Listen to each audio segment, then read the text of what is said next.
all these people really like to give up and didn't really have that drive. M80's bad. M80's bad. The expectation should be to win first place. Get them to Ascent. We kind of just threw at the end. And just winning everything. I'm with a better team now. 30 seconds left. Yeah, M80 we're winning 5 versus 3. Corner, oh, line up. I mean, take what, like, now over to the first. And they buy themselves some time. It's Spaz that could do it. Look how quick this point. Oh, especially now. By Rebellion Black, your Challengers champions.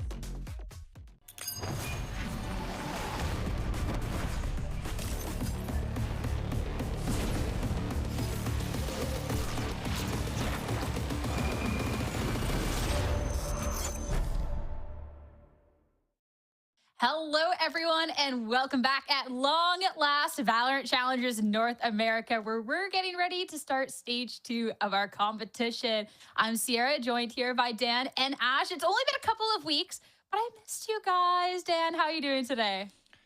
I'm doing good. I'm excited. I'm excited to go back into challenges. It seems like, yeah, like you said, it wasn't that long. I feel like other regions, they are still just finishing stage 1, but we're moving forward. We're going fast, and we never know what to expect, so it should be good. Yeah, it feels like it was honestly longer than a couple of weeks. So I'm really excited to get back into things. I know we just had our promotion relegation as well, and some interesting turns of events with roster changes as well heading into stage 2. Yeah, it hasn't been that long, but in the VALORANT world, things happen fast. But let's talk about the bracket, and let's talk a little bit about a couple of things that haven't changed. So looking at the formatting for stage 2, it's going to be the same format as stage 1. This all looks complicated. I'll boil it down real simple for you. 4 wins, move on to playoffs. 4 losses, you are out. But a couple of these different teams here, Ash, you were talking about this promo relegation, and we're saying goodbye to a couple teams, welcoming a couple of in, and of course, being able to see a team that's, well, out for a redemption run. Oh, absolutely. You have Ambrosia, who's come back up through that promotion relegation tournament. They looked insane during that. I feel like Satellite just like popped off the entire time. And then you have Fun Havers, who's coming in, who were previously going by a different name during promo relegation. I believe it was Nonverbal was what they were called back then. And then you've also got a new premier team within Prosperity Esports coming into the fray here as well. So a couple of new faces, especially. I think that's what's always really fun about the fact that we do have these premier teams slotting into challengers now, is this opportunity for new talent to make their stamp. It is not all about the new talent, Dan, of course. When we're talking about the unexpectedness of VALORANT going into stage 1, that was the big conversation. But after that playoffs, I feel like we have a little bit more of expectation of a couple of these top teams. I mean, Shopify, Rebellion Black, of course, winning, M80 looking clean. There's a lot of expectations on a couple of these bigger names, and we'll have to see if they can keep that consistency now heading on forward. Yeah, it is really hard to be able to win these playoffs back-to-back, so it's not going to be easy for Shopify Rebellion Black. Surely, guys, this is M80's win. Surely they will not get second place again. It's not like it's been like that for years. They got it. They got it. I'm believing day one, M80's winning it all. It's fine. The ultimate org like curse, M80 with these second places. But you know what? Dan's calling it first day of stage 2. Honestly, I love it. So she's eye on the prize here. But let's talk about this M80 squad, as they're actually going to be the first team that we see up for stage 2, heading up against this Ambrosia on this redemption arc. And heading into this stage, we kind of touched on the fact that, there's a little roster mania. There are some changes. M80 is not going to be a team without changes here, Dan. 2 big changes, not just Victor, but Chet as well coming into the roster. Huge pickups. Chet was not coaching for a little bit. If you guys were on social media, you know, he was explaining what the situation was. All good. He's back. And now he's in M80. I feel like when we were thinking about teams that he could go to, we knew that it was going to be a tier 2 team, and it was going to be M80 most likely. That's just the vibe that he gives. Like, he just fits M80 really well. And also to talk about Victor, we know Victor from VCT. We know him from Optic, from NRG. And then he was not playing for a little bit. So I was a little worried when I saw the B-Dog was out, because we always talk about how flexible this guy is when he was playing it, and he was forced to play into the duelist role when Sato was not here. Then he was kind of playing everything else and everything that was needed for the team. But if there's one guy that is just as flexible as B-Dog, is Victor. So I'm excited to see him play again.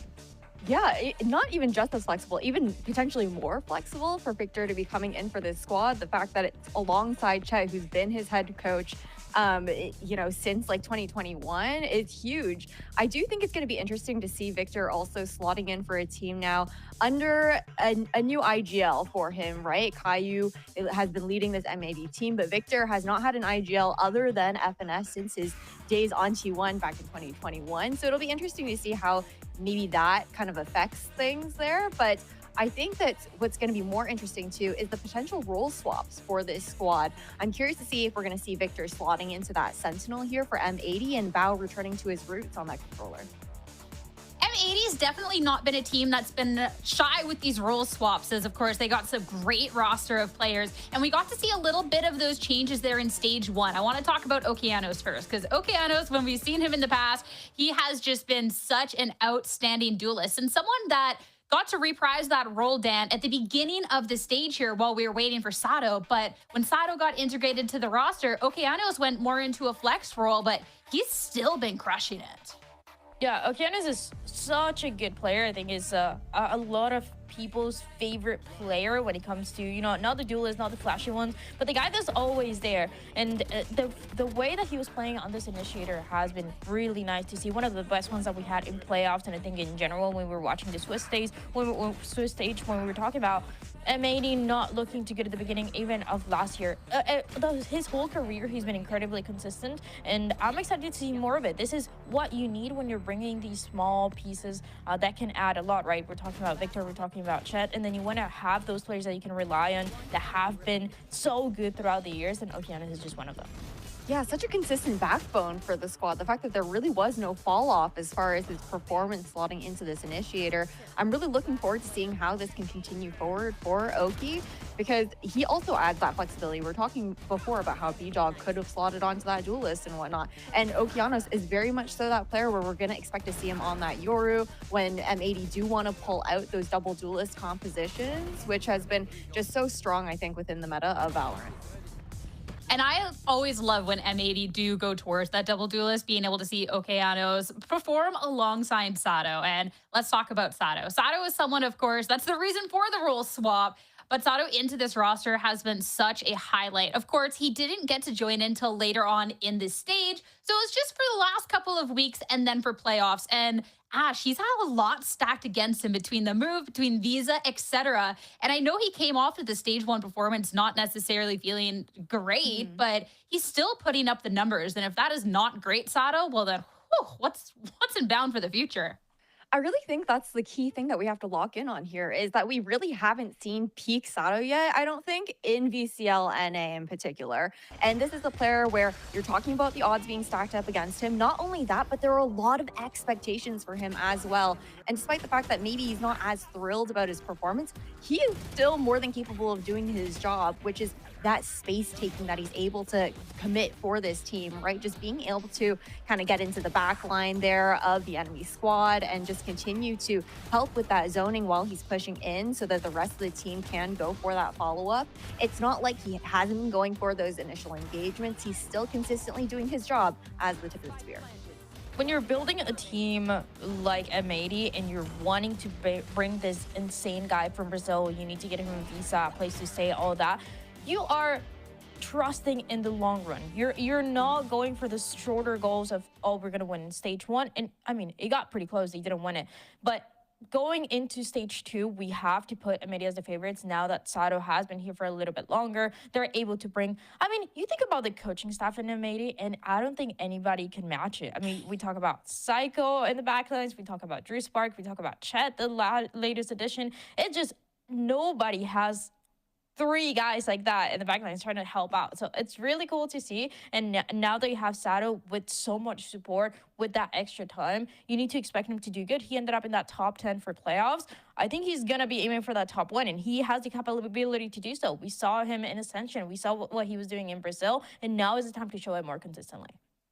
And Ascension last year was amazing for Sato. And of course, Ascension is what the teams are aiming towards this year. So even if M80 second the playoffs, it's all about that long journey. I love that you bring it up. And they're definitely looking good for that. But I think in this matchup as well, because I think when you look at an underdog situation, Ambrosia definitely have a tall task ahead of them. But this is a team, I think, a little bit revitalized. Of course, they had a lackluster stage 1. I think it's pretty fair to say when you're looking at a team that is sent to that promotion relegation tournament. But once they hit that, Dan, they actually did really, really well in rallying back. So this is the full redemption arc for the team and making some big changes at that. They won the three matches that they have to win to be here right now on their match. They won relegation, and you know, you're thinking we're going to keep the roster the same because it was working. We won that way and we look pretty dominant. But no, they actually bring some interesting changes where Challengers and Willie are going to be playing in. We last saw these two players playing for Blue Otter, but they were not playing the whole season with Blue Otter. So Willie's, for example, only played that week 1 of stage 1, and then he was out. He was playing the Tejo, and then Bob, as we always talked about, started taking that Tejo role, nothing else. Willie was out. So he's going to go back into it. And then Challengers as well, that we saw for a little bit longer. I think it can be an interesting piece to bring with the Sentinel. We're looking for Sentinels right now who are very flexible, who are also really good at playing buys, and Challengers is one of them. But it is definitely a topic of conversation of why they did these changes after winning relegation. I think it comes down to the fact that, you know, I know some people might be a little bit confused by it, but realistically, it kind of makes sense to me. I feel like, one, we also have Akrian back on the roster, right? I know he was out because he was dealing with some issues outside of the game and whatnot. So finally being able to actually like step it up for the team when he missed out on competing during stage 1. But there were a lot of role issues, I feel like, where we had several players flexing around during the first stage for Ambrosia. And I think this really solidifies now the ability for this team to just really lock in their set roles, with Shondex being set on that Sentinel, not likely seeing him flex onto like any initiators and whatnot, and then Welly being a very flexible initiator player with a deep agent pool when it comes down to those initiator agents too. So I do think that this is the chance for Ambrosia to kind of just step up their game in that kind of sense, so they don't really have to worry about kind of have to flexing on different roles throughout the season on different maps, depending on which compositions they're looking at. There's still one big role question, though, when you're talking about, okay, there's a lot of things that don't necessarily have to change, or we can see comfort here. And that's, of course, with the departure of IGL Screwface, who's stepping into that slot. So this is time to talk about Glyph here, because this is who's going to be stepping into this IGL role, but has been somebody that, too, throughout the season has just been really, really consistent. He's been able to do it all, you know, can control, can Sova, is always good for his one. So I'm looking forward to, in today, Dan, him being able to step up again and show what he's got, not just in the server with his playing abilities, but with the calling as well. Which is something that is never easy to do, but we're seeing more and more in Challengers, right? These players that just have to take the IGLing role, that they've never done it before. Maybe they don't have as much experience and just have to do it. A lot of players that we've seen have actually been really surprising. I think going into the Challenger season, before stage 1, we were talking about these new IGLs, how they were going to perform, and I think he has the potential to do so. He's pretty flexible, as you were saying, Sierra. He's been playing mainly a lot of controller, but also a little bit of Tejo here and there, and just bringing different things where I just want to see what Ambrosia can do. The roster, even before, we always talked about the potential that they have when you look at the individual players, but it's just as they're coming together, is this going to be a roster that is going to work out? Are we going to keep seeing changes? How much are you willing to do to improve fast? Because it just seems like for teams like this, you're slightly kind of always running out of time, and you don't have, honestly, the easiest match to start with. Yeah, especially if you're looking at the points that you need to try and make it to Ascension. Missing out on crucial points from that stage 1, as of course you had a different path to take.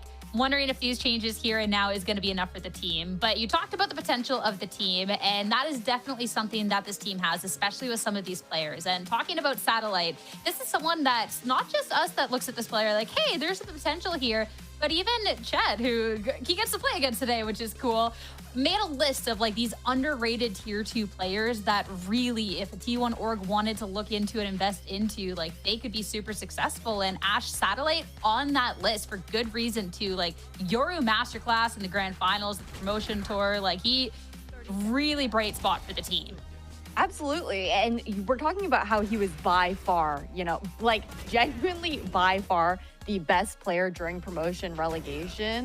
No one was really coming close to his stats there. But not only that, I know Ambrosia kind of flew under the radar as a team during stage 1, but throughout the Swiss stage as well, Satellite had incredibly consistent performances at a top level. And like you were saying, great Yoru masterclass, one of the best Yorus, you know, aside from, you know, the likes of like Oki and Egster, I think within VCL NA as well. And he is a really big shining spot for this Ambrosia squad, and a big reason as to why, you know, they were even able to get into stage 2. Yeah, when I look back at the run that they had to take, and I imagine this team without Satellite, there's still some really great players, don't get me wrong, but the amount of rounds that he was able to put up, this firepower and everything else, I think was just top tier. But I still think when you look at throughout, this is a tough matchup, but when you look at the numbers, actually, I think this caught me off guard a little bit. I'm not gonna lie, Dan. Like, what? Wait. I don't even know if this counts relegation, promotion relegation or not. Wait, surely, right? Surely. It has to. But yeah, I mean, when we praised Sato for being just one of these top duelists, and then the Satellite for this potential on a roster that hasn't necessarily realized that, like, Dan, this is painting a really cool story heading into today's match. When we went into stage 1, what we were talking about is these duelists and the insane ACS, insane stats that we're getting in general. And I think Satellite is just one of those guys that can have that strong impact from the beginning.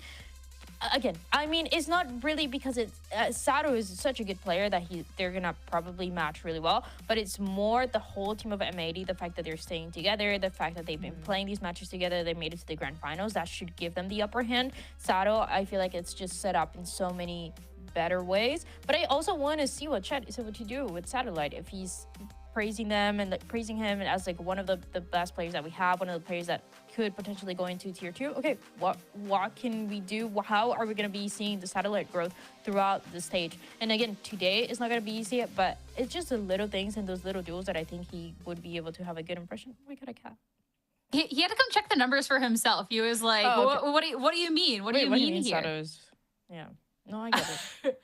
Hey, I mean, if we're looking at a Satellite that we've been highly praising, and a Sato who's maybe been a little disappointed in his own performance, Sato's had a couple of more weeks to get comfortable, so I think it's all going to come down to what's being brought in the server today. But let's start talking about the match at hand and the map picks and bans. It's been a couple of weeks, but it seems like an eternity in the Valorant world. And you know, some things they just never change. First opportunity we get, Ash, we're headed to Ascent. And I think that's the big thing, right? Is that we didn't get to see Ascent during stage 1, during the Swiss stage and playoffs, right? So going into Ascent now, you've got like the map changes that have come through for this map as well, with the reinforced wall over towards B main. That's going to change like kind of like the approach to how you look for that B hold on defense there. And I think it's going to be really exciting to see both of these squads kind of have like a first look for this year on this map. I never would have thought that I would be saying that I actually missed seeing Ascent in competitive Valorant play. No, if we see some standard compositions of like last year, 2 years ago, I'm gonna go crazy. No, that's all I'm gonna say. That's all I'm gonna say. I think surely not, but it will be a good test to see what teams have been running at. I feel like in tier 1, we've seen a lot of different variations. We've seen the waylay on the duelist. We've seen the standard as well. We've seen the double sentinel with the deadlock. So there's many different things that teams have been able to do, and I think it will give us a good idea of, you know, what this new version of M80 can look like, because I feel like it's going to look really different to what we saw in stage 1. I feel like Chet just has a very unique way of guiding his teams in the past. So I wouldn't be surprised with maybe going a little bit standard, a little bit slower, a little bit more towards that early map control, and then working around it. It'll be a test. I wanna see Ascent before I get mad. All right, well, I'm right there with you. I'm hoping that we get to see a little something different. So let's head to the agent select and see what the teams are going to be delivering to us. It's a traditional map. I think it's like the classic end-all be-all map here of Valorant. It's a lot figured out, but you know, a smidge of changes. Okay. Ooh, all right, Dan. We're cooking. getting some spice. We're cooking. I'm not mad. We're cooking. I'm okay with this. I like Sato on the Waylay. We've never seen that before, and that's gonna be exciting when we talk about the Waylay and the way you're gonna be able to implement it on this map. Is just one of the things that you could and could not play, and it just slightly different. And Victor as well. We had questions of what he was gonna play because we talked about the flexibility, and then him on the Vice. I like what I'm seeing. On the other side, Ambrosia, I think Satellite has been the best on the Yoru too, so it's good to see him on the Yoru on this map. Yeah, I think it's really nice that we're keeping things fun and fresh here for both squads. I'm really excited to see what the approach is going to be. M80's comp looking honestly like just super aggressive overall, but I think something that I want to pull back to as well is for Ambrosia. I think this is a really big litmus test for this new reinvented roster heading into stage 2, because they did not have, you know, the craziest of matchups back in stage 1. They played against like Cuber, and then for the most part, the rest of the teams were kind of like mid to low table teams from what I can remember. So it's going to be a really big test for them to see how close they can take it here up against M80, who are definitely the giants in this head-to-head. It's time to see if they're ready for this test. It's their map pick, and it's time to head over to Ascent to see if Ambrosia can indeed get that upset, or if M80, with these changes, if this is going to be the Waylay to victory. I'm so sorry. All right, let's head over to Uber and Y. Let's get started here with map number 1.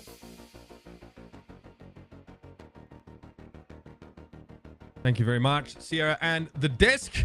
Yeah, some Uber here with Dr. Wyatt Riverside, mother lovers. We have a G2 comp being peddled out here by M80. Great to see that one. It's been pretty nasty in VCT so far. It feels like an evolution, I guess, on, you know, what was the classic comp that we're seeing all the time. Finally, teams picking up this new look with the, of course, the, you know, the Vice and the Waylay coming into their setups. Yeah, I'm still thinking about a quote from Jogamo after they had won the first time Ascent where he was playing Waylay, in which he said, the best Jets, they're just playing Waylay. Yep. Will that be true? Still kind of waiting to find out. We've been seeing Jets still, to be honest, but I'm excited to see some more Waylay being played as well. We've obviously seen how effective it is on this Ascent map in particular, with that Waylay trailer type gameplay. Yeah, I mean, pretty insane stuff. Obviously, you know, that's still all that like great mechanical potential that you have, especially when you're trying to get into that B main. You can always, you know, recall or refract, as it were, and pull yourself out of what could be a compromising scenario. We're going to be getting into the game in just a second. Well, game sound up for you. There we go. And away we go. Ambrosia going to start on this attack side, and Shondek's already off to the races as Sato already asks for an early engagement and gets more than he bargained for.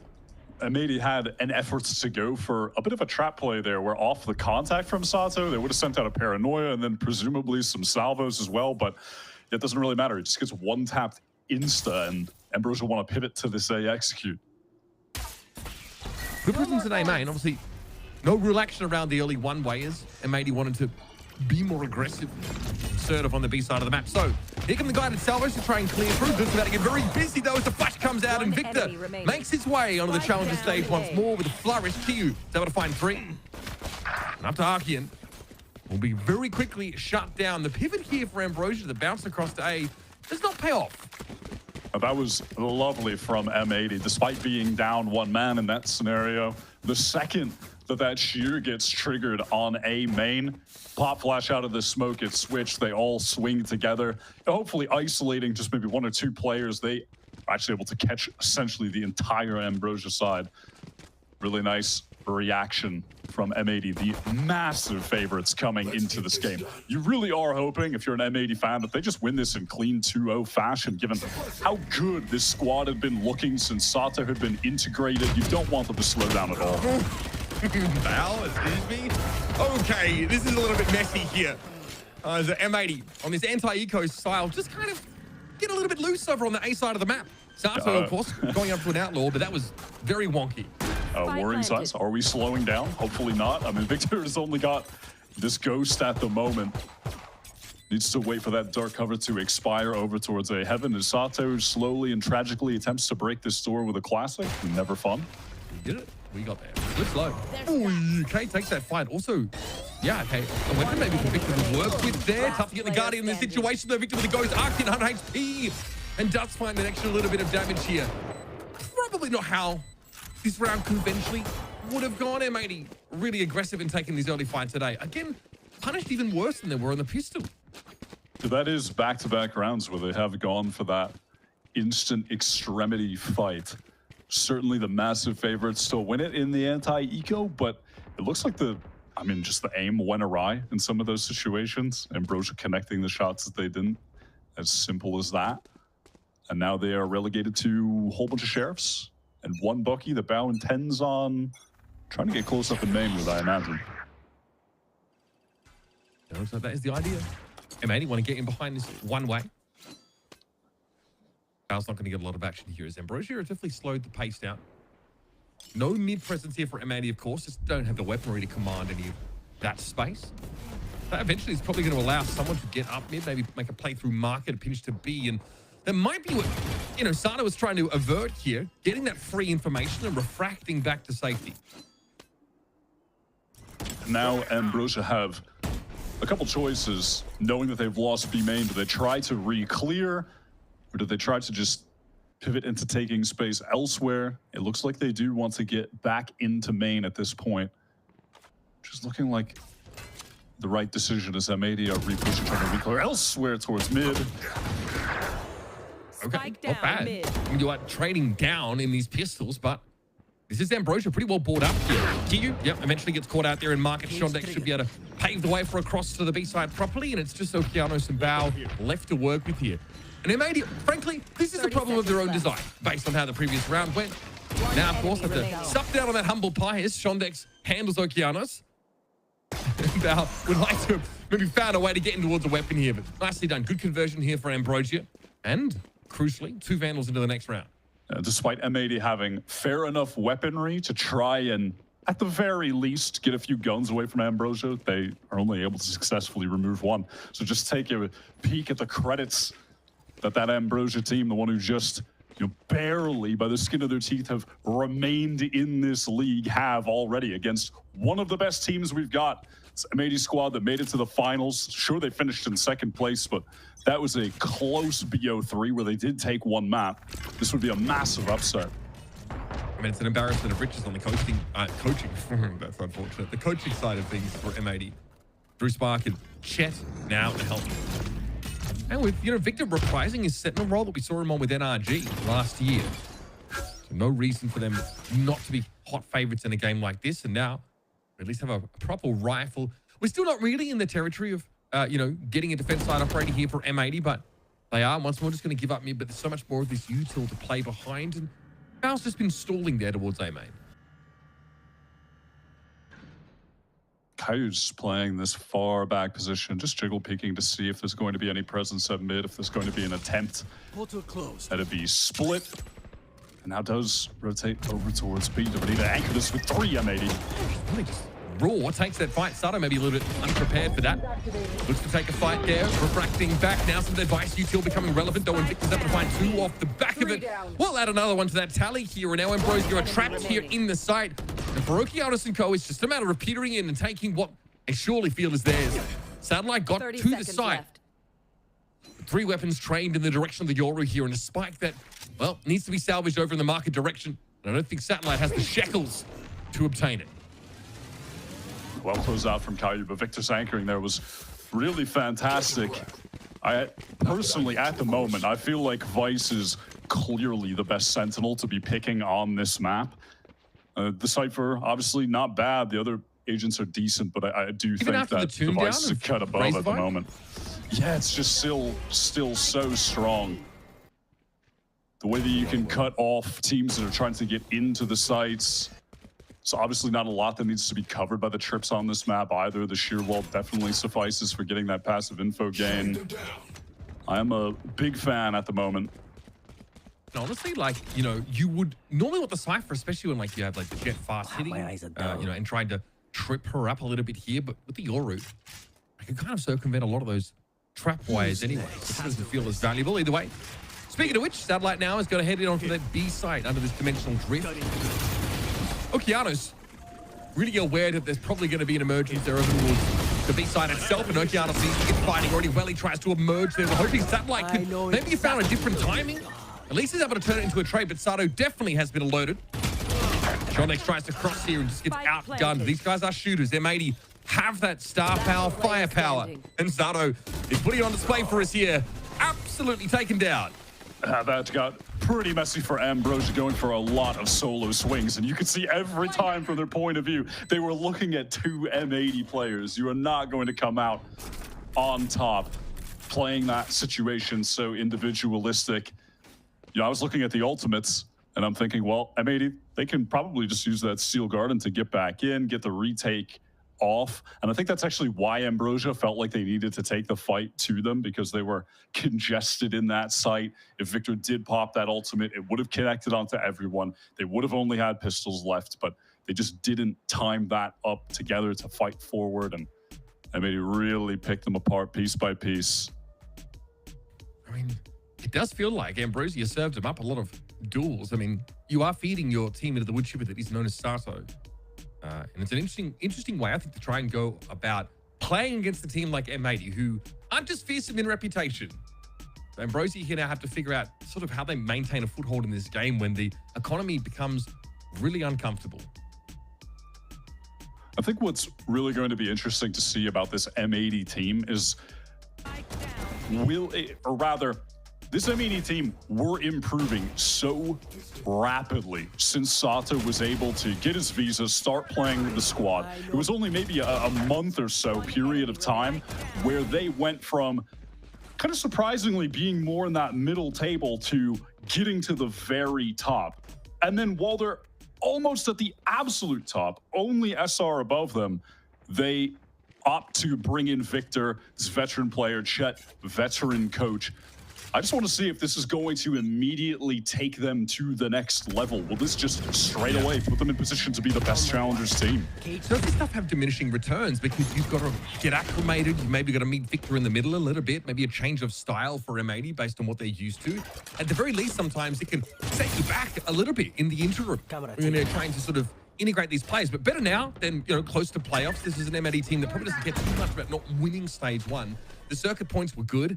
Still a great chance, of course. You really want to be peaking, you know, much like 2G did, right, towards the end of the year, towards Ascension. So, with that goal in mind, a much longer time horizon for this M80 team. However, well, time might be short for this Ambrosia team now as it Steel Garden hits Arcane inside mid here. I don't think they're quite aware of the position of this Teho yet, but they're able to dig them out. Bow's able to finish them off here, and it's carnage through the middle part of the map until Ambrosia are able to turn it around. Nice work clearing back into mid with some of this util. Glyph is very low and Satellite is beat up, but managed to take 3 guns away from M80 here, and what was supposed to be a walk-up for the defenders has gone a little wonky. Another being flanked from all angles. They don't expect Shandex, but he had to claim at least one.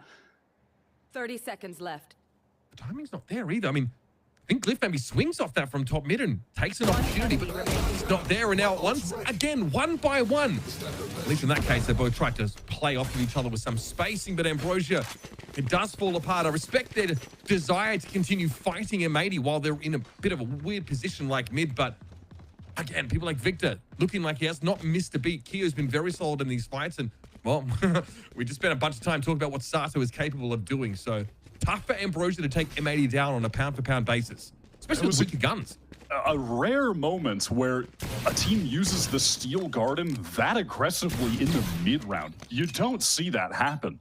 And then M80 just go for this full push into mid, which is honestly scary, though, because they were getting, you know, shot by players over towards tiles. They could get shot by players top mid. It wasn't particularly safe. And honestly, it feels like Ambrosia should have been able to capitalize on that aggro play if Shandex just put someone in the body bag on that little flank through mid. But regardless, it sent them onto the eco, and M80 are really wrangling control of this game back after, you know, losing that one early anti-eco. Point from there, Sato actually allowed the refract to expire, so they wouldn't have been able to get out of jail free. But round like this, you just need that one shot off the Outlaw. And M80 have this scoped weapon on defense side play blocked in at this point. Ambrosia now have to add that to the tally of things they need to be able to overcome, and it's scary. Sato here looking towards speed web. There's still 2 players inside B main, and Kyu's looking for every fight they can possibly take. Moving up close, but Glyph's pretty handy with the Sheriff, as it turns out. Okeanos has Armageddon, and Sato, all of this movement again. It's just an overload of players into that position. Clean shooting there. Back for that spawn side for the defenders. And that is the perfect display of why I love the Vice on this map. They're trying to execute into that B site. So you send, of course, your duelist goes in, that space creator, satellites in over at Switch standard. You want to close that market door. But the rest of his team, they're cut off by a sheer wall. Okay, then Shondex comes through. He gets the kill on Vic in sight. And then they're getting mollied in the choke and they can't come out. Like, just having that additional wall that you literally cannot walk past and you're just stuck in main, and then you have mollies, you're never getting into the site. It's so frustrating.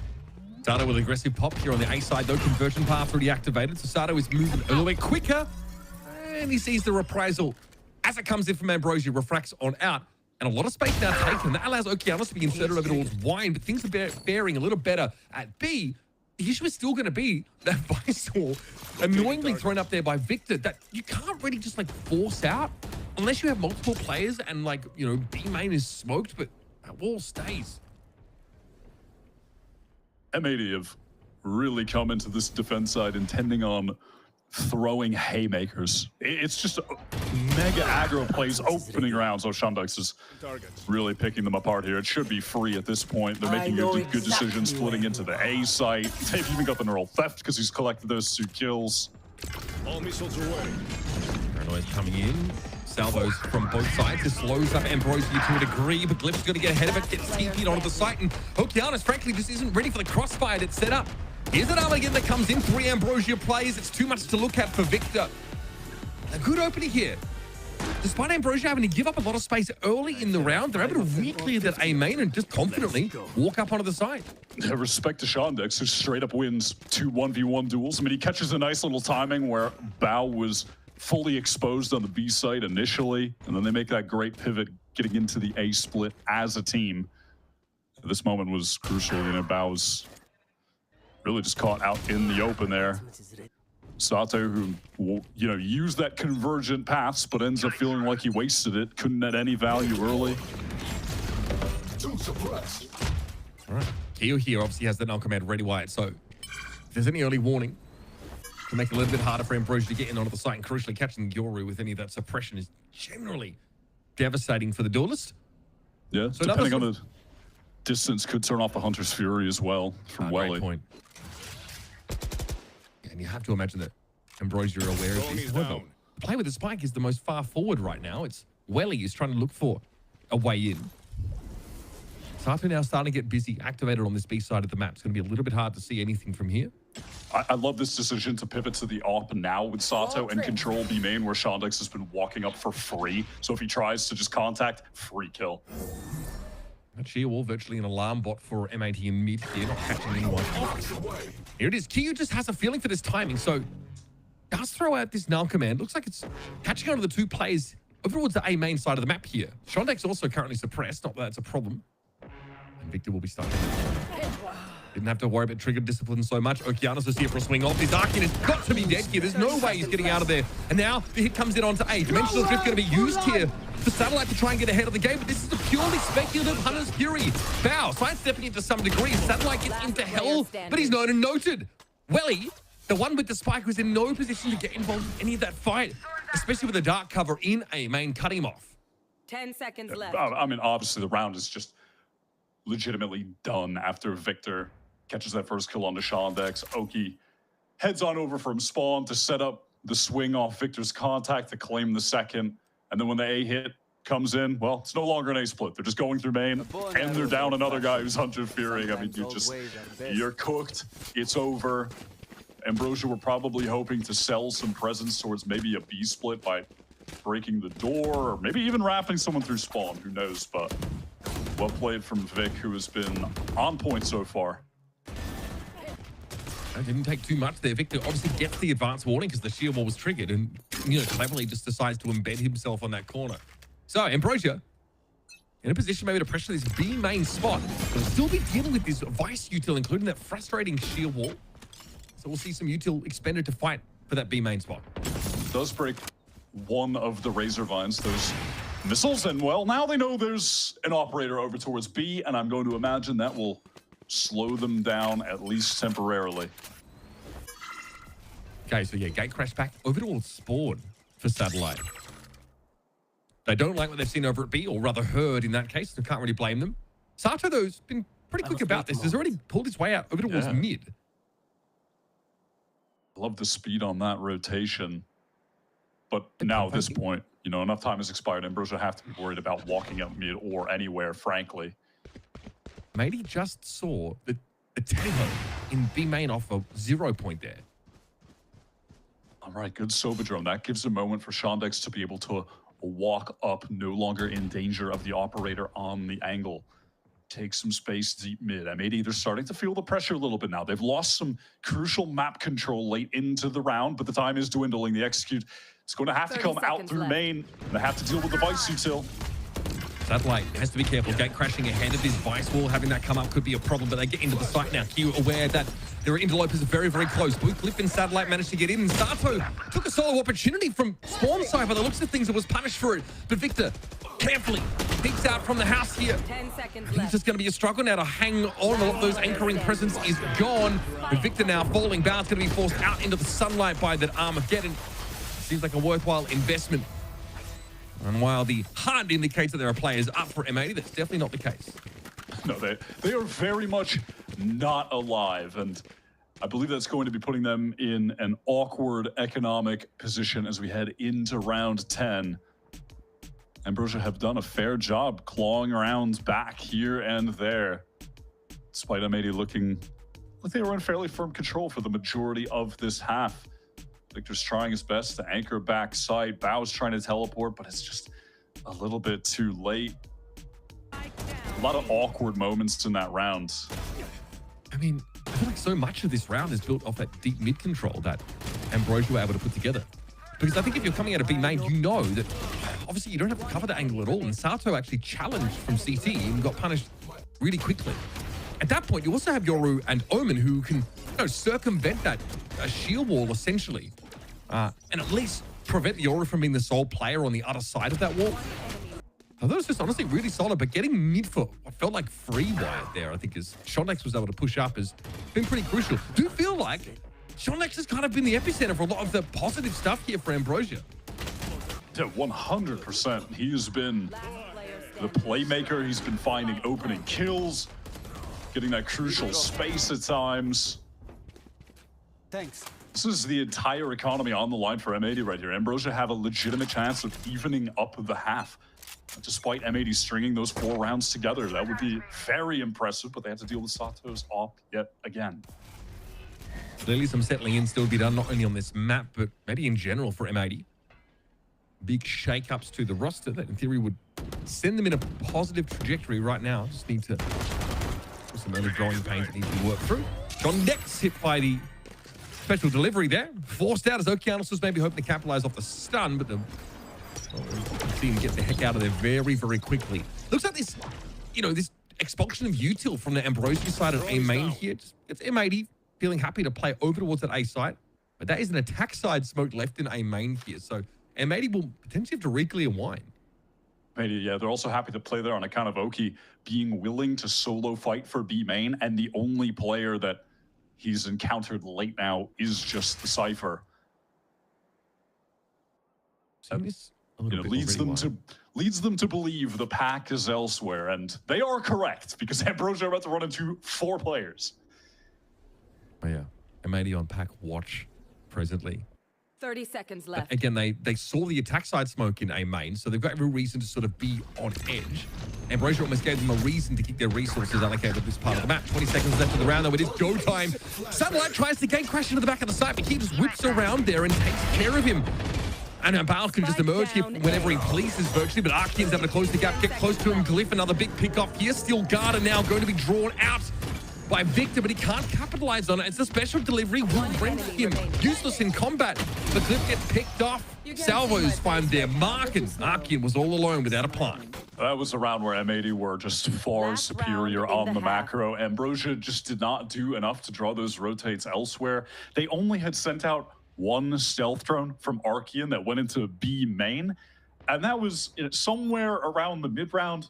And then maybe 10, 15 seconds later, Okeanos sends his stealth drone, only sees Shondex, walks into B main for free. So why would M80 ever rotate off the A site? They just know exactly where Ambrosia are headed. Spike down A. And it looks like their Caillou is actually paranoid, so it doesn't have like sound cues to play off of, but sees the gate crash come in and just knows exactly how to respond to Satellite trying to get in onto the site. Oh, Victor actually has the ult now because the Waylay Sato did that quick light speed dash down mid. They wanted to go for the aggressive play towards tiles, and now they're in a situation where they need to fully retake. Glyph sees Victor go past. Victor's so adamant about re-establishing his heaven control, though. I've got to respect it. 0 point deployed. Darted. Victor has had everything thrown at him to essentially nullify the presence of the operator at heaven in this round, and it's worked. So much committed to it. Caillou there trying to challenge, brought down. Glyph having a fantastic round, and the last one wasn't too shabby either. Such a clean hit to end the half here for Ambrosia. Got to be feeling good. A 5-round attack side half here on Ascent. Yeah, super respectable, especially given on that last round. Hey, they keep it simple. They know that aggro play was going down mid. Shondex was able to hear all that, communicated to the team who were closer to main. They hit the gas, free sight. It's clean, simple, easy. They went out with good crossfires. M80 failing at the retake due to it. Right, getting to the second half here. We do know, of course, that this M80 comp we've been seeing a whole lot on that attack side, still quite powerful. Feels reminiscent, I guess, of the standard comp of this map there. The Bedge comp was eventually dubbed, but with a little bit of extra power, given what Teho and even Waylay can provide. Earlier main play, utter disrespect of the one-way, so M80 already getting a ton of real estate to an A site that's very loosely held by the defenders, and I think that 0 point will be very illuminating. Shondex is just hoping to get something off this kill trip that's placed over towards Switch. I spotted it out, I think. Oh no, okay, triggered here, but Shondex doesn't have any way to play off of that here, so full retake setup for Ambrosia from the very start of the round. They actually do have a cam that's looking at a quick glimpse of the setup here on site. They want to come through the door here, though M80 don't want to be corralled into this small space, and Victor takes the challenge. Glyph falls there on Grassy, and again, shots hitting beautifully now. Archean's able to find two, but it's going to take a lot more than that, and Bao is deadly accurate as M80 secure that crucial attack side pistol. I like the game plan from M80 post getting the spike down, which was that stack up towards the door. It breaks, we go through, and on that timing window, they had a Victor slowly creeping up Cat. Perfect timing where they swing as a unit from both Cat and door, collect onto Glyph, and from there they really just run around as the herd, getting all the kills. I mean, yeah, you can just see the way that they're facing together. And then Bao has that position at Gen. Really well executed pistol round. Right, now we're going to fight here for this A main. Look at this from Ambrosia. What a push out. Bao actually gets caught out by the guy to salvo here. And Ambrosia is sticking around. They're going to flash themselves through this smoke. Oh, it's about to get hot and heavy, folks. As the dust settles, it's an even trade here for the defenders. Although the A side is completely wide open, there's a real chance here for Shondex and Willie if they can put it together. Unfortunately, they've only got the classics. That's really going to be, or rather, really could be their undoing. Do they try to go to A main and collect some guns is the question. It looks like they may intend on doing so. At the moment, Oki is clawing for M80 to get back into this round. It was heads up of him to play that anti-flash position, nullify some of those aggressive defensive players. I mean, Ambrosia are split up right now. Yeah. I'm impressed that Welly resists the temptation to go, no, great! No, Victor! Again, you have to expect it. And it's most likely they try and go for the guns there, but Victor can't tell if there's one or two players in tree, and so hedges his bets by looking at tree. Not a great hedge, actually, if I'm honest with you. Swing there attempted by Welly. No weapons to hand clear. They're all on Okeano's side of the map right now. Welly might have been able to pick one up just now, and they did. Got a stinger to hand, but still need to find a defuse, and Okeanos does not want to give him any breathing room. Clean stuff, 4K on the round. That could have gone, frankly, either way after Ambrosia. Get a bit hot and heavy with it early. Yeah, needs not be said, but Okeanos completely saves M80, not just in the clutch, but in that earlier moment where the aggression was coming from Ambrosia, that pop flash out of the dark cover, him playing anti, in this moment, was able to dodge that and collects 2 kills, cleans things up. What am I watching? I mean, it seems like later, what happened in this moment with Shondex, I think Victor just got sound baited, assumed that both players would be together. Yeah. So when Welly was knifing the door like they were trying to break it, he assumed there wouldn't be a flanker. Yeah. I think, you know, out of 3 options, both players going A main, both players going tree, and then splitting A main and tree, I would expect you know, after hearing the sound cue in tree, that both were there. Even if I've only heard one pair of footsteps, because it's a bloody clutch. And they've got crappy weaponry as well, but not the way it ended up here. And it'll be a ping onto the way lane, B main, as Welly is, well, we've seen this one before. I like the trap ball being thrown up there, though, by Victor. That is nasty. Great for mid-round passive info gain. M80, by the way, they've fully committed to this. This is not a bonus. They have full bought. They want to crush Ambrosia's economy and win the game right now. They got up mid for free, but Satellite was going to be sitting in that locked corner and takes a free shot as well. Now falling back to Boathouse. M80 have slowed the pace down. And cut a lot of this noise. Maintaining some mid-presence there for Bao, but surely eventually they want to try and establish a stranglehold on this B side. Welly has the Odin still. Caillou lit up there by that trip, but is able to slide back off of it. The angles get challenged here, but Ambrosia are very well equipped to hold here. M80 awkwardly, like you mentioned, it's a full commitment from this in this round, and it's a flawless for the defenders. They were never going to crack that site with the setup that Ambrosia had. Still tripwires active towards lane from Shondex. Satellite, eyes on stairs with the AWP. Odin back in sewer. Nightmare scenario for M80 to try and breach into B. Clean as it gets, their economy, broken, and now Ambrosia, opportunity to make that round 2 on an anti-eco here. Things definitely get a little bit awkward. It's the one player it logs that just kind of unravels things for M80. Cut the head off the snake and the rest of the play. Oki wants to play up that one way and even commits the guided salvo into guaranteeing the can. All of M80 rather on that side of the map. It was Archean fighting Godly on the defense side, pardon me. Also with a salvo here to set up as this comes for a push now. Paranoia thrown out. Look at where that Armageddon is. That forces a refract entirely. Well, they're getting some fair Odin spam across this one from M80 jumping, but that is just not going to be enough. Now they're going to have to find out how to dig this Odin out of position in the coming rounds, Wyatt, because Welly is going to be a real nuisance when he plays up on that corner. I don't know what the tree part of the map did to offend both teams, but both Armageddons were committed in that same space. Yeah, the Armageddons, I can't say they've gotten the max value yet. I feel like we've seen tons of them. Both Teos really doing their best to collect those orbs. All right, M80 there, going to be back on the full buy now. I believe Welly is maybe just one orb away from having that Hunter's Fury if he doesn't have it already. Yeah, he's just one away now after collecting so many kills. Do M80 just want to fast hit into B? They have to deal with some obnoxious tripwires. There are some new kill trips on this site that you can use, by the way, after they changed lane. Satellite actually pushed up Cat there for info, Wyatt. Ambrosia, apparently not expecting this investment from M80. Or at least not to have a player watching over from Tiles. Odd little exchange there early on. Paranoia comes in through from CT, but out to the Odin ringing it out yet again. Okeanos very wary about trying to fight Welly on that corner. You lit for a time, but Okeanos has to get ahead of this. It's dangerous. Welly is such a problem. M80, for all of their experience, still struggling to deal with ye olde Odin on B side. The all reliable Oki has been so clutch so far, though. Can he do it again? Sound cue made. I think a footstep also heard the rush on decks. Jeez, that was pretty classy stuff, Wyatt. Swing into a headshot here, and Ambrosia have shrunk the lead of M80 to a singular round. Bear in mind, this is the second best team from stage 1 versus the team who had to fight tooth and claw not to be relegated. That will force M80 into the timeout.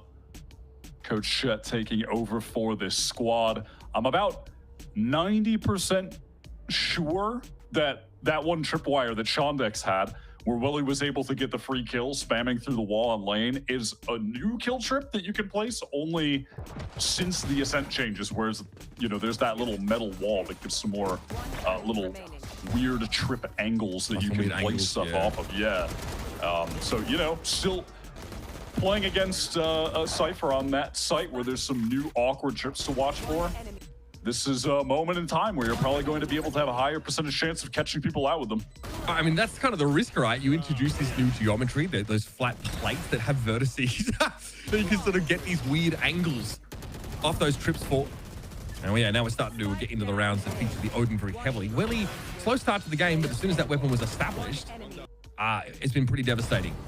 That was just the end of that previous round. Nice looks from Shondex. So, M80 really bought quite aggressively in those last 3 rounds. They lost them all. Still want to go for shares.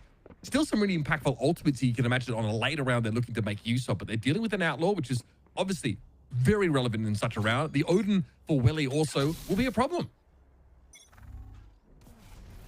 What is the move for M80 out of the timeout on this bad buy? I mean, certainly they had a lot to discuss with Chet about their intentions for the full buy with the ultimates after this, but they'd love to get a cheeky round win here to not let Ambrosia tie this game up, not let their economy get further out of control. Papa gets in there, but Glyph's ready to take the fight. With all the bluff and blunder that M80 just displayed, Ambrosia able to clean them up. Glyph here will play on the safe side of the tree door for now, and it is just a matter of, well, take your pick. Ambrosia looking like they're going to be able to take every weapon out of this round, and M80 completely stuffed. You'll notice, of course, that Victor is on the wrong side of the wall if he wants to be picking that spike up, and on the wrong side of the dark cover that will keep him out of the game. It has been looking absolutely effortless for Ambrosia. I like the idea from M80 with Sato trying to dash in deep, and it just wasn't enough. Glyph's anchoring shut him down straight away, gets some free spam into main with the Phantom after that as well. Their economy is absolutely nuts at the moment. It's not going to slow down. That's just going to make it an even steeper climb for M80 in this uphill battle. See how it goes down here. Glyph's been fantastic, and you understand, right? Like why Sato's trying to play off of the the pings onto the enemy Yoru, not expecting him to be on that angle while being revealed. Just, yeah, loses out the fight, but the weapons are a little bit weaker now. A potential fast B hit here off a null command, but Kay's position doesn't necessarily imply that right now. They're playing a bit more towards tiles. Yep, well, there's the op on the line. This is pretty average stuff here for M80. Not really, I would say, playing around too many of these operator angles, but it's a bit of an odd one that Satellite has taken up here. Finally, they'll be forced off the line briefly by that fragment. Still let Victor get up on the speedway at least, as Oki will get a plant down.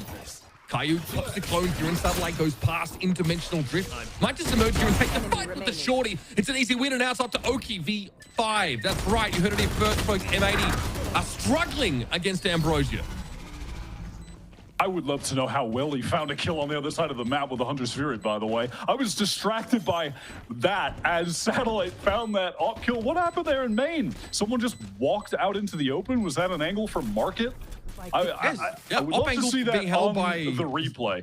And perhaps, I think it all got thrown awry because Val was the one getting caught by the Hunter's Fury, so he couldn't actually give them any smokes. I would need to see this again. Yeah, I think that is the case, actually. Yeah, Bao couldn't place. I'm gonna say that that's the excuse for there not being a smoke there, and then just walking into that open sight line because Bao was getting hit by the Hunter's Fury. Did end up going down to it. This is tragic for M80. They didn't even get to use any of their ults that round, but hey, at least they have 5 of them now. Surely they can convert. Well, as if Ambrosia won't just be buying for the rest of the game at this point. Is there null command? We expected M80 to try and make a play off of. It's not quite as high pace as we would have expected because they've got to respect playing contact into an offline could go badly for another round. Aki actually gets ahead of that special delivery, but spotted out. Doesn't matter. Caillou's still going to fall like a sack of potatoes. Bao wants to span through over towards the heaven direction now, and you notice that Welly, I think, is landing in the smoke. No, it's Satellite with Shorty. How did I get that wrong? Okeanos here up on the side, but the lid there, Welly able to punish on towards Sato. This Odin combining with the scan util is too much for M80 to deal with, Wyatt. Again, reveal of Okeanos on the side. Shondex is able to capitalize this time. And buddy, what is going on here? For this ostensibly top team, Ambrosia are taking them to task. Even at that, the shock darts from Willie did a hell of damage to Bao. He got down to like 60. Willie is, the new Odin spam angle just dropped. What's the image? Used to be friends with a B main. A Heaven is my best friend now. Something like that. I mean, bro is just getting the free recon spam every time. This has been so straightforward from M80. 4-1, we hit sight, and it's not working. Yeah. Ambrosia's anchoring has been fantastic, and they're flooding back in with ease. We throw recon ball, and we just shoot people through walls. I think Welly, since the start of the game, is like 10-1, something ridiculous like that, maybe even more. Just absolutely dominating. There it is. We'll get up onto a contact line. Time to go back to B, fellas, and tragically dead immediately. I mean, you are feeling the pain of a lack of Sova in some of these situations where you would be able to drone someone off the line, theoretically. And yeah, I mean, you have some scan util, right? But we know that KO is a bit more limited in that sense, in that you get some information, but not positional necessarily, outside of people being in the radius of that knife. Sato can get some information, right, by being able to pull on out of there, but Ambrosia very, very good at making an informed decision. That initiate a util to start the round. Acrian, as it should be pronounced, pardon me, a little tournament realm issue there. It's going to be able to at least go 1-for-1. This takes M80 with very weak weapons down to just 3 guns. Satellite again playing inside of these dark covers with the shorties. This doesn't get old, folks. Yoru's been a real nuisance, but M80 at least set up a post-plant with a Guardian and a Vandal to make use of here. Cliff has a smoke. He can cover up a main, has a paranoid to get out. Yeah, there's that dark cover. It's going to force Bao into the site with just that Sheriff. Rather, paranoia comes through. Satellite with food. Switching over to the rifle when it matters. Oki makes it interesting, but not nearly interesting enough to get me sat up in my seat here as Ambrosia are going to map point here. Pardon. What a way to start off stage 2 here of Challengers, really. Never a dull moment out here in tier 2. Definitely have to give some regard to the efforts from Oki. He is desperately trying to keep M80 in this game, but unfortunately, too much for one singular man to do. This was once again using the word effortless from Ambrosia in this 4-on-3, just pooling into the site together. M80, they have all 5 players outside of B. They will be running into multiple Ambrosia defenders. Oh, this is a nice with the kill trips set up yet again. They are in danger. Multiple of those trips set up towards Speedway. Even to catch the cross into Switch House. Satellite, we're going to try and fight ahead of it here. This time he walks up onto the line and gets a lot of info. Oh, look at Ambrosia on the map right now. They're pushed all the way out of A main because M80 just straight up hit sight, so they're going to be getting flanked soon too. Stillgarden came through there from Victor, but most of Ambrosia are unaffected by it. Happen to play for a bit of retake in this situation. They've got Armageddon ready, which is going to be devastating. And again, we just walk up, take a swing. It's just a weak spot there towards market as far as M80's sort of B-sides post-plant protocol is concerned. Here's an Armageddon now that's going to clear Speedway out entirely. One will come from the attack side though, and wow, M80 really able to capitalize on it there. Players forced out of CT. Oki able to make short work of them. Another 3K round as Acrian. Well, pretty much no chance to get back into this round now as Ambrosia at least are being kept honest. Stopped in their tracks here at map point. The desperation from Okeanos to win this game. He's at 24 for 14 now on the Tejo. It was a 3K the round prior to this one where he just gets another casual 4K, cleaning up everyone, taking these duels from B main, making it look oh so simple. Far from though, in reality, M80 were, I mean, it was a little scary for them at one point after the Armageddon started to come down, clear them away, but they maintain a foothold in the game and a chance to get some decent money. Victor again has that operator. Just wants to play inside B main while the rest of M80 go and see what they can rustle up here towards the middle part of the map with both Sato and Oki playing on the other side of that dark cover. Still trying to get some info, and Satellite does not want to be caught by that, doesn't want to have to, you know, lose that gate crash if he gets suppressed. Surely this spam will act as some form of deterrent. Well, you'd think so, M80. hope that Ambrosia believe that as well, because they've stuck 2 players in the market now, essentially undetected. And our drone, though, from CT side, is going to be able to spot them out. It looks like a salvo got thrown in the CT direction. Okeanos just gets timinged a little bit there. Kai tries to respond, but it's a clone thrown out by the ever annoying satellite. Still, we have players getting close now over towards this site, and these trips will be circumvented by Sato's direction. Also tries to walk over that salvo, just put on by Shondex. That is rough. Shondex at 4 health, able to find yet another kill. Okay, M80 probably just lost the map there. Shondex been kind of cracked, especially at the start of this game and the end. A bit of a bookend here for Ambrosia. Now it's up to Victor and Val, and Shondex just tears him to shreds. My God, guy's got fantastic motility. Have to respect it. 4K for Shondex to end the map, and I can't believe I'm saying this, folks, but Ambrosia just took Ascent off M80. It was their map pick, to be fair, and they looked pretty damn good on it. Shondex on both attack and defense was finding mega value. That was a little silly how that ended, with Caillou being 1,000,000% convinced that he was still at that box. It just didn't look for any potential that he could have rotated. A chaotic end, but got to give it to Ambrosia. They played quite well, and maybe a situation for M80 where, you know, because they've just brought in Jet and Victor, not a lot of time to flesh out the full map pool. They feel decent enough on Ascent, so it doesn't get banned, but they haven't really fully worked out what they want to do on attack yet. That was really straightforward, and Ambrosia were certainly a cut above on Ascent at least. But when we get to M80's map pick, definitely expecting for them to pick it up. Surely they don't get 2-0'd by Ambrosia to kick off stage 2. We need a little shaping up on split, I think, from NA to keep our confidence in this team high after such a solid stage 1.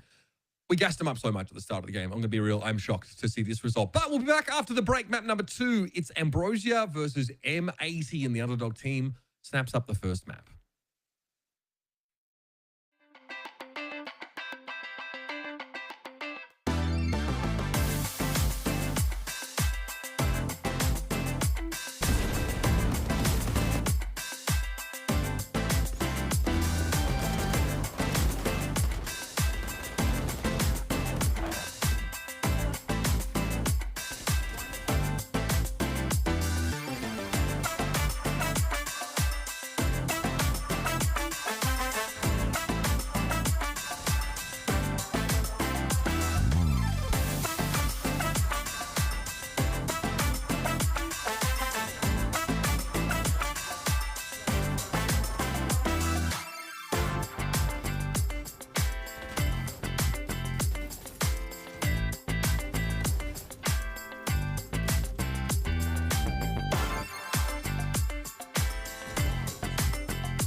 People would really like to give up, and they don't really have that drive. The expectation should be to win first place. Get them to Ascent. We kind of just threw at the end. 30 seconds left. Yeah, M80 we're winning 5 versus 3. Look how quick this one. Oh! Well, it was an Ambrosia that stage 1 got sent to promotion relegation, had to fight for their lives, and had a second opportunity to show their worth here in Challengers. And with that, they're not going to be disappointing to start things out. 13-10 victory on their map pick of Ascent over M80. I mean, going into this map, of course, M80 is the team that got second in playoffs. They have all of these players across the board, but when push came to shove, I mean, Ash, this was an Ambrosia that looked so clean. They really did, especially it really came on that second half of this map, right? We end out that first half 7-5 in favor of M80. They managed to get the next 2 rounds, and then it's Ambrosia all the way. They had a really good idea, I feel like, of how they wanted to play their defense. There was a lot of value that Welly was even getting off of that Odin on a lot of these off angles that I don't think people were necessarily expecting to be pulled out, considering the Ascent changes that did go through and how strong it previously was over towards B main. And I know both Wyatt and Uber were also shouting out a lot of the trips that were being thrown down by Shondex on that defense as well towards that B site, and just making it a lot more daunting to actually push onto backside there. I cannot believe what we just watched. It was a 7-5 half, but it was also an M80 that won both of the pistols. You'd think they're going to win that second round as well, but I feel like that's where the trouble started, right? The anti-eco, it's Ambrosia who were able to get it. They get that round 3 too, because into that second half, you have a full force coming through for M80. It's not even a bonus that you have. And then it just seems like it was a snowball. They could never stop. I thought M80, looking at them and what they were doing on the defense, they were actually pretty good. Yeah, they lost those 5 rounds, but it was just those little details that they were slipping through their fingers. Now, when you go into the second half, you actually get to see how good the defense of Ambrosia is. And yeah, it is a little silly. It's the operator. It is also having the Odin, getting so many multi-kills in those first early rounds. But I think in general, the way that they were playing around this utility and the way that they were playing around this Sova was so much more effective. The casters were saying it was lacking having that early info or that specific information that M80 needed to play into these early rounds, where Ambrosia, sometimes it was the operator holding on to B main and getting the one pick, backing up, and Satellite getting another one towards mid. And other rounds, it was just full util that they were implementing, with the Teho getting so much value, and also the Shondex trips for even going into the last round, it was unbelievable. It just way better, one step ahead. And the defense for M80 was good, but it was not as good as what we saw for Ambrosia in the second half. They completely dominated. Oh, absolutely. And I think we saw some of the ideas there for M80, right? Those glimmers of brilliance. You were talking about how their defense was pretty good. Nothing compared to the defense of Ambrosia when we swapped sides. But they had those set plays to try and set up Sato for a lot of those early engagements and try and force Ambrosia into their trap plays with Victor on the other side of the map. And the idea was there, but they kind of ran dry, it felt like, on that attacking side with that lack of information that you were talking about them not being able to find. And Ambrosia were really good as far as like repositioning, expecting where that utility was going to be thrown down, whether it was going to be, you know, some of the missiles coming out from Oki to clear out that space and set Sato up, and just being able to counter that so well. But at the same time, it just felt like Sato wasn't even, he was just going in by himself. And a lot of the rounds, it's not even his fault. It's just the way that this composition was working out was just not really setting him up for success. Yeah, sure, you're going to pop flash out of a smoke, but then you also have a Sato that's already all the way into B side. Nobody else has been able to go in because there's so much utility. And part of that as well is that as the rest of the players are trying to go in, you have this guy who's insane on the Yoru. Satellite was doing so good. Yeah, Sato, you know, the players towards B main, or playing towards backside, they're going to take care of him. But Satellite is in the front lines. He's getting a pick with the operator. He was playing up very, very close, at least getting that info in so many of the rounds. He ends up 7-2 on the first kills and was such a big impact maker. This was insane from Ambrosia. I mean, Satellite was one of those players as called out as being one of these underrated players that we have here in Tier 2, and we really got to see a lot from him in that promotion relegation tournament, but that's different competition. That is different stakes. And then going up against M80 today, when we laid out this work of him versus Sato and him being able to put up, Ash, that performance that he did, I think him as well as the rest of this Ambrosia team are looking really, really strong. But expectations, to bring it back down to earth, this is and was their map pick. Can we see that now going on in this series with M80's map pick coming up of Split? Okay, yes. You know what? We are going over to M80's map pick of Split, but realistically, Ambrosia don't look too bad. Like, they've had success on this map, granted. I think both of them were actually during promotion relegation, actually. So very, like, recent results for this squad, but we are also going to expect to see Satellite slotting back onto that Yoru, where he found so much value. He went 4-0 on those first engagements up against Sato, just consistently being able to shut him down. And I'm really excited to see how this is going to fare out for both these duelists once again, with the expectation that Sato's going to be back onto that comfort ground, expecting him on that raise. Sato Raise is always just like music to my ears, so I'm definitely excited to see that. So I think that'll be one of those things that going into this map, when we didn't really get to see too much of the Sato on the Waylay, I'm looking for this firepower from M80, this firepower that we praise them for to come on through. But set into the agent select. I know we're expecting a Sato Raise. We expect these things, Dan, but it's been 2 weeks, you know, things to switch. You never know in this Valorant world. Look, I'm gonna be honest, I'm not even thinking about Sato on the race. I'm thinking about Okeanos and what he's gonna be able to do here. That guy was doing everything map one, trying to save it even towards the end. And if he's able to keep this consistency, that might be a big piece to make sure that M80 are able to push it to a map 3. We talked about the compositions. We talked about what we saw M80 play before, but with Victor now going into the Viper, that's something new that they bring. It was B-Dog before playing the Astra instead. They were playing a little bit of the Sage in a few of the matches too with Bao. So they're playing this double controller with the Astra, with the Viper. And, you know, I said it, my eyes are on Okeanos.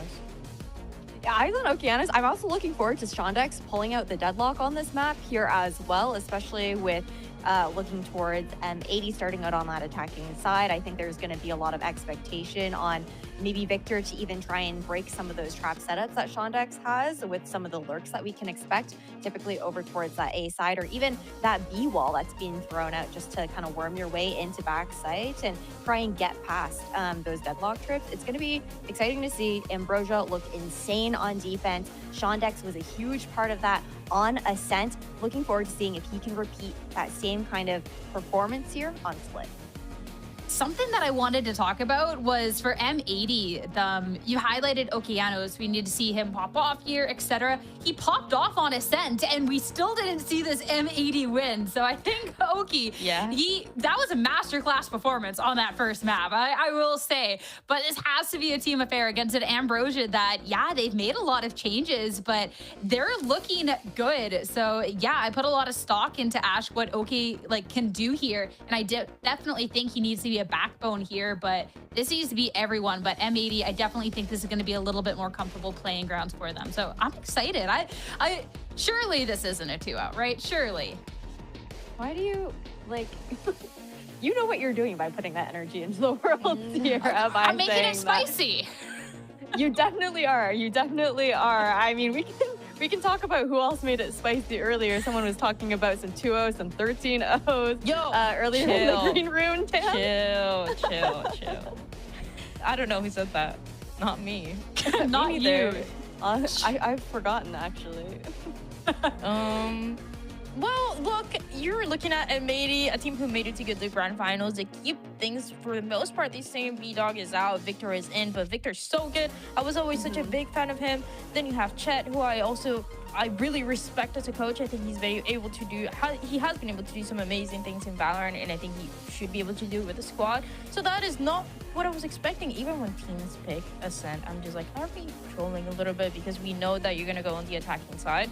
But no, they did everything right. So I'm happy to see an Ambrosia succeed, but I'm also at this point I'm like, M80, yeah, we got this map, right? We win this. Bao, one thing that I have to say, I much rather see him on the Astra rather than the Sage. The Sage, I feel like recently we've seen a little bit more in Tier 2, in Tier 1. Cry has been playing it on this map as well. But this double control is really good, and it's going to be great to see how the post builds are going to be played out by M80. I mean, they're going to be so annoying, and that's kind of what you need, because on that first map, that's just not something that was an option for them at all. They were planting the spike, and right away, it was a flood coming from Ambrosia, a lot of utility, a lot of attacks from the Sova, so things change a little bit for this map, and it should be one that M80 gets away with. Oh, it'll be fun, that's for sure, but it's time to see if indeed M80 can take it to a map 3 or Ambrosia at the upset to start off the split. So time to send over to your casters, Ibra and Wyatt, to find out. Okay, Ascent, I can understand. I can allow that Ambrosia's able to take a win there. On this map split, though, yeah, I'm struggling. Genuinely, like that would just kind of, I'm be chimping out a bit, I'll be honest with you. And I'm right there with you, buddy. This should definitely be, surely this is going to be an M80 win. Surely our second highest seed doesn't lose to a team that had to stay in the league via the relegation tournament. All right. We've seen a fair bit of that deadlock util already drawn out. Now, of course, grabbing it being the option there for Shondex. So Kianos walked up on by Satellite. He's just had a great game earlier on. Victor's not in a position to play off that at all, but we've got a lot of pitter-patter of footsteps here over towards the heaven side, and Shondex's fallen Satellite will be checked for and found in pit. M80 now can just head over towards the site here. They very quickly vacate heaven, but Victor was left in their wake to watch for any interlopers, and they are spotted. 2 Ambrosia players are set up there. Welly's going to try and make his way down ramp, still with 2 flashes to play off. Love this. Great positioning from Welly, but he just can't connect the shot. Victor capitalizes Glyph on the chase. They want to punish Victor, bring it to the 2 versus 2. They do so successfully. That's step 1. Oh, the timing of that one. Oh, M80 were in position there to double swing from slightly different positions there. And they're able to take the clutch in the final moments of that round. An awkward start there that sort of, ends up with, Satellite finding an early kill is just can't be converted by Ambrosia. Unfortunately for the Ambrosia defense, as M80 were getting into the site off that execute, Shondex was caught out in the open. If he was able to tuck and just stay alive for a little bit, draw some attention towards his position, maybe Satellite could have come up huge, tucked in hell, but things go completely awry. M80 off to the start that they desperately needed. Straight down mid here. Very reminiscent of Crew, this kind of moment on the up to lose that pistol round. Try and play off the fault line here, and so far so good. Glyph's been able to connect. Tiny, despite having a drastically reduced fire rate, is able to get in and find 2 people, but I don't think you maybe expect the whole bloody team to be here. This has now gotten uncomfortable yet again. 1 enemy remains. Victor here able to at least make a pinch, and while Welly's back was covered, Shondex could not boast the same. So M80X to this anti-eco, only keeping 2 of the weapons they brought in. Ambrosia will be more than happy to take away those 3 weapons and also instill a little bit of fear in M80 that they are more than willing to go for a full mid walk down on an eco like that. Really cool attempt. And they were so close to stealing that round away. Had they maybe just capitalize faster on one of these kills when this grab net comes in, but obviously the weaker weaponry, but they'll take that anyhow.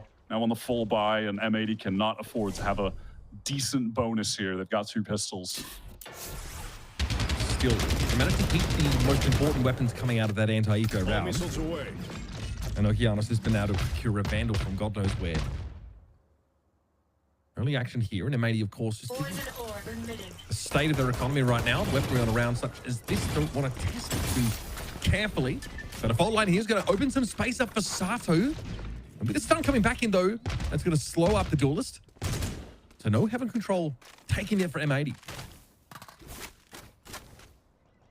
It'll be them slowly retreating away from A at this point, hoping to leave Victor maybe embedded, keep some control as they work now towards mid. Have options to pivot towards B or towards A with 1 player on either extremity for the attackers. I think Ash pointed this out before the game, but there's been that lurk wall brought over towards the B side of the map here, which is always an option when you have the Viper on this map. It's just going to keep Glyph at the very least over at B a lot of the time, lest someone sneak up into that space. 30 seconds left. Pretty annoying to have your resources taxed just because there's a Viper in the server for Ambrosia, but I've got no choice but to respect it to some degree.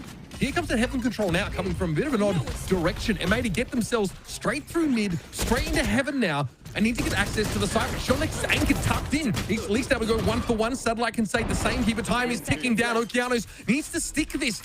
And the Omen's going to come for him here. Awkward as he gets off the plant, immediately taken down by Glyph, and now Bao has to get busy. The Ghost player, the loose end, the expendable now needs to try and salvage this for M80. As they see Welly cross, there is that Astra util in place, but now you've got to go do it the old-fashioned way. Bao has to have heard the player drop in a pick here and will allow there to be a defuse in favor of getting a decent weapon here. M80 do a really solid amount of damage over to Ambrosia as well. Look at how trash their buy is about to be because they get those 4 kills. They get the spike down. Sure, you lost your bonus, but that is a perfectly acceptable, more than acceptable result even to take out of that round. Ambrosia had a really good rotate here, you know, in that moment where we just saw Satellite backside. They had the read. They realized that M80 were just pressuring B Heaven with intentions of going right back into the A split, but they just lost so many duels backside. Can note the position of Glyph on the map here. They've had to tuck on that corner and even have the Tejo play that off angle for them, Satellite. Well, it's a tough round here, Ambrosia, forcing into whatever they can get. They lose that mid control, and already Astra Star getting thrown over towards rope, so M80 do have a myriad of options. Bao, of course, plays low here. He really tried to do too much, and he tried to do too much alone. And that's given M80 an easy opportunity to get their 3rd round on the board, completely crush Ambrosia's economy, and have a really nice start on this map too, their pick. Maybe Shondex can come up for Ambrosia on this angle with the Guardian. No one testing ramp properly here, so Shondex has not seen any of this. You can see it's been considered by Oki. Orb taken up, one away from that Armageddon. Now as Shondex decides to go and have a peek. See what's happening here. Followed each other. Gravenet going to be thrown out here. Fault line also for Oki, but the ability to actually push into this player is not there. Oki's able to shrug off the net, reposition here, and Shondex has been doing very little to contribute to the win condition for the defenders for the last 10 to 15 seconds. And now Ambrosia forced into a post plant with 2 Guardians. That had no utility because Okeanos was just a little piece of bait on the end of the line that got out the fault line, the missiles, and the Gravenet. So they have no tools left to get back in. They couldn't use any of those to actually convert a kill. That is wraps on round 4. Ambrosia having a pretty sad save here, trying to bring 2 Guardians into this next. It's not remotely compelling. That is certain. And tough here for the remaining trio of Ambrosia, who, of course, well, money hard to come by. After, of course, surviving it. Oh, geez, it's a hard sell, isn't it, to maintain a Guardian into the next round, knowing that doing so just kind of messes up your money. But hey, that's the gamble. Flash there off of Satellite getting into mid here. This is obviously Shondex, who was so good in that last map, just doesn't have a lot to do here. Hopes to, like you mentioned, while they create an opportunity, but the sheer amount of util expended there was enormous. Once more, we're going to have a bit of a slower play over towards the A side, and the soul read on Ambrosia as they try and scale into the space that was set up by those salvos why it goes awry. Yeah, combined rounds 4 and 5, Satellite has been able to play about 12 seconds of VALORANT, unfortunately. Doing a whole lot of spectating, a lot of dead comp. Yeah. It's tough for your duelist, that's for sure. Just Satellite trying to create these little opportunities here and there, completely shut down by M80. This is kind of why we came into this map, or rather, geez, what we came into Ascent. You know, this would be a bit of an open and shut case, but M80 definitely looking much better prepared on this map with this change to their roster. Glyph here, given the hot foot, has to try and find a little bit of space amongst all this util, and there's still a Sonic sensor to play off up there in Heaven. The Rolling Thunder, though, might be a little bit more concerning. Glyph just gets pounded through the smoke. Welly won't be knocked sideways there, but there's plenty of attention here from M80 to deal with him. Shondex this time actually gets to click his gun, but Acreon's the sole survivor here for Ambrosia. Up against 4, and what's about to be a post plant. And dispatched with these by Victor, collecting his 3rd on that round, M80 looking far cleaner with the fundamentals, the way that they're playing together there to just take Male, take Heaven, scale into the site. It was all really nicely done. Those Guardian save from Ambrosia, next to nothing, and now they're thrown right onto the eco. It's a pretty sad feeling when you're already down by this deficit and you're on the defensive side of a split. Yeah. You're gonna hate to be down 5-1. Don't want to curse them, but they should be down 5-1, surely. Yeah.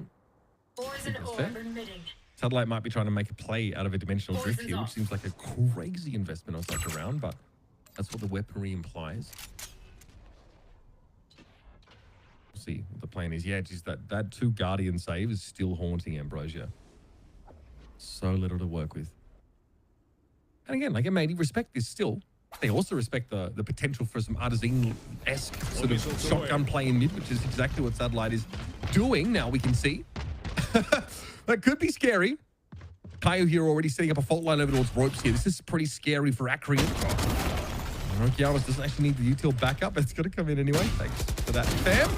Oh, the Bucky goes to work, but it's only good for 1, Wyatt. Unfortunately, that first shot could get the kill. Okeanos cleaning up these players with the poor weaponry.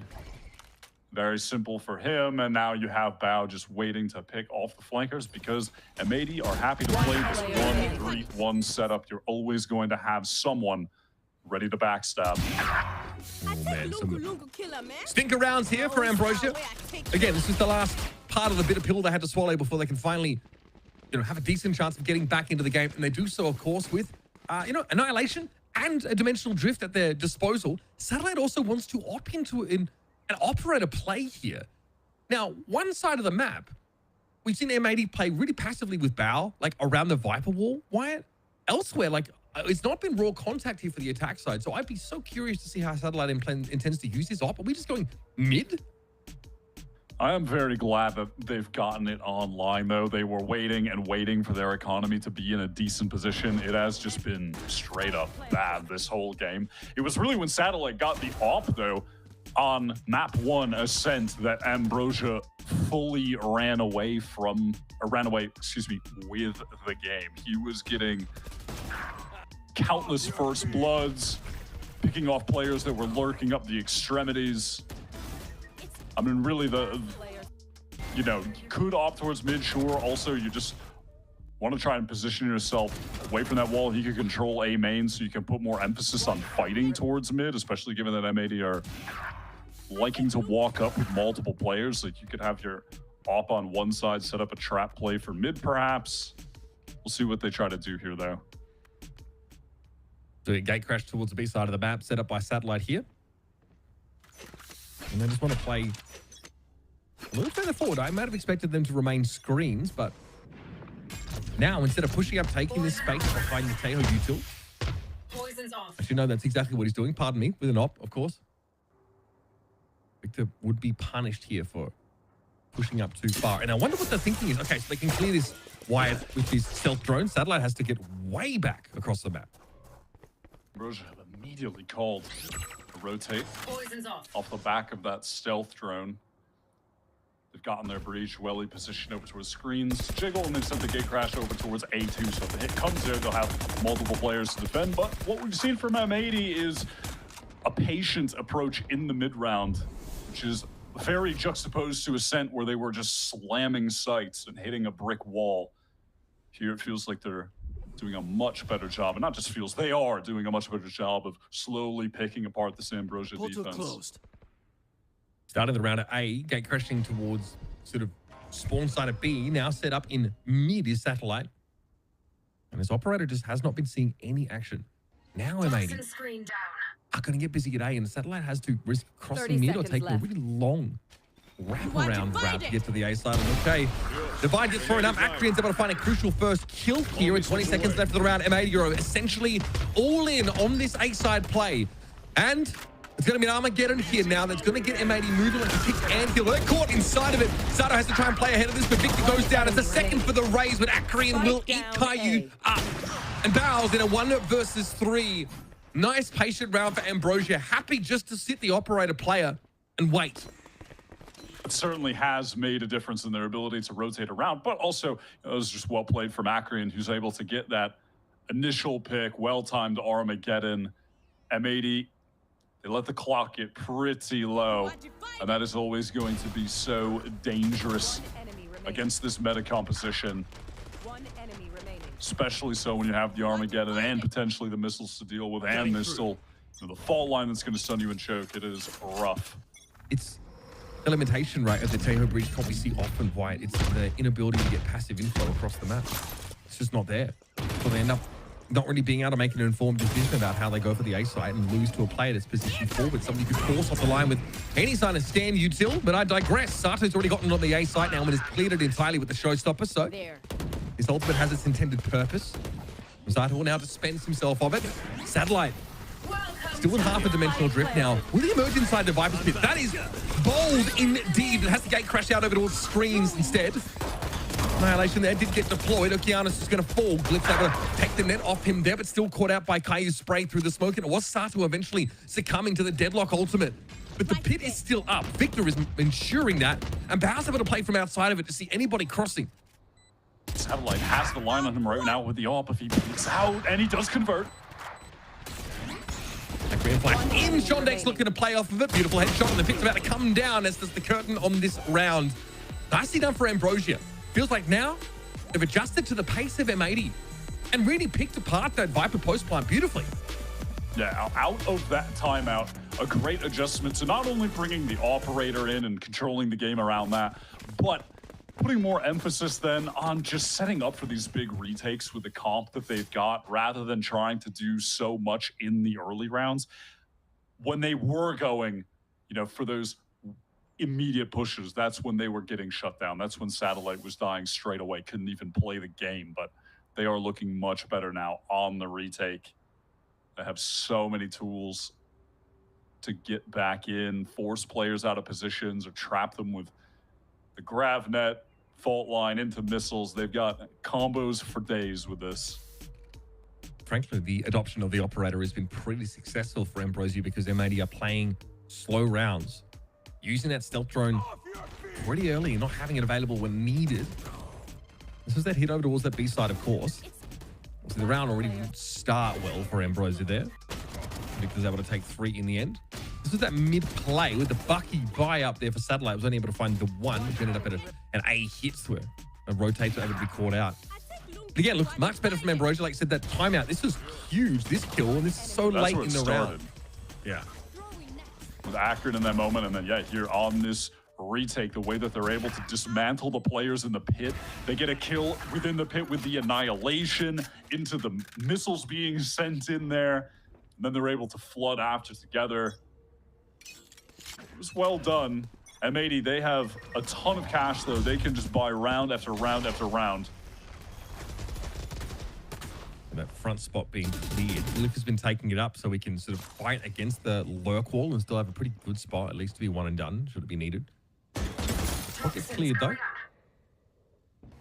And that wall in mid. Satellite this time is ready to play off of it, so maybe throwing a smoke up briefly there is M80. They're able to clear it. And falling off the angle is the Yoru.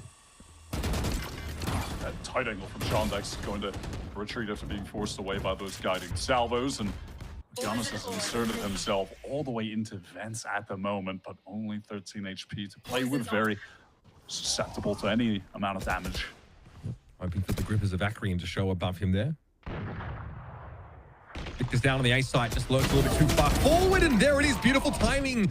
Man, both those kills actually had util involved. One was a flash, there was a fault line. Can't ask for much more than that from Ambrosia. They have done a great job here of handling the pace of the game, and all of a sudden this M80 that we expected to look so good after the first few rounds, while Ambrosia were languishing, Wyatt, in the doldrums, saving Guardians.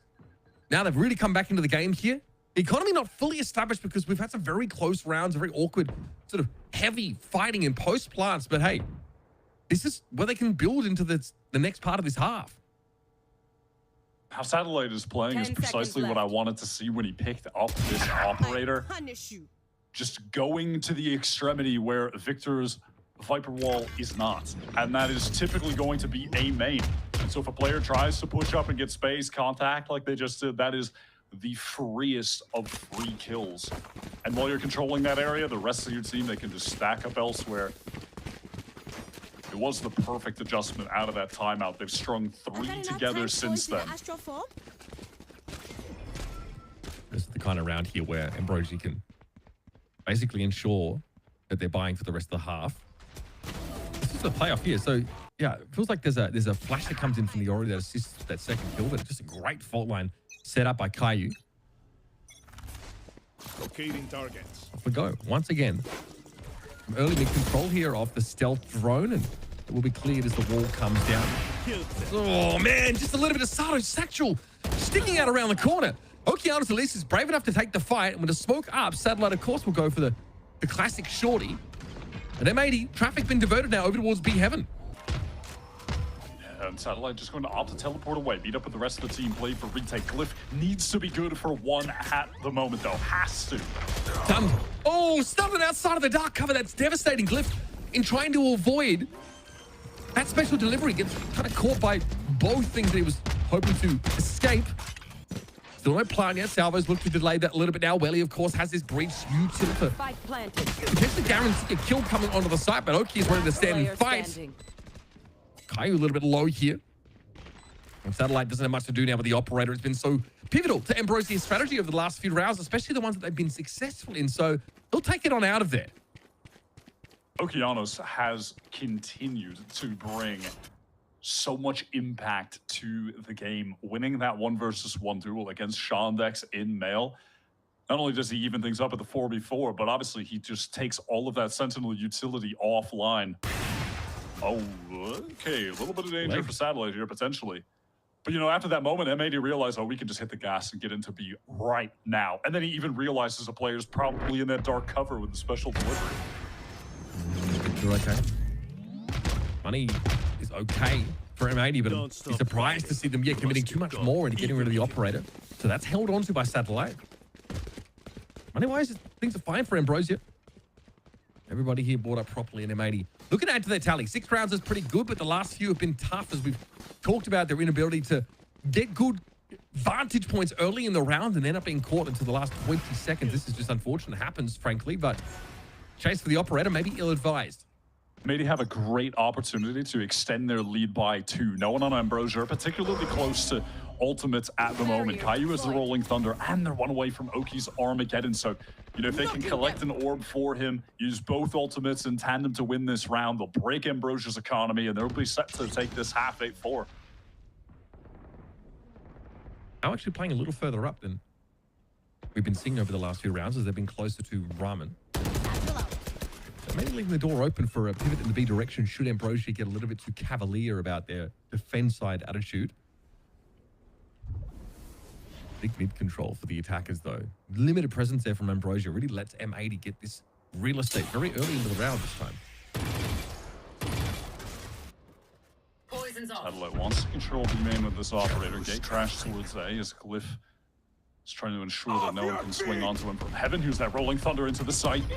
Rotate trying to stall and Heaven's side now, but the Satellite's playing close, gets hit and then gets out. It's going to be a long way for the action for the time being, but Glyph has stood up in his absence and Welly, well, he gets the job done there over on that A side of the map. The lurk is shut down entirely, and it's up to Caillou and Okeanos. 1 in the Heaven side, 1 on the B side itself, and Ambrosia just here to group up with his 4 weapons and make a play for it. Importantly, Welly is the one wrapping from the backside. He's trying to move with some haste. You have Okeanos wrapping into Heaven. The spike not planted for him, but perhaps can get a couple kills with the backstab, bail out Caillou in the forward position. A lot of sound baiting going on here. Oki sees the clone. Deals with it. Shondays can't get back around the corner in time, but it's going to be a 1-for-1. Oki v3 now. Akreen is at 2 health, but Welly should be able to have a decent backstabbing position, and Oki just has his attention pulled in far too many different directions. Ambrosia get up to 5 on this defense side. Is M80 faulty here off just their aggression and trying to force control of that Heaven side? And hell, why not use the dimensional drift? Must-win round. Oki has been on point today. Just make sure that we lock this up, get the 5th on the board, have the full buy for the next as well. Keep this off. Not that it was the most abysmal starting stat line, but I want to say at some point, Satellite was maybe 2-6, 3-6, and is now topping the board for Ambrosia. It has just come from picking up this operator.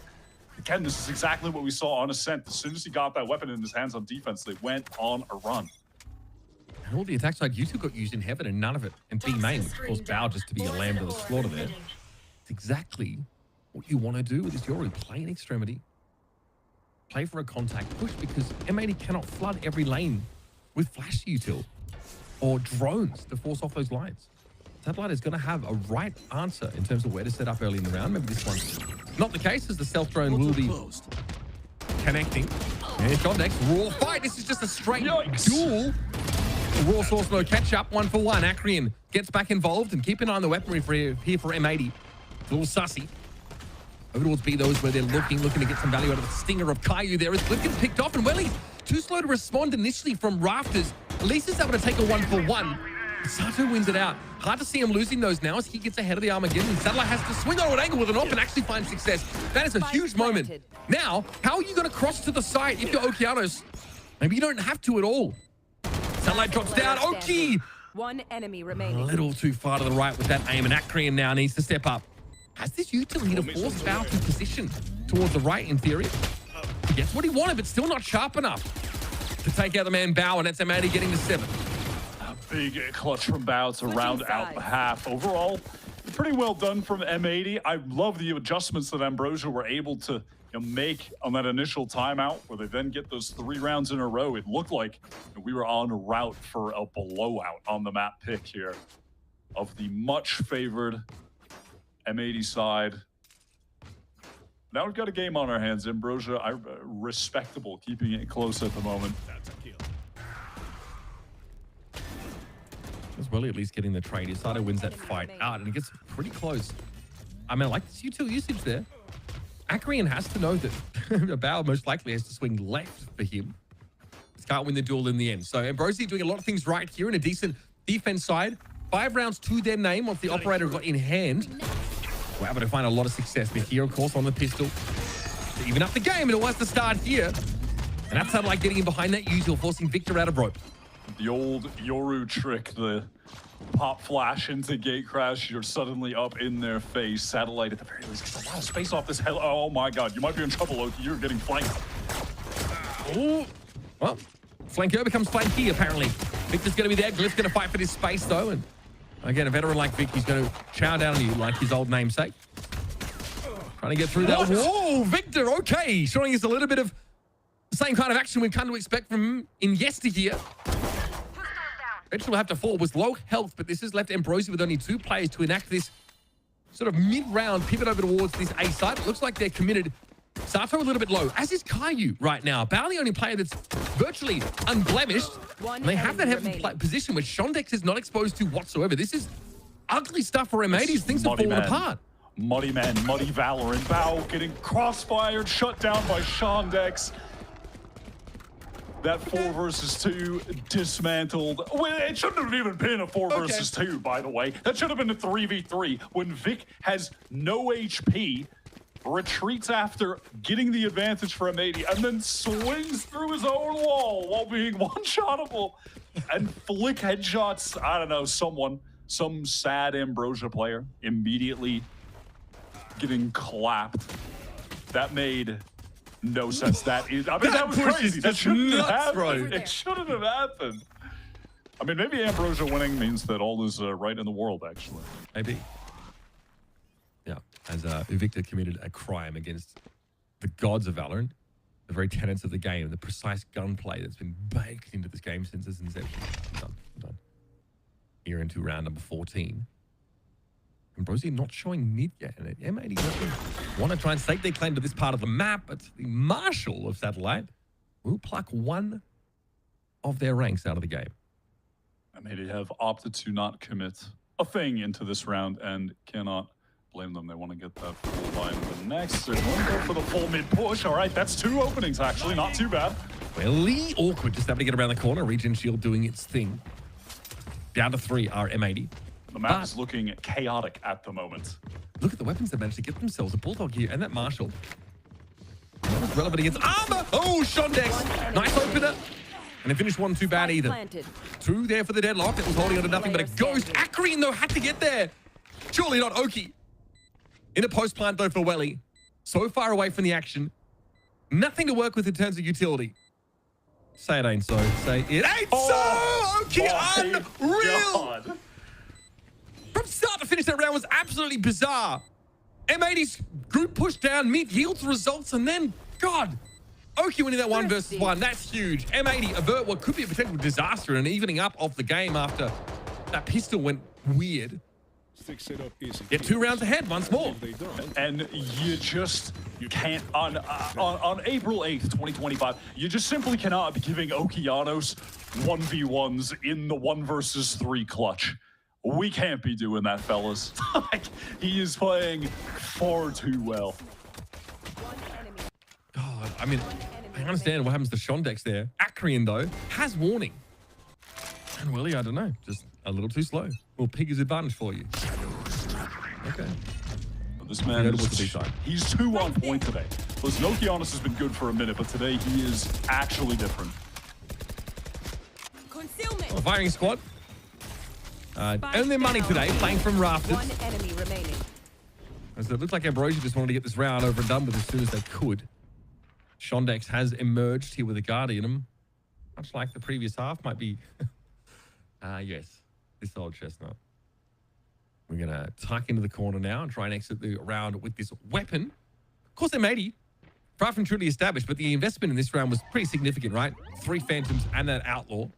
I definitely can sense that they're in a position to really stretch their lead now. He makes enough noise to wake the dead. He joins their ranks. Also, Bao serves himself up as the taking morsel. And that little kept Guardian finds 2 kills, but both of those Phantoms still in the hands of M80. Man, if Ambrosia lose from here, they are going to be fuming about how they played that previous round. But I'm going to let that go as they have an opportunity to right the wrongs out of this timeout. We saw how effective the timeout call for them in the first half was. They made a nice adjustment, go on a run of 3-round wins. Here they have the Annihilation to play with. At the moment, the only ultimate on the field. But that being said, Oki won away from the Armageddon, Bao close to the Cosmic Divide, so we can certainly see either of those being on the playing field in this next round. Game so far. I mean, both teams, I think, making some really, I guess, some decisions that go against the grain of what general conditioning is like in this game. Oki just being able to win out here with 35 points of health is pretty inspirational. Talking about the 1 taps gets him there. Honestly, this is the previous round where Ambrosia just really didn't have any significant weaponry to work with.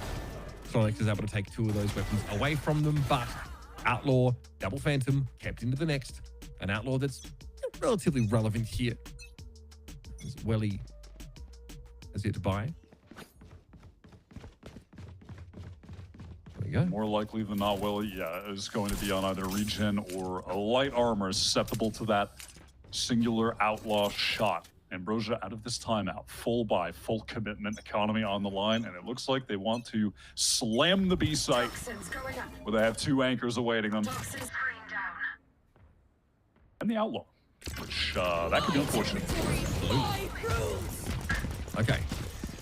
Just an Annihilation queued up for Shondex, but M80 very happy to clear the site, and yeah, just a speculative shot over towards Heaven will not be pulling Victor out of there. But does succeed in getting everybody routed from B so they can set up for this full 5-on-5, get the crossfires ready to go. Now, Oki has to ask himself, how much can we get any information about where these sort of attackers are set up in the post plant? So there's a decent Armageddon to make use of here.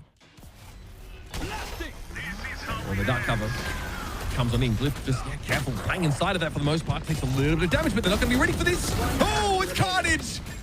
All of M80 gunned down as they try and commit to the site. And yeah, at some point, Okeanos did get rid of that ultimate, but unclear to see if there's any value to get there except for just pounding some earth. And Okeanos has to do that now on the pavement. Out of there we go, and Ambrosia keep themselves in this game, and importantly, have 3 guns coming out of a pretty tight round. You've got to be happy with that. The Annihilation, excuse me, makes the space for a strong post plant. It was a really Beautiful post-plant setup from Ambrosia. I think recognizing that Armageddon is more than likely on a B retake, always going to be going backside and towards pillar, because it does just get anyone holding it down out of those positions. So they're just playing forward. At that position we saw from Glyph, right up against the smoke, fighting towards heaven and hell, that was excellent. They just took the fight to M80 when they were coming in, completely avoid the Armageddon altogether. Really well done. Early play there for Sato with the... Oh, be careful of that wall bang. Oh my god, this man is taken quite low. He is in the danger zone. Missiles away.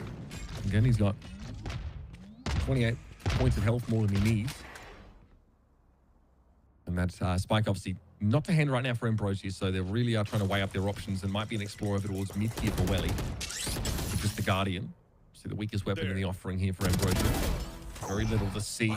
Great patience there from Glyph. In a great spot. Sees Okeanos step up the Challenger now. We get to see it all on the site with TPs in. And now Ambrosia still need to get the spike there, but they've got a cat amongst the pigeons. This is a pretty sick way to take the site. I love that instant teleport from Glyph. Everybody getting in here. Pivotal moment on the flank. Look at his deadlock util.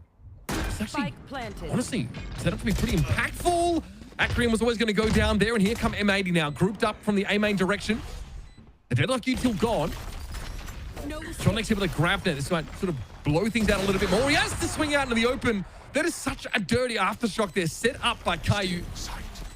Glyph now wants to play off this paranoia and satellite. That'll make great use of it. The operator rings out, but it eventually clatters uselessly to the ground. As Ambrosia now climb within striking distance again of M80. Some quality play here for this attack side team, the one that was really treated by an underdog for a good reason. You can't ask for more. If you're M80, then to have that 4-on-3 retake, they're able to catch Acreon because he sends out the missiles all the way back towards A, so they realize exactly where he is. They have players coming in from multiple different angles. Glyph played that round so well, top to bottom. Getting in that forward position, teleported up, punishes Oki for his curiosity in main, that teleport to get space in the site, and then the perfect paranoia to catch multiple players on the retake. Excellent stuff from Ambrosia, who have a real opportunity to even up the game. And all this info from the Yoru, forcing everybody from M80 out into a retake with bad weapons. These sheriffs are going to have to sing big time. Falcon set up a retake wall here to potentially cut off B main, or even the backside of the side, but it's going to be awkward. Acreon's able to take their chances now. Beautiful three-piece so far, and M80 can really only look on, try and slow down the juggernaut of Ambrosia. Hey, you heard that right. Giannis now with that sheriff has to try and make this respectable, but we have an even game here as Ambrosia have that momentum to work with. It's up to M80 to put that to a stop with a buy in this next round.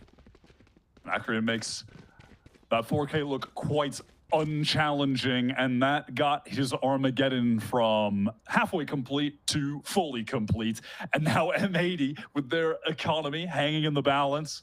Chet going to call this timeout, realizing as well, of course, that they're going up against two initiator ultimates that are round changing. This is going to be brutal. I mean, God, and this economic situation for the defense side is just not great. Ambrosia win this round, and it gets them within striking distance of taking the entire series. What a story for this team. Well, again, ain't no way Ambrosia take the first series of Challengers Stage 2 in Swiss by beating M80, who came in second place in the playoffs with a real chance of besting Shopify Black. A very close series. They would never lose their first game. Oh, I hate to tell you this. They're looking pretty average. I mean, especially when compared to what Ambrosia's last few rounds have given us on offer. In fairness, like this Ambrosia team goes down to promo relegation. They only lose one map, I think, for the most part. Satellite has a pretty great time against that Maryville team.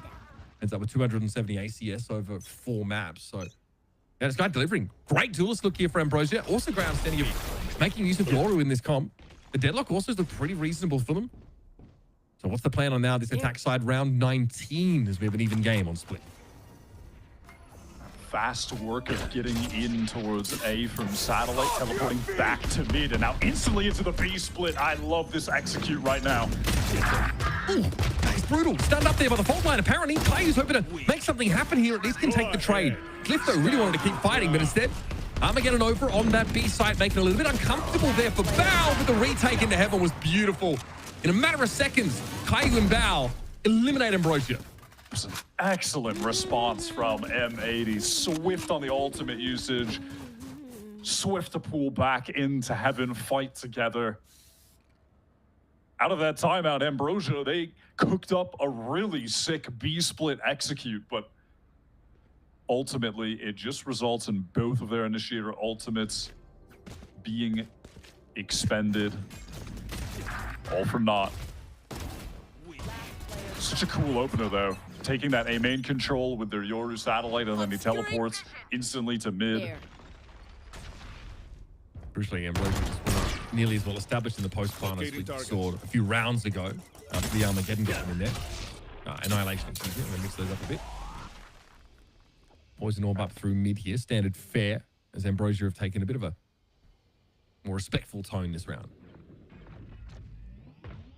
It was the same opening as the last round. Satellite getting that presence on A, teleporting to mid, but they go a little bit slower, Ambrosia. Now getting out of this smoke with that wall, cutting off anyone rotating through vents from the defending side. Dart comes down onto B, and outside of Caillou trying to be a nuisance in heavens. Side should be taken. No! Oh, that is disastrous. It's time for a pivot back. Should have been needed, but the Viper pick goes down, and Ambrosia say, bet Geronimo. I'm diving right on in. Cliff there cleared from rafters, but Akrian was able to deal with Bao. At least Okeanos, though, with a spray down. But Satellite in a pretty awkward position now. Spike's still in heaven. Viper Spit's still in play. 30 seconds left. Satellite's still in a solo situation. There's no way this is happening. Okeanos likely can just pair up there over into heaven, and Ambrosia here. Try and exit the round by extracting some value. And there's a tariff on those altar orbs, apparently. So, bro, suddenly M80 out of that Jet timeout, you can feel the confidence oozing from the pace that they are playing at. That was so cool how they got back into B. 3 players coming through spawn, safety as they were covered by that Viper's pit. So they're able to get in, set up crossfires together, while Ambrosia were awkwardly, slowly getting in. There was that delay from Caillou. That was really beautiful. Okay, Glyph having a TP across here. Looked like they went towards rafters. Going to get taken there by Okeanos, though, as they were looking to get into heaven. Ugly stuff here for Ambrosia. Again, a round where they have to eat crow with a much weaker buy. They're trying to close the gap wire and a number of mechanisms. Okeanos happy to do it the old-fashioned way with an M1. Victor will end the round. Oki is actually him. He has kept them in this series. Not that there haven't been solid moments from other M80 players, but come on, bro. This guy has kept them in it. Harken back to that 1 versus 3. Ambrosia, they're gonna be pissed that they threw that one away. That was really the round that got M80 off to a nice start on the defensive side. It is tough goings. They are in prime position to end this map, take their pick, get us onto map 3. Their debut with Victor, legend of the North American scene. Honestly, this map here has been pretty good, all things considered. I'm just impressed by Ambrosia. I'm not really feeling like the closest of this game is due to one team not being good enough, per se. We're going to have Ambrosia now make the way towards this A site with a little bit of mid-presence maintained as Glyph is playing through sewer. Might actually see some Ramen action soon if the timing is right for them. And very passively, Okeanos is looking to hold this ramp position. Also to potentially clear the attackers out of heaven with an ultimate after the fact. Shondex actually capitalized with the annihilation and caught alone in the site. This should be wraps. There it is, folks. Not much you can do about that one. M80. Get the game cleaned up after they decide it had been dragged out long enough. Nice showing here on this second map, a map that we go into expecting them to take away. We got to see a little bit more than we bargained for, though, from this Ambrosia roster, with Satellite continuing to put up these really solid performances and demonstrate just a relative level of mastery of this Yoru, enough to, honestly mystify M80 on multiple occasions. And you said it, Wyatt, Okeanos not only wins that crucial round, but even on that Ascent map, had a great performance there, keep M80 in the game. And this has been a series where they've not really been able to get Sato online, taken over these rounds, like, this reputation that preceded him would have indicated. So they've done very, very well here to stay in the series. But this Ambrosia team are no slouches, man. We've got to see it over 2 consecutive maps from them. For sure. That was a game as well that came down to the coaches. Both of them out of timeouts, so rallied the team back. They went on multi-round runs, and Chet comes up at the end for them. I believe it was at 9-9 when he called a timeout. And straight off the back of that, you had M80 pick things up to this electric pace where they were flooding into sites to fight Ambrosia while they were in that transitional period from getting into the site just before they could get the spike down. They do that 2 rounds in a row, break their economy off those wins, close the map out in excellent fashion.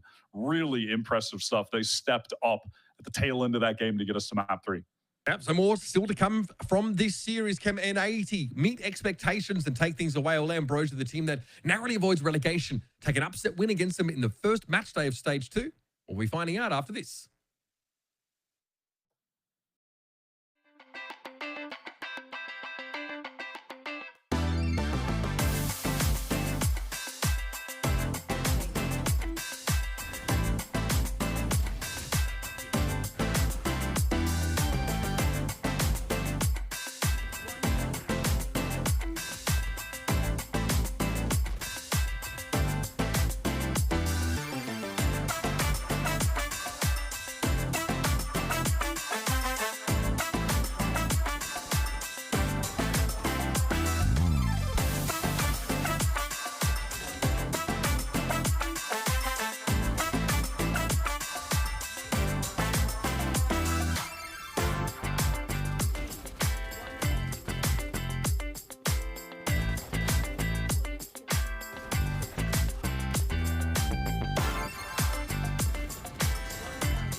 Fuga, vai!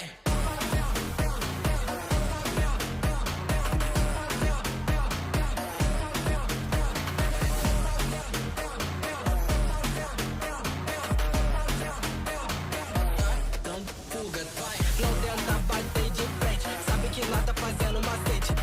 Desce até o chão, ela tá doida pra colar com a gente.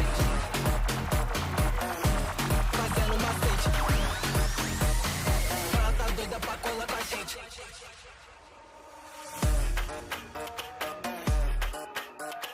Really like to give up and they didn't really have that drive. The expectation should be to win first place. Get them to Ascent. We kind of just threw at the end. 30 seconds left. Yeah, M80 were winning 5 versus 3. Look how quick this one. Oh!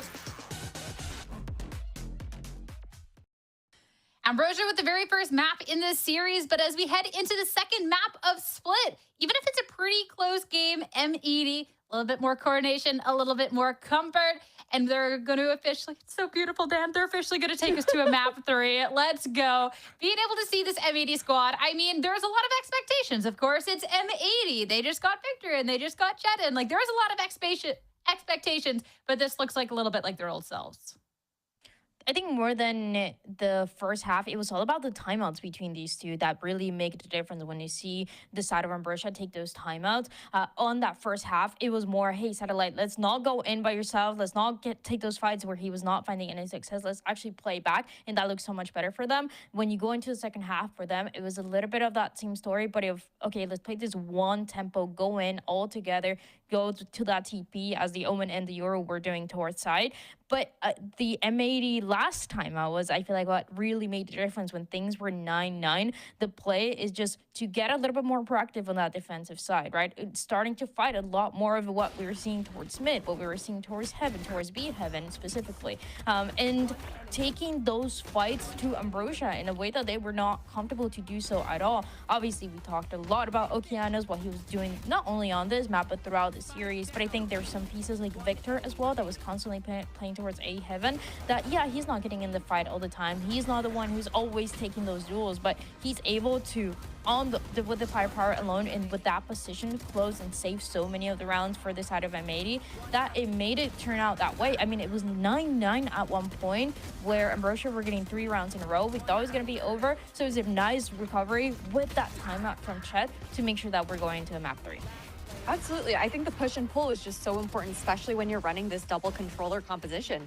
For the side of M80, you lack a lot more of that passive utility. Yes, you do have like a lot of stall with that Viper, with that Astra setup, but you do still have to do some of that information searching across the map. And that was where we saw that big difference that Dan was talking about when they were denying some of that info or going for info themselves to get better reads on the defense. So I do want to give credit to Ambrosia. I think that something that they've consistently shown us throughout both Ascent and Split is how potent their post plans are. I think we saw some really cool ideas coming out from Sean Dex's Deadlock. I really liked some of those sound sensors that were being placed. One round in particular that sticks out to me is like round 17, where we saw the sound sensor placed over towards ramps and then main as well. And then the fact that he's not afraid to like pull them back too. I feel like it just allows Ambrosia to be really dynamic and make it a little bit harder for M80 to push back into those, even though they weren't able to take this map win. I mean, M80, they definitely had a couple things stacked against them. When Ambrosia has these 14 first bloods, with 10 of them being between Satellite and Glyph, Ambrosia, their first 2 timeouts, they definitely had really good bounce backs after that. And for M80, it's, I think, maybe just a little difficult to warm up on for today, because we do get to see some glimpses of this M80. This is definitely better than what we got to see out of this map 1. But I think the most important thing that I wanted to look at was how everyone across the board was going to be able to step up, because Oki had a great performance map 1 and map 2. It was the rest of the team maybe just wasn't quite on the same plane, but a better step up from the rest of M80. And Dan, like, Oki will be able to shine with a victory under his belt. It's been looking pretty good for Oki from map 1 to map 2, and we even saw it in that second round going to the second half, right? Where we think it's over, and he wins that 1v3, gets the last player, gets Welly on the off angle too with the Guardian, and he's been doing this constantly, right? When he has to take those duels 1v1, that's when he's shining the most. But I think on top of that, he is bringing so much more with this Tejo utility that we've seen now on map 1 and the second one just now.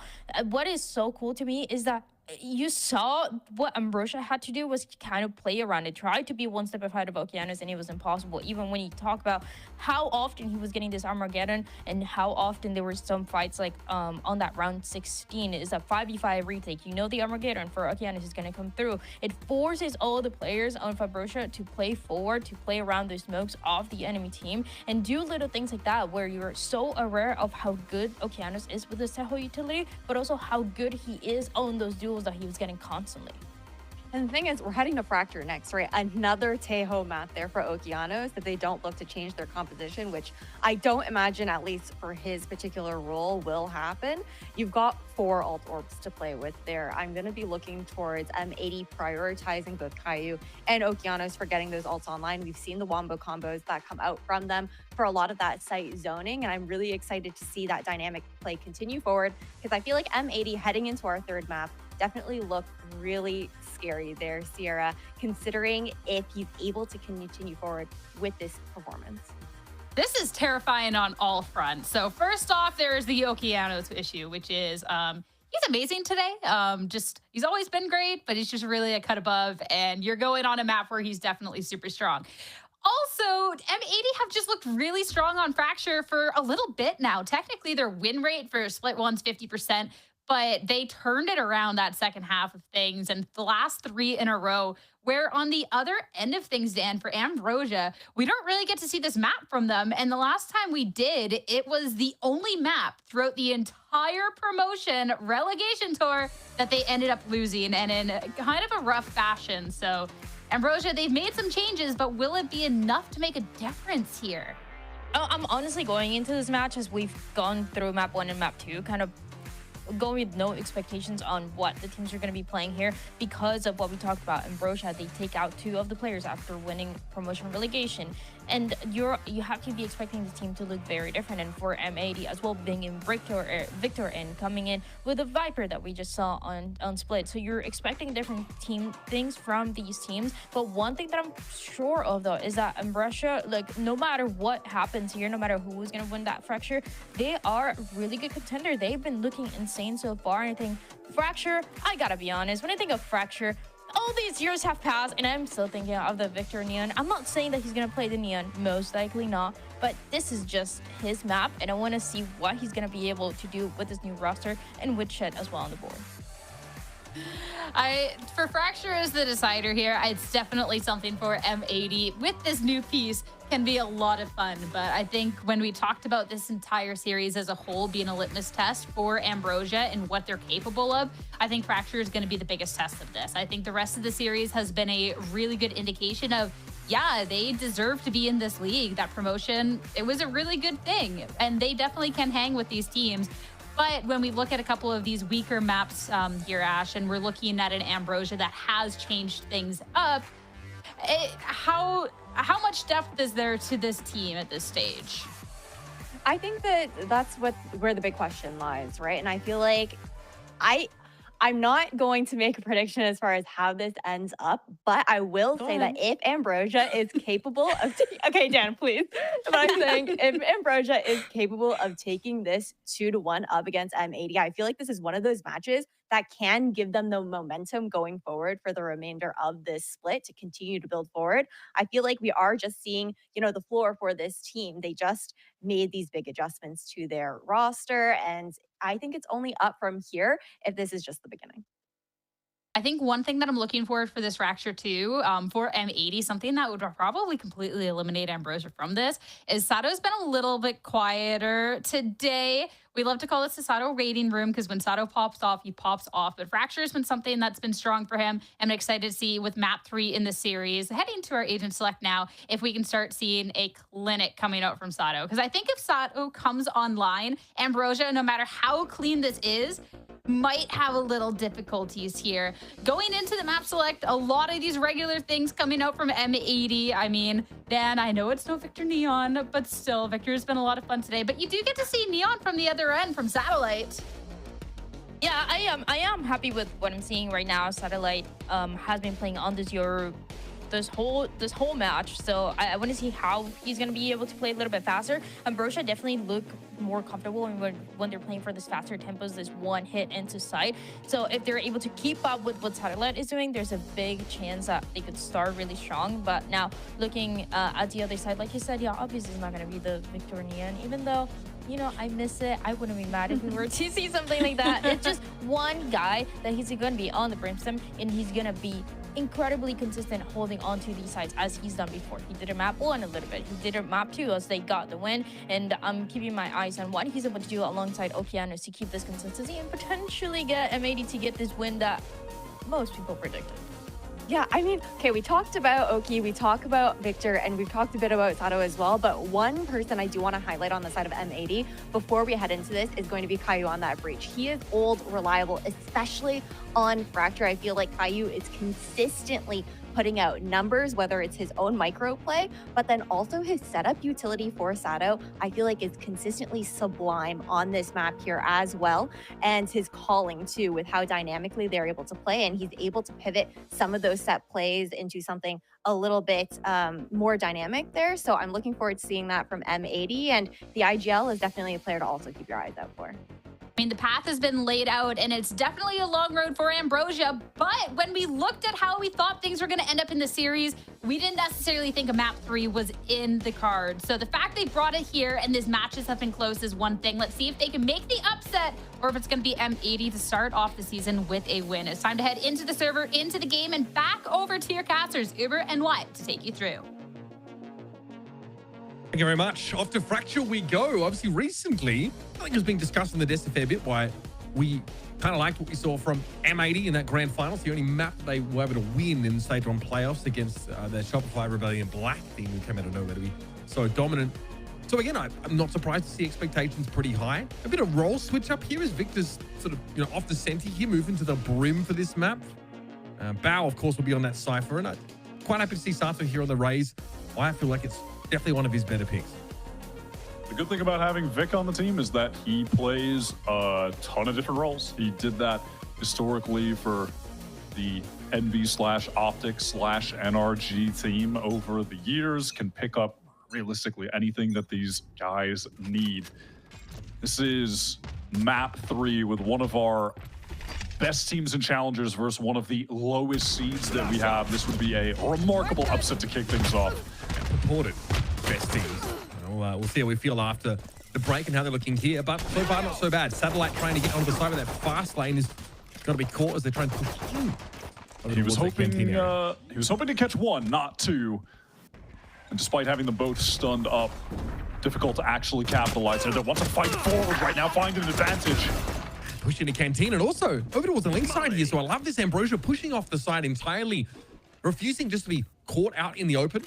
I'm going to pivot over towards the A side of the map here. I love this little pistol round strat, and M80 are a second or so behind in terms of kind of piecing it together.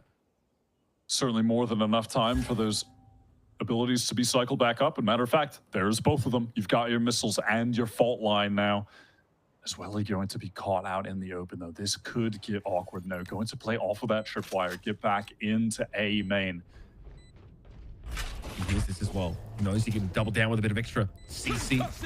Ult the fault line, though. Sato might have been affected by it, but he doesn't feel confident enough. Maybe he heard an extra pair of footsteps and realized that. I like it.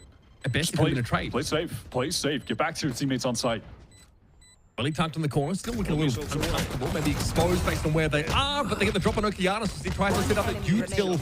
It ends up being a 1-for-1 as the salvo did hit, but lovely little pivot there. Ambrosia midway through the pistol sends them over to A, and M80 are constantly chasing their tail. Absolutely great call. I love that they made that pivot, but especially, on top of that, they get such a lovely setup towards A.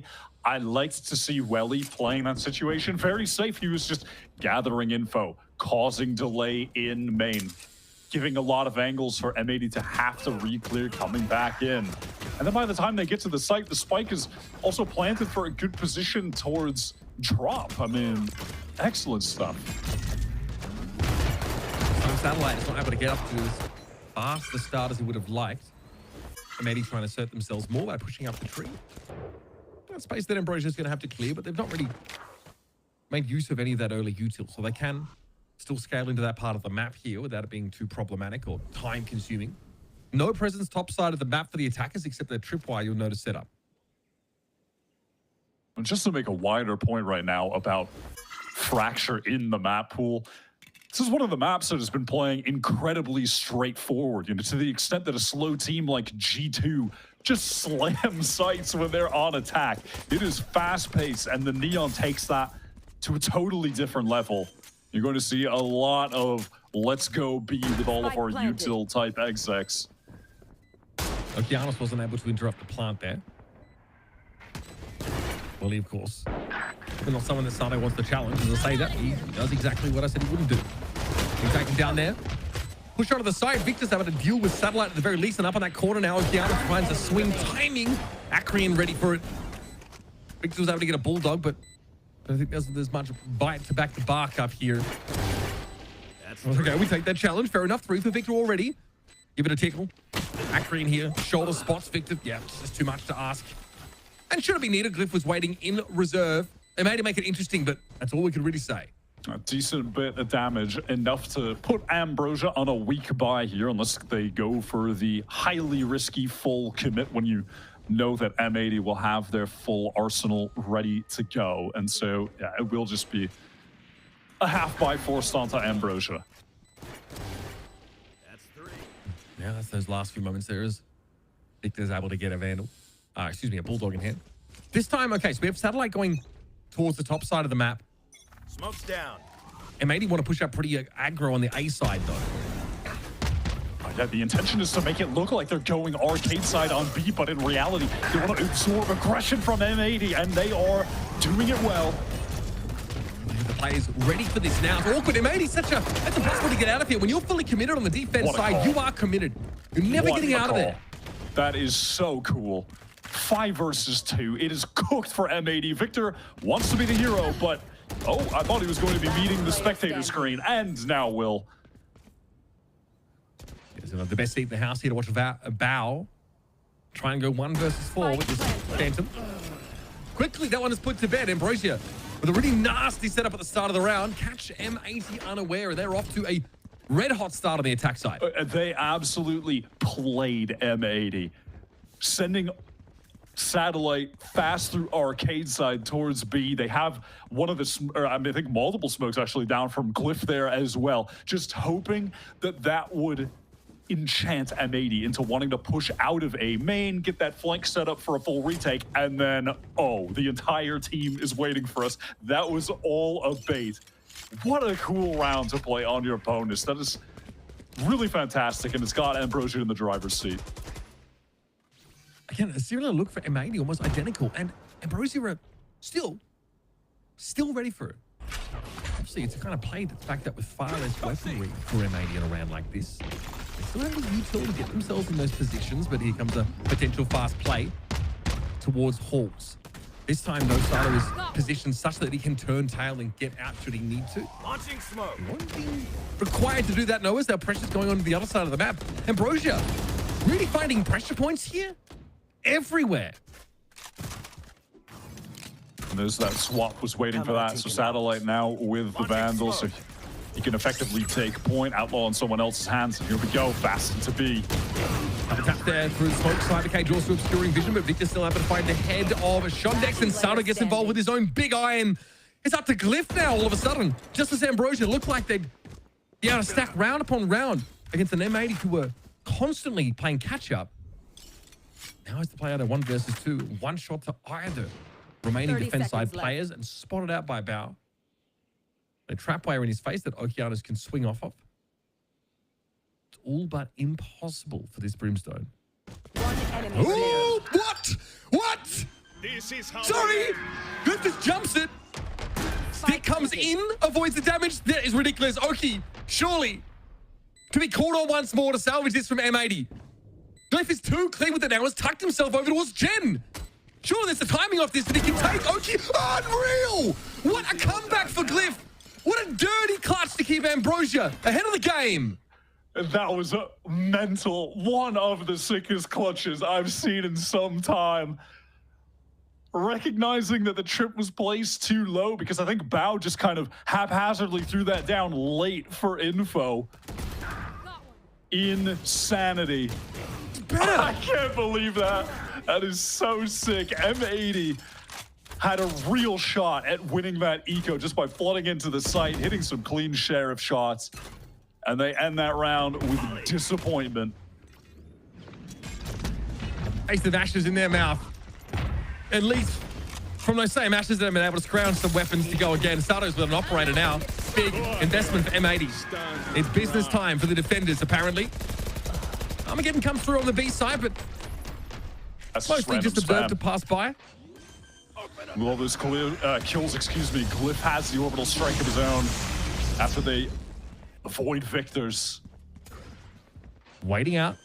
Stall util from M80. Ambrosia still have a decent stance to stand and fight should they need to. Glyph, I think, might have taken a tickle there earlier, and here comes Satellite. Now repositioning, rolling thunder. And the Neon's able to get ahead of it. Trying to go through that smoke towards Kai's direction, but it will be a breach kill for M80. Now we're even. Okeanos looking on a timing, and Shondexo has heard it all. Oki can't check every one of these angles, and now Shondex is just going to have the drop on them. I cannot believe we're about to watch Ambrosia go up 5 rounds to 0. Sato's operator invested into this round finally generates some revenue.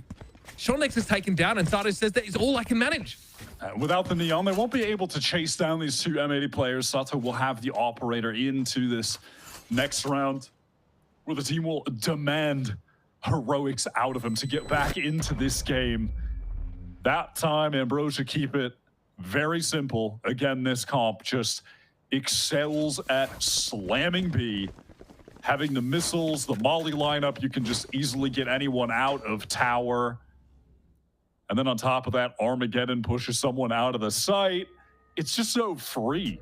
You essentially just get yourself in a 5-on-5 retake for free. And then as M80 try to get back in, they're running into the recycled utility. Glyph got his orbital strike up. It's overwhelming. Chet is forced into a timeout early.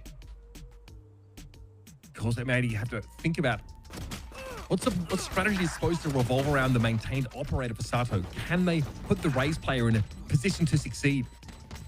He's just getting early kill. I feel like you give yourself some equity, some way to clamber into the round. This is almost flawless gameplay from Ambrosia. The reads have been astonishing, honestly. Against a team that honestly, it's kind of hard to maybe guess at what they're going to attempt to do just because they've made some changes into their lineup. But Miko, coach here for Ambrosia, making the right calls. Certainly. We've seen Ambrosia. We've had the pleasure of watching them come into rounds with excellent plans. The one where they won the bonus, just bait M80 into them. And we've seen them make excellent mid-round pivots, the pistol round. And when you win the pistol and the bonus, you're in pretty good position to run away with the game. Okay, we're looking at Sato here. He saved that op. He has to step up. Ambrosia, yeah, happy to flash themselves onto this line. Sato, though, yeah, pretty determined to maintain it. I think if you give this up for free, you very quickly find yourself being shut out of the round. Like, all this controller util, it's a trade. That's the best M80 can hope for now. Are playing up in such a way that they still have to fight for these weapons, but they're not ready for this. One kill has to be enough. Back up behind the cyber cage. Ambrosia are mad. Cage has certainly been rattled. Akrian with the shorty. Doesn't quite connect, but Willie just finishes the job. So now we're even. We're getting a little bit silly. That neural theft is going to get valuable info for Ambrosia. They know that they can get into this site right now, but they don't have smokes to cover the angles. Trying to use the cage to do so, obviously less effective. Entirely stalled out. I think they're going to pull out here, especially with this pick on Victor. M80 have to do their due diligence and keep a player here. So that's Oki. Wants to clear tower. Already, Ambrosia get up towards Arcade, and yeah, that Hall's play, that moment from Akrian to turn tail at 1 health. 30 seconds set up left. the post plant here, but help is going to be a little far away. It's a quick pivot by Caillou. Another scenario where we've seen Ambrosia make the right decision in the mid-round. They know that a player is coming A main now because of a tripwire that had been placed there. Top of the round by Shondex. Oh, that timing. What? Not punished for that. Oh, buddy, that's brutal, surely. Oki, yes, able to find him. Down to 60, though. Enemy remaining. Shondex handles Caillou. Every player in M80, or rather, the only player in M80, can know his position. And there it is. Ambrosia get another one on the board. Well, he finds 3 off the round. Competing with Akrian for the top of the scoreboard. A great change of plan for the attack side as they bounce across the map. It yields dividends, and these guys are fully stacked. They're going absolutely nuts, and this economy is getting out of control. It's not that we haven't seen M80 put them in uncomfortable positions either. Look at this. I mean, they're up 4 on 3. The desperation to kill Bao there. But the story has been Ambrosia not cracking under the uncomfortability that M80 are forcing upon them. They are making the right mid-round decisions over and over. This is really impressive from these guys at the moment. Again, a team that has narrowly avoided being relegated. There was such a real and close chance that we would not be seeing Ambrosia in this second stage. And now they look like they're going to best M80, who finished in second place. Okay, Hockey respects the Teo util. Beacon down. M80 though, God, it's awkward. God, the map's been flipped on them. So uncomfortable. And yeah, they just get absolutely run down. Buddy, around here, that could be worth 2. M80 are forced into a save already. What? Bro, what is going on? They just have no control of drop. They're they're trying to fight in main. Easy pinch for Ambrosia. It's the speed of the Neon. Me. Tweaking. Me for real. I'm tweaking out about this game. Yeah, certainly the experts came into this saying M80 will win this 2-0. What was the prediction from Dan Dryad again before this day started? There. I actually don't know. Was it a 2-0? Yeah, I want to say it was. But I don't think she said who would be doing the 2-0ing, right? I feel like she left that open to interpretation or to exploitation. Now, that being said, I can't throw shade at anyone because if you look at that prediction graphic, I'm pretty sure we all picked M80. Yeah, of course. And it's reasonable. And it's, I mean, you should be picking M80. Not to predict them to win this game. I mean, yeah, if you didn't predict them to win this, that is crazy. It's like a Rivington prediction, right? That's going for 6 demons on Prize Picks. That's what that is. It's just, you shouldn't be doing it. You're throwing money away. Like you should not have put your bread on Ambrosia. But hey, if you're one of the, I don't even want to say 1%. If you're one of the 0.01%, you're a genius or a fortune teller. I mean, I was on the VCT broadcast and I told people they had to come today because they want to watch Luke Show's teammate, who I said it was kind of outperforming Luke Show, and just because he's a duelist, they should come watch Challengers today. They should watch this game. What's going on, Sato, please? Make me look like a buffoon. 0-7 is the scoreline. You are not seeing things. Now, Ambrosia, take that. This is more standard, right? That arcade control. Start to scale in here. And you're right. Sato kept that rifle. Shonnex now realizes they're on a clock. Bit of timing here. Trap wire triggered, but Bao can't connect off of it. There's going to be Welly falling. Spike loose here. Sato, good job. Just what I asked for, honestly. Nice showstopper connection and a kill to follow it up. But things get a little bit awkward now because M80 do not have access to that better weapon yet. Oki's coming down through tunnel. Gonna wrap around, but Victor Spike planted. can only just spam through the smoke, and you see Oki just got spotted by that Cypher cam. I mean, weaponry is bad, but these guys are one-shottable. It's still incredibly dangerous. Shondek's going to have to be fast with the reactions. One enemy remaining. Has to be a trade there. Last Acreon's able to win it out with standing. 30 health, and Victor, just one shot, man. Just one. There's no reason for Acreon to rush this. There's been no sound cues yet outside of Victor. Well, honestly, making plenty of sound here. But he's hedging for tower. And Acreon has got absolute cojones of titanium. Surely, bro. 8-0. Ambrosia. They're clowning on M80.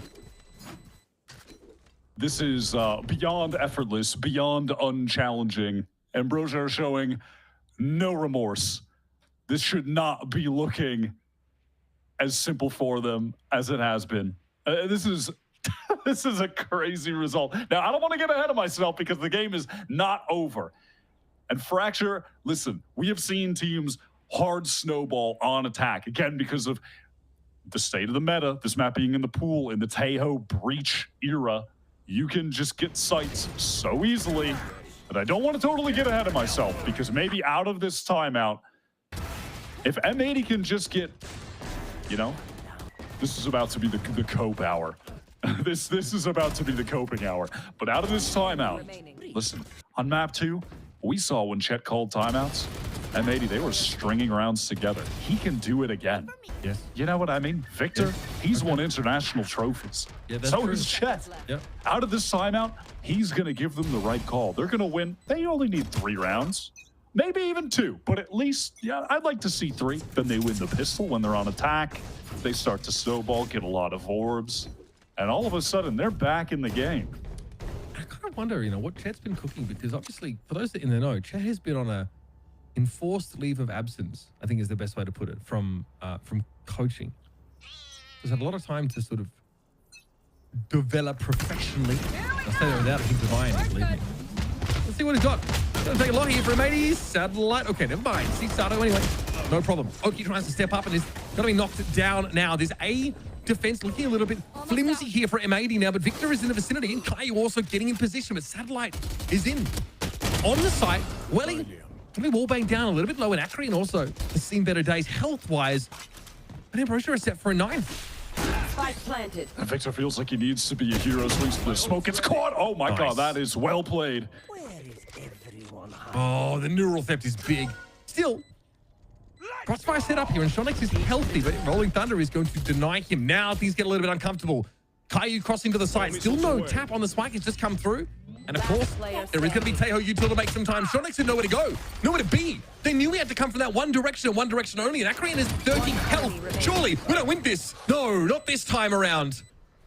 Not this time. Finally, M80 get themselves on the board, but it is not auspicious. It's with one gun in hand. So their economy still not necessarily solved. And Ambrosia now surely have a grudge. If they win this round, Ambrosia, they are continuing to take over the game.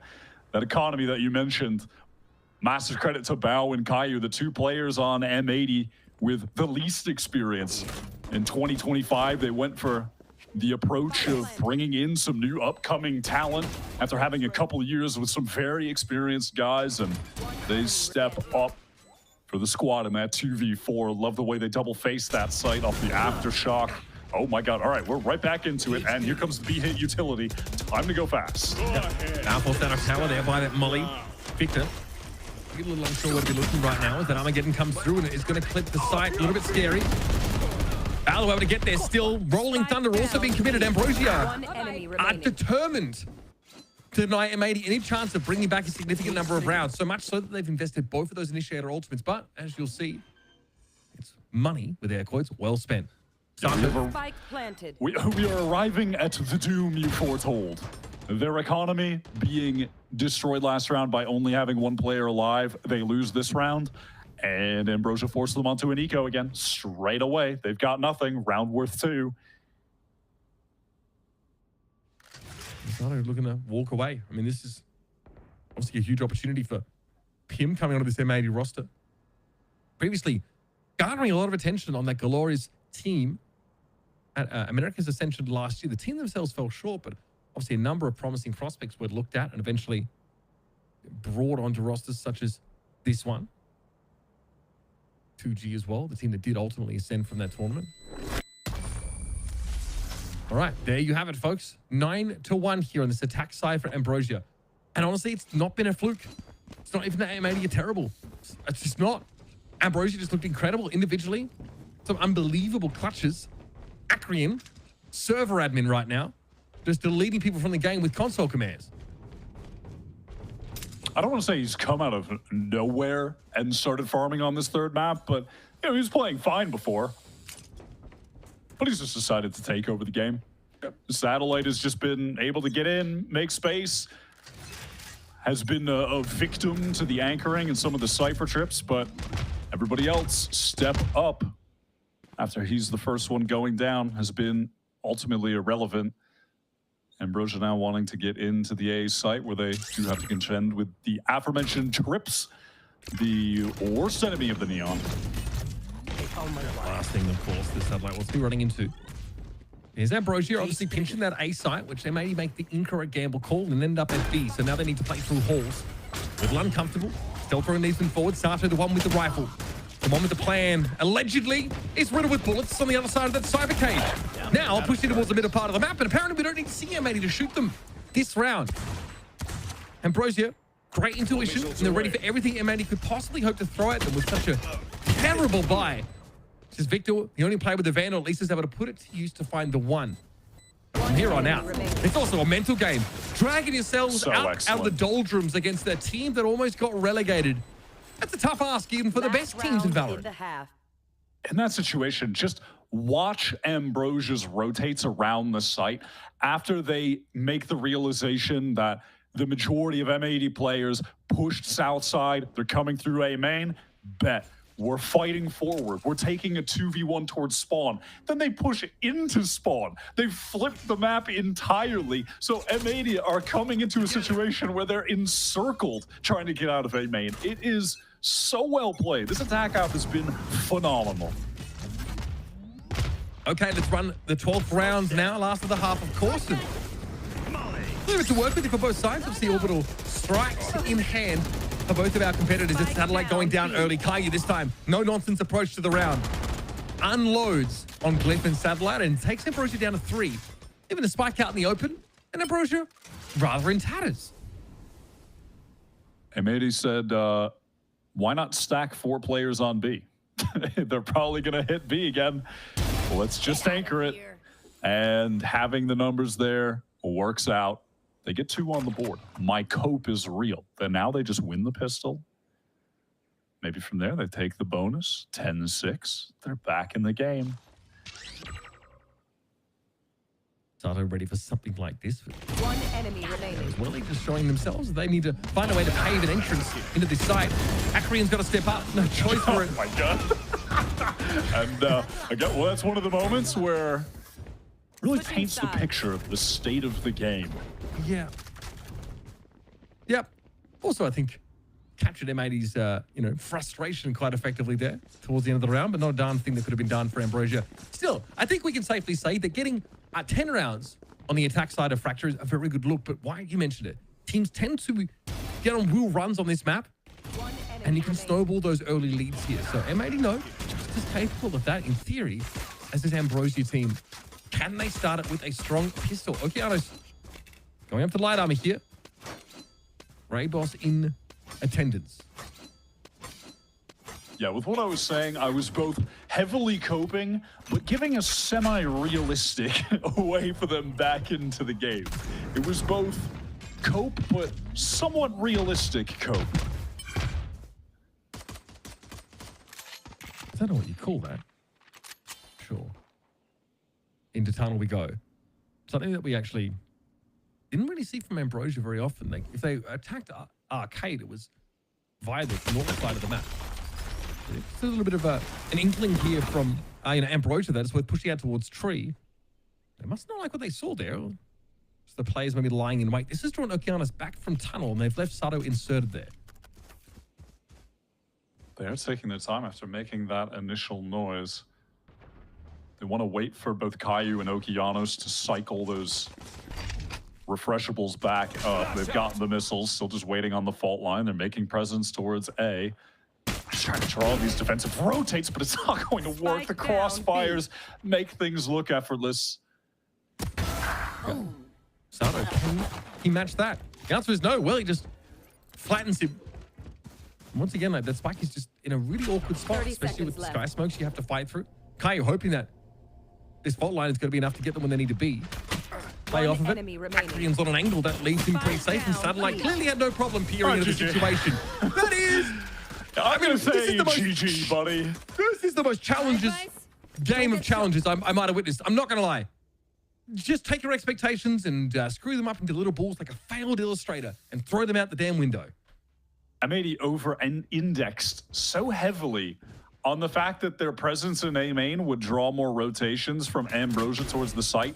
But look at this. They just wander in with no smokes down. So they get cooked by these crossfires. And now they must force. They have all the stingers. They have to force. No other option. Util is fine for M80, so no concerns there. It's just really playing off his own fault line here. Okay, I mean, yep. That's the thing you can do in Valorant. There wasn't really anything Shondex could do, I think, to help there with the smoke in the way. Bad timing, not sure. Right, these things get to work. This force, so far for M80, producing some results. Satellite, in a perfect world, can deal with most of this side, but Okeanos wisely went up to heavy armor this round. So I think Satellite might just be looking for an exit and then go next. And Ambrosia defense really got scrambled. And Welly feels like he's just forced into the open to take a fight. There's multiple players just staring at heaven right there in that instance.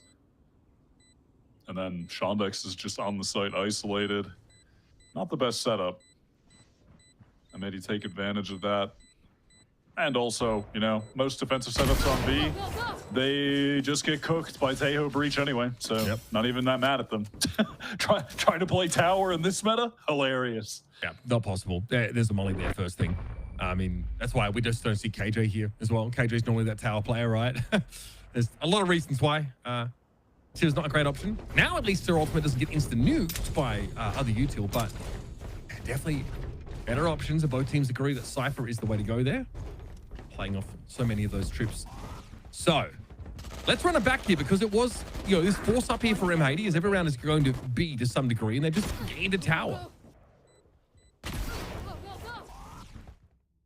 That's my recap. That's what happened. I mean, you're right. Yep. You're not wrong. I agree. He broke it down. Everybody has heavy armor, by the way. So, yeah, you're not going to find a kill, even if Satellite gets the shot. Let's see if we are going to who's next? It's like a high striker. Anybody else want to have a crack at this? This Oak is weak. I mean, it's a light at least. Spike planted. Okay, yeah. All right, guys, just send us to the next round. Cool. Okay, if you're not going to be serious about it, just honestly, you can just jump off the map. Like, you're allowed to do that. I mean, we've seen teams do it. Move on. Yeah. Thank you, Akrian, for making this so much less excruciating. Team Ace. I'd appreciate that. I know, and I've opened my eyes, and round 16 is just around the corner. Ambrosia is still 2 rounds away from taking the entire series. Honestly, like, amazing 8-round run to start this game on that attack side. Yeah, build off a really important pistol, but man, the decision-making in the mid-rounding has really been what it is for me. Great stuff for M80, the way they've been on that defense side set up to have these trap plays against things that they always knew were going to come from M80. Something to be said for developing, you know, a bunch of film on your opponent. Most of this half year has not been particularly exciting, but a good time is any to call a timeout maybe. Ambrosia, though, happy just to take rifles in here and get them to that important number 12. Currently nowhere near believing in M80, but we'll see if they can get us there. As they are heavily stacked up towards RK. The B hit worked before. Let's run it back. Go for it again. Shondex is committed to anchoring. Here's all of this. Don't play off this, it doesn't matter. Kai's caught with util in his hand, and Sada doesn't have enough time to respond. Cyber Cage active, and Welly takes the fight. Love these little timings for Ambrosia. Springing out of nowhere for a flawless round. Yeah, the whiplash for me, honestly, is what does it. The last 2 rounds, like, in terms of how vastly different they've been, doing me in. Yeah, and I'm with you. And the thing I said about waiting for the point to believe in M80 not being there yet, I don't think we're getting there. I'm going to be real. I don't think we will be arriving at that point. Once a team is at 12, I mean, buddy, we're playing VALORANT. You're going to get ultimates. Honestly, this map really could have been an email, in hindsight. Yeah, it really could have been. It absolutely could have been. I would have taken a PowerPoint presentation as well. Okay, that could have worked. Something a little breezy, though, you know what I mean? Like, no more than 10 slides. And lots of pictures. I was going to say 6. 6 slides with pictures, maybe some GIFs. Maybe some GIFs. Clearly hasn't spent much time in the corporate world. I respect it. You break out that matrix. Go use your thing. I'm about awkwardly get caught out by this. This allows Akrian just to get ahead now and forces a retreat back off that cyber cage. Bao doesn't want to give the space free, can't afford to, but there's a trap wire in case he doesn't have to fully leave this side of the map. Elsewhere, M80 have got purchase at least into arcade. We like that. Nicely done by Sato. Traded it out. Though was maybe hoping for a little bit more, but there's been a lot of space. And look at how M80 are populating it. All over the site now. Still no arcade tower presence for Ambrosia. So it's mostly going to be through Lincoln Canteen here. And okay, we're moving up into those sight lines. And Welly just says, okay, you want to give me the game? I will gladly take it. Victor is going to be anything but. when this round is done. 30 seconds. The spike tantalizingly far away from him. Looks to take the fight against Blip, but goes very low in order to do so, and the cleanup crew should be on the way. Somebody call the janitor. M80, win. your second to best team, I would say, after stage 1, just got absolutely ram-ranched by Ambrosia. Who had to stay in the league via the promotion relegation tournament, make some roster moves after doing so, and look like the God team. All right, our producer just said in the Discord chat, nice preds, okay? Wow. Okay, Curious.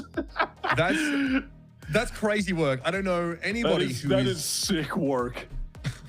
Like straight after, not even like a moment of silence for any sort of like semblance of our dignity. A second, bro. We didn't give them a second.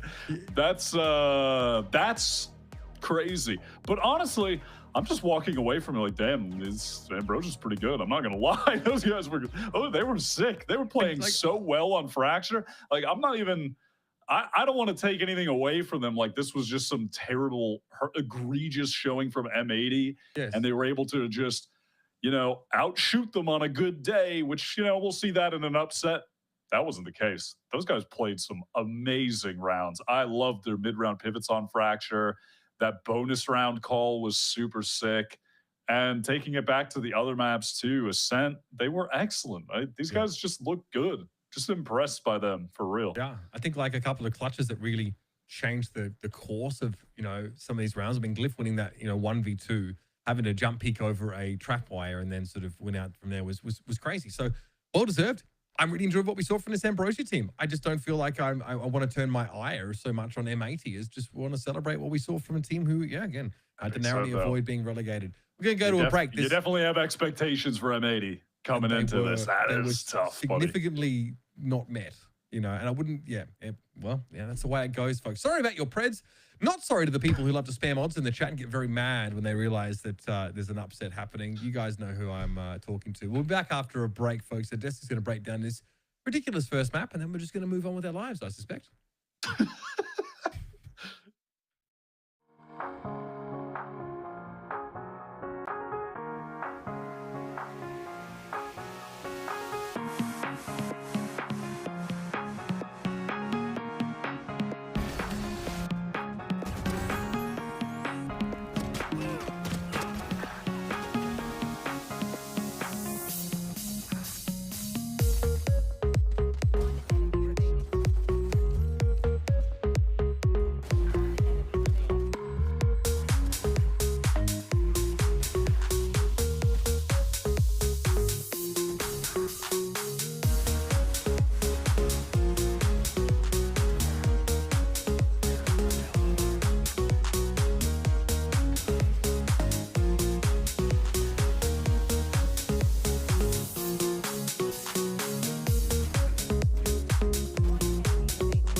really like to give up, and they didn't really have that drive. The expectation should be to win first place. Get them to Ascent. We kind of just threw at the end. 30 seconds left. Yeah, M80 were winning 5 versus 3. Look how quick this one. Oh!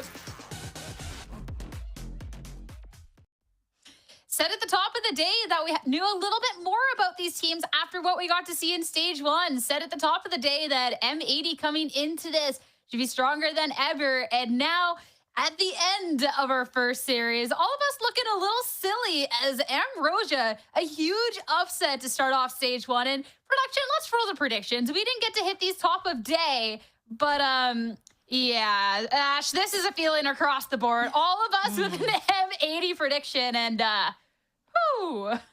Yo, Prod was a little too excited to throw us under the bus to pull this up for the top of the post matchup. But yeah, this is one of those moments where nobody was expecting Ambrosia to come out this hot into this match. We have to keep in mind, again, M80 was their team that went second in stage 1 playoffs.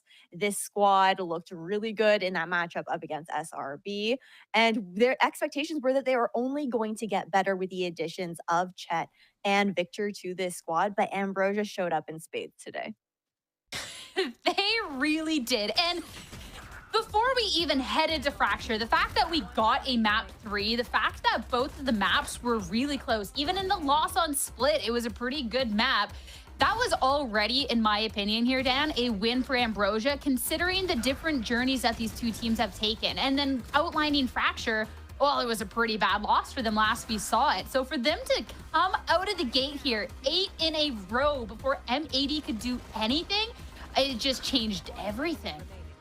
I cannot. I actually can't believe it, because we were map 1 and map 2 were really good. We're really competitive between the two. So that was my expectation going into this map of Fracture, especially when we talked about the rosters and when we talked about what they were going to be playing. We talked about Okeanos. We highlighted all these individual players in both squads. So we expected it to be another close map, and it was not that at all. The little things that we talked about on, okay, what is the Neon going to be able to do? What are the win conditions here? Is Sato going to turn up? It just, for M80, it was just disaster. There was not a single opportunity where you think, or you felt like they could grab some momentum. Every single round, just won by Ambrosia, running it down, going into this B side with the Neon wall. And it's not even just the duelist getting the entry frags and one of the players farming out. They just had a very clear plan of, okay, we're gonna outmatch the tempo that M80 wanted to play on that first half, especially, and win it that way. It was unreal, and I'm really happy to see Ambrosia succeed like this, because we really did come into this match with some expectations. Okay, let's show us what you're going to be able to do with this roster that you changed kind of last minute after winning promo relegation, and they did more than what is expected. Again, on the other side, Chet and Victor being brought into the team and not getting this first win has to hurt. We know this M80 squad, though, they are likely to, you know, have some rough matches and then come back and look strong. But I mean, for Ambrosia, I actually want them to keep this momentum. They look amazing. Yeah, I think that's so key for the side of Ambrosia. The fact that they're able to take this 2-1 and have this last map be so dominant for them, it's really good signs, I feel like, for the rest of the split if they're able to carry that momentum forward and whatnot. But you look over towards Ambrosia as well. You're talking a bit about that tempo. I think outside of general tempo, their decision making was also really quick and snappy, coming out from the calling that we were seeing from Glyph, who is slotting into the IGL role here for this team. And Akrian also had just an insane match today too. He started off like the first half 18-6. We saw the 10 out of 11 post plants being won from Ambrosia, and the big part of that was Akrian, his utility, and then just his micro game sense in a lot of those key moments. I'm thinking back to that 1v1 up against Victor over on that B site, and the fact that he just had the intel and just the intuition to wait and know that Victor was looking for him. He wasn't sticking half or anything like that. It was just mind games on the side of Ambrosia. I'm so excited for this Ambrosia going forward. They had a lot of changes, but changes that have really, really paid off. And formal apologies to them for underestimating them in this series. But that's going to be an apology to actually make to the team with Glyph on the line now for the post-match interview. So let's head on over to that, get a little more insight. Apologies for not being familiar with your game. This was absolutely incredible. I mean, this was a team that less than 2 weeks ago, you guys were fighting for your lives in the promotion relegation tournament. Now you've taken down what is the second best team that we have from stage 1 challengers with a dominant map 3. Like, what has happened in those last 2 weeks of such a turnaround like that? Yeah, so we made a lot of changes within our team, and we've added 2 new players, and I think the roles fit a lot better.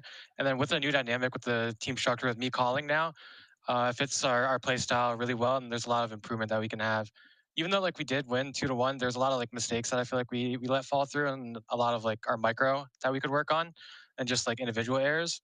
But most of it was just due to like people being more on comfortable roles and then just having fun more and just enjoy playing with each other and trusting each other more.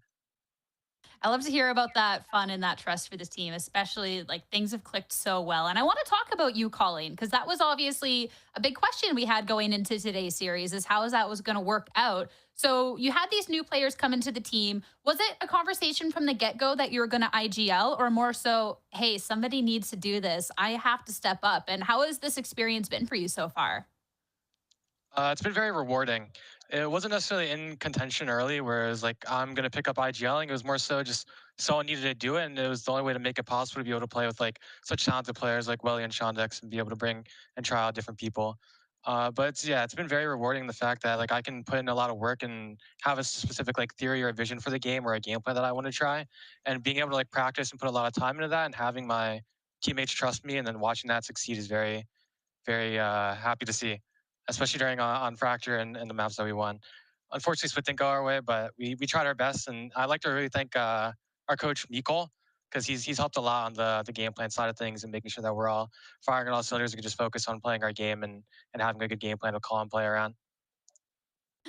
I mean, the map 3, this Fracture was incredible, but I want to even talk about earlier in the series. I know Split, you didn't get to close that out, but both on Ascent and Split, we got to see that when you guys called timeouts, you did get a really good turnaround afterwards. You called one right away, round 5 on Ascent. You did get one for Split where you start getting rounds. And I want to know, is that just a fixing those little errors, still getting comfortable with everything, considering it only has really been 2 weeks since it's all been together? What was the biggest difference maker there?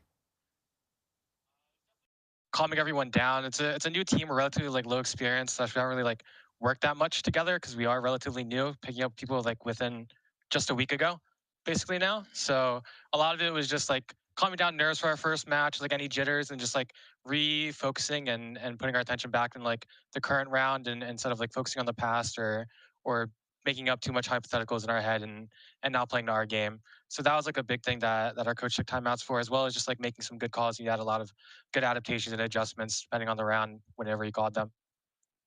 A lot of sense. And final question that I have for you, obviously this is a huge statement win to be starting off the Split, and almost like this start of a potential Cinderella story considering Ambrosia's story. So I want to know how you feel about this core of 5 players, your coach, everything heading now into Split 2.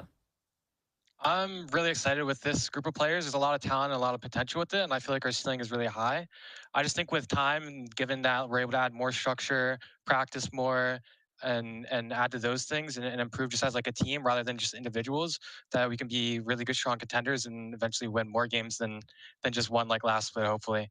But we're really excited to just like keep playing and grinding and getting as many wins as we can, and hopefully make playoffs this time around. But yeah, I think our ceiling is really high, and I'm really excited, and everyone's really fun to play with and very open to like staying late after and VOD reviewing or going over strats or just going over anything that we feel like we need to work on. And I really appreciate that with this team. I mean, we've definitely been so excited to see this version of Ambrosia. So congratulations on this win. Thank you so much for talking. Best of luck with your next set of matches, okay? Thank you. Have a good day. You too. You too. I mean, challengers, every step of the road has just always these twists and turns, and love to see Ambrosia and this turnaround to start off the Split. Of course, that's just the first series of the day. We still have one more. After the break, it's going to be TSM going up against YFP. Stay tuned.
everyone? Welcome back. Only a minute break. Hopefully enough time to get some popcorn as we still have one more series ahead to start off our Challengers Stage 2. It's going to be TSM going up against YFP. Two teams we've gotten to see face off before. But I'm really excited to get into this one, Ash. And when we're talking about, I'm just quintessential. I should not try and say words I cannot properly pronounce on broadcast live. All right, we're learning live, people. But these are two teams that I think of right away when I think of Challengers. So to see these two face off today, this should be really close, and I'm excited for this matchup. Yeah, I'm super stoked for this matchup. I think you look towards the run that TSM had over in playoffs. They did fall short, I think, early on within that lower bracket to M80 actually in an 0-2, and now looking to bounce back. One of the few teams that did not end up making any changes also to their roster heading into stage 2. So looking for that, I guess, like long-term project vision here for TSM, and I think more expectations on them for that reason too.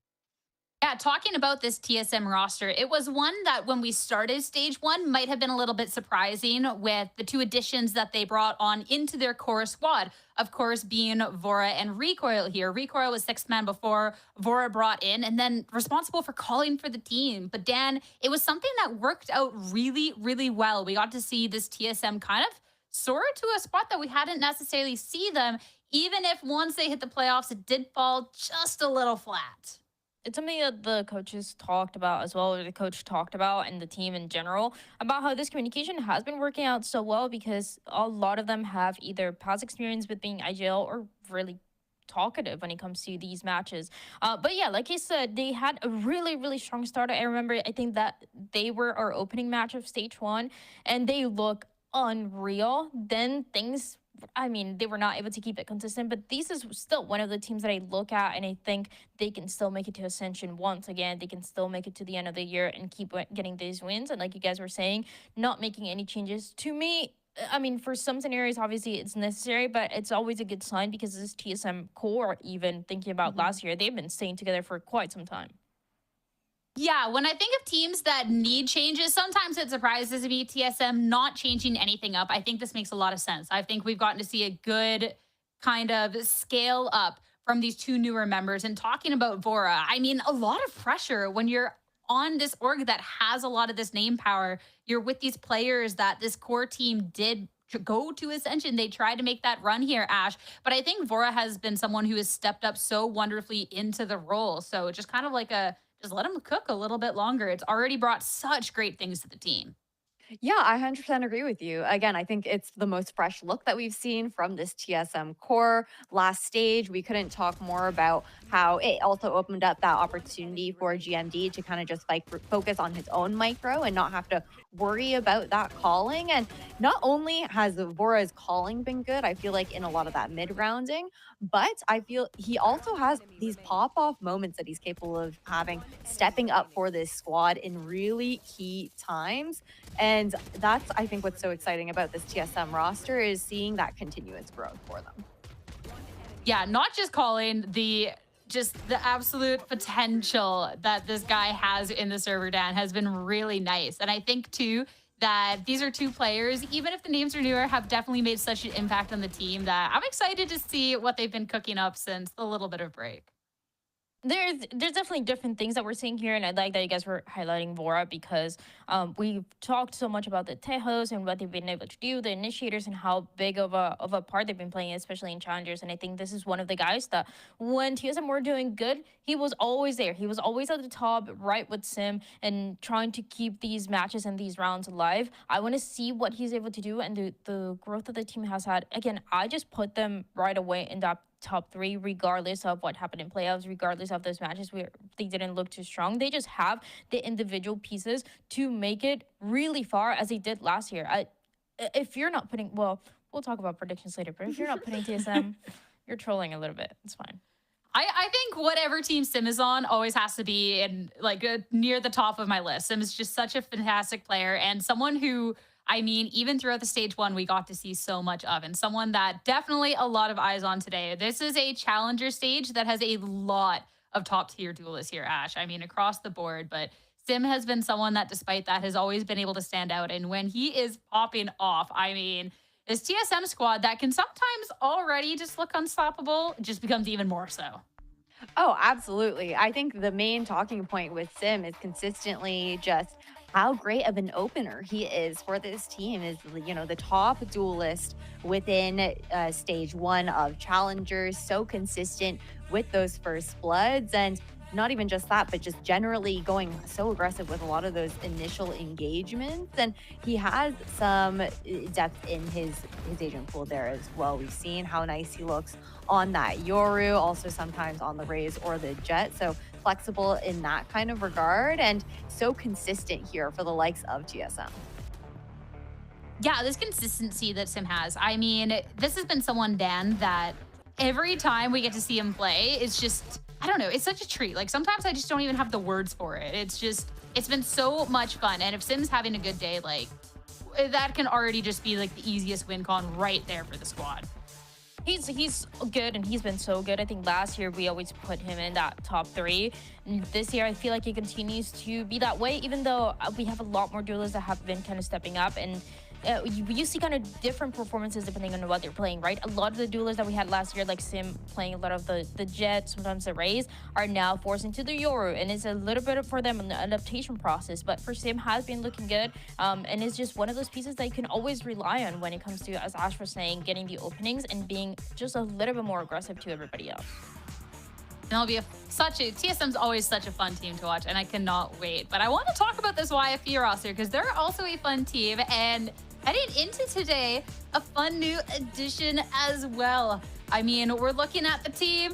VDog, we were kind of missing him in earlier series, and I mean, YFP, they saw VDog was available. Dan, instant pickup. I mean, great choice. VDog, fantastic player, and this would be really fun to see how he meshes in with the team.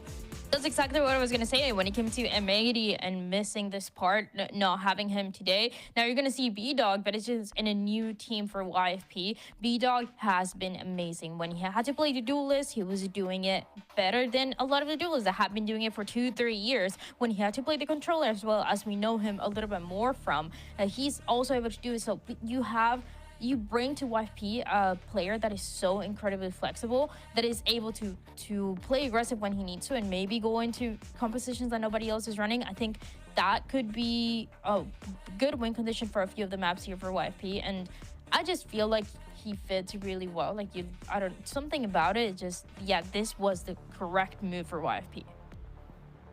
Yeah, I'm excited to see that, and VDog, great stuff. And I'm glad to see VDog and Stellar playing together again. That'll be a lot of fun. And VDog, of course, there'll be a lot of eyes on him for today's series. But in terms of the official stuff that we have numbers for, of course, we got to talk about what we have seen for YFP. And first, talk about IGL here, Stellar Ash, and what he's been able to have for this roster. Yeah, it was kind of interesting, an interesting journey, I guess, if you will, for the side of YFP, because although physically is out now, during stage 1, he started off as the IGL. Midway through the stage, then we have that role shifting back over to Stellar, and I imagine a lot of strong voices on this squad, and Stellar's been around the scene from the very beginning.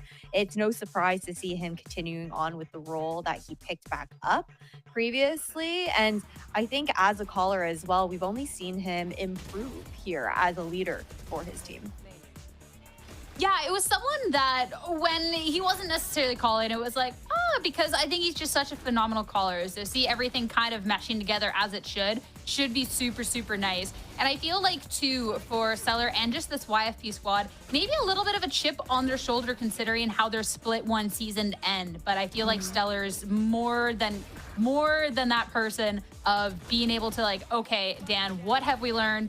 Let's bring out something new, and I'm excited to see a little bit of that redemption today.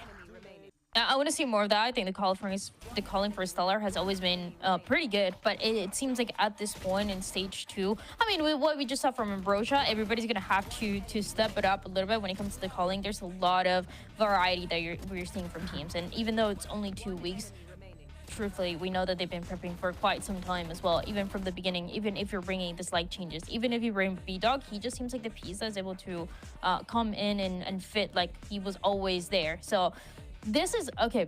I want to talk about this as well because we're looking at Penny right now. We're looking at Penny's stats. He was a duelist for the team. He should continue to be. But I want to see a world where B-Dog is able to take it as well, or to see how he's going to be able to support Penny, because it seems like that's what was lacking in a few of the rounds, in a few of the matches where TSM was or YFP was not finding an answer. And when you're going against him, you need that extra support. This guy's just going to hold you with an op and take you down if you don't have any flashes, any help out. I mean, you're talking about how Penny and like this team's going to look up against Sim. So let's pull up that head-to-head. I mean, Penny is definitely someone who can hold his own in his own right, but we definitely have a really stacked matchup today when we're looking at these two. And Ash bringing up all the numbers and everything else. I mean, Penny definitely more than capable of holding his own. So this should be fun. Oh, it definitely will be fun. These two duelists are always a joy to watch in the server, right? But my eyes actually draw over towards that clutch number, which is something that you don't typically get to highlight for a lot of duelist players. And I think it just gives you a bit of a better idea of the play styles of Sim and Penny and how they kind of contrast. With Sim, we've talked about how aggressive he is. He's the type of player where after they take that site, he's not afraid to go and push even deeper with the support of his team just to delay that retake a little bit more, for example. But then with Penny, it's a little bit more of a focus on survivability. I think playing a little bit more selfless in that regard as well. And that survivability into the late round has yielded into a few of those round clutches there, which has been massive there for YFP. As a game plan as well is the way that they want to play around this Euro, which we're seeing more and more, right? It's not the guy that is going in and looking for the pick right away might get some info backup or play it with the support of everybody else, and instead you have a Sim that, as we talked about, is going to be incredibly aggressive, not so much on the Yoru, and it's going to be kind of that the classic duelist. Who were we saying that was the standard duelist? I can't remember anymore. I feel like Sim though kind of fits that as well, and that's why you see such a big difference of, okay, who's going to stay alive at the end of the round and who's going to get taken down right away. That's Zeldris. That apparently was like the blueprint of duelists, just like the classic of all time. Yes.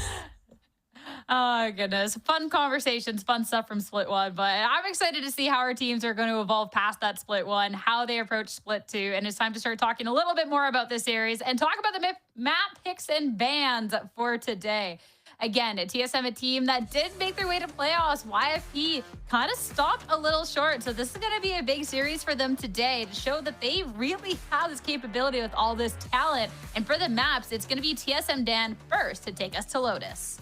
This Lotus is interesting too for TSM. They picked this map and they haven't played it at all this year. And it's not because that was their permaban. It was just a map that they were either banning second or another team was banning it, or it was just kind of the option that sometimes it was on that third map that we never really got to see. They either were winning 2-0 or losing 2-0. It seems like they've been cooking on this map because they haven't played it in officials at all. There are big chances for things that they're able to do here that we just highlighted, right? So this is a good one to start, and one that leaves us kind of wondering why they want to play it so bad instead of just leaving it as a third option or not at all. Going on for the rest of the series, we got Haven and Ascent. Ash, with this series ahead in two storied teams, how are you feeling about this map veto in general, especially with just a day that's kind of all topsy-turvy all over the place? Yeah, it's been a day where things are shaking out for sure. I think, again, I am excited for Ascent. I hope that we do go to a third map because I am so curious to see what the different approaches are going to be from these Challengers teams. We've seen it a little bit in Tier 1. We got a preview of it in our last matchup with Ambrosia versus M80, and I'm just curious to see how much teams have been innovating, but we have to lock back in, I guess, on our second map before we even get the opportunity to go there. I think for Haven, this is a map where we haven't seen the best results out of TSM. The one win that they had was a forfeit win up against 4 that we saw during playoffs, I believe. Yeah. And yeah, that was the moment. That was the moment for sure. So that's where I'm kind of worried, I guess, for the side of TSM. It's no surprise that YFP want to pick into that, though, considering I think that they've had some really good ideas of the map control on Haven, and TSM haven't looked the best on it. So maybe trying to take advantage of that. Hey, I mean, even if map 2, even if Haven is just a little rough for TSM, if they're winning the Lotus, then they don't have to worry about it because then we get the map 3. And I don't have plans after this, honestly. So I'm fully down for a 3-map series. I would love to just get the most Valorant possible out of today. But with the TSM with no changes versus a YFP with only 1. And I mean, E-Dog's amazing. So that's a great addition. I'm curious with how these teams are going to hit the series. But in terms of our official predictions, even if one team has the B-Dog factor, I still personally had to go with TSM. Me and Dan on the same team for once, but Ash, you're saying YFP. I did. I'm YFP pilled on this one. Please do not let me down again. Please. Actually, on my knees, please do not let me down again. I am on the B-Dog stonks here for YFP. I'm not gonna lie. You know what? I'll be fully honest on the desk. I initially voted TSM before they announced who was slotting in on YFP, but the second I saw his B-Dog, stonks went back up. I swapped my vote back over. I think that this is a great pick here for YFP. I think he does add so much more flexibility and that additional firepower here for YFP. And hopefully now we'll see some of like maybe the synergy adjustments that were needed as well, because I feel like that's kind of where YFP was like falling apart late into stage 1, with they look kind of disconnected with each other. And I'm expecting this to be a great first start for them. I'm gonna be honest. I'm gonna tell you guys my game plan for stage 2 predictions. Right? Okay. So I just got the first one wrong. We all did. We put M80. They didn't win. I put TSM. If TSM loses, I'm going to troll every single prediction. So it'll just seem like I was trolling from day 1. Like it's as if I was trolling from the M80 prediction. Like, yeah, I know M80 are not gonna win that. Like, are you the kid that like gets your butt handed to you at basketball and then takes the ball home so no one else can play? Like, what is this, Dan? I also say like you're playing basketball like you aren't 5 foot nothing. Like, okay, yo, that's crazy. That's crazy. But do you have this plushie? Do you have a Cuber plushie? I think I win. Whatever argument we're going over, I think I win. She's got the cooler toys. We were talking about it. By the way, stage 1, we were talking about who's gonna get that plushie. I got it. I might have stolen it. That's a different conversation. Oh, yo. Oh my God. So you Not stole her the admitting it on the plushie broadcast. and you were getting your playoff predictions wrong to try and get the No, but I'm always right. If I get it wrong, I'm right. All You don't see the vision. right. Me and Dan can't fight. We're on the same page for once. We're not supposed to be fighting. Dan, Too I'm late. sorry. I'm You sorry. call me, what did you say about my height? It's too late for that, Sierra. It's war. We got agents ready. I've seen how many apple boxes you had to stand on. I thought I was being generous, all right, but we got a game. My bad. Let's head to the agent select. Lotus up first on the menu here. Ash, agents, a lot of fun stuff. A lot of fun stuff, a lot of good stuff. This is interesting. I think that we're looking over towards this YFP comp right now.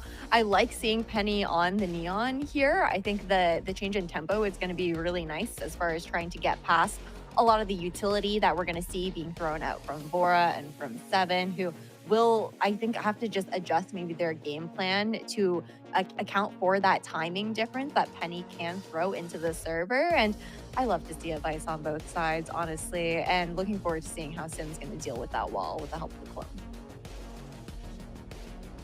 I'm looking at this duelist matchup, Dan, that we've called out at TSM that we both predicted it up against this YFE. How are we feeling now that we got the agents officially for the first map? Yeah, it's a little bit of a change, right? You're not having Penny on the Yoru as you've seen when they were playing this map of Lotus before, but it was a map of Lotus that was not the strongest for YFP. So you're going into this Neon, you're also going into the attacking side first, and it just seems about right. We talked about how Penny associating with the Yoru more than anything else, but it's a good way to change the tempo up a little bit. And I want to see especially how they're going to be playing around this utility from TSM, around this Vice as well. It's a good composition. I like the Neon on this map. It's always been my favorite. And Sim on the other side, one of the pieces that we talked about. Okay, he's played a little bit of Yoru. It seems like he needed a little bit more reps.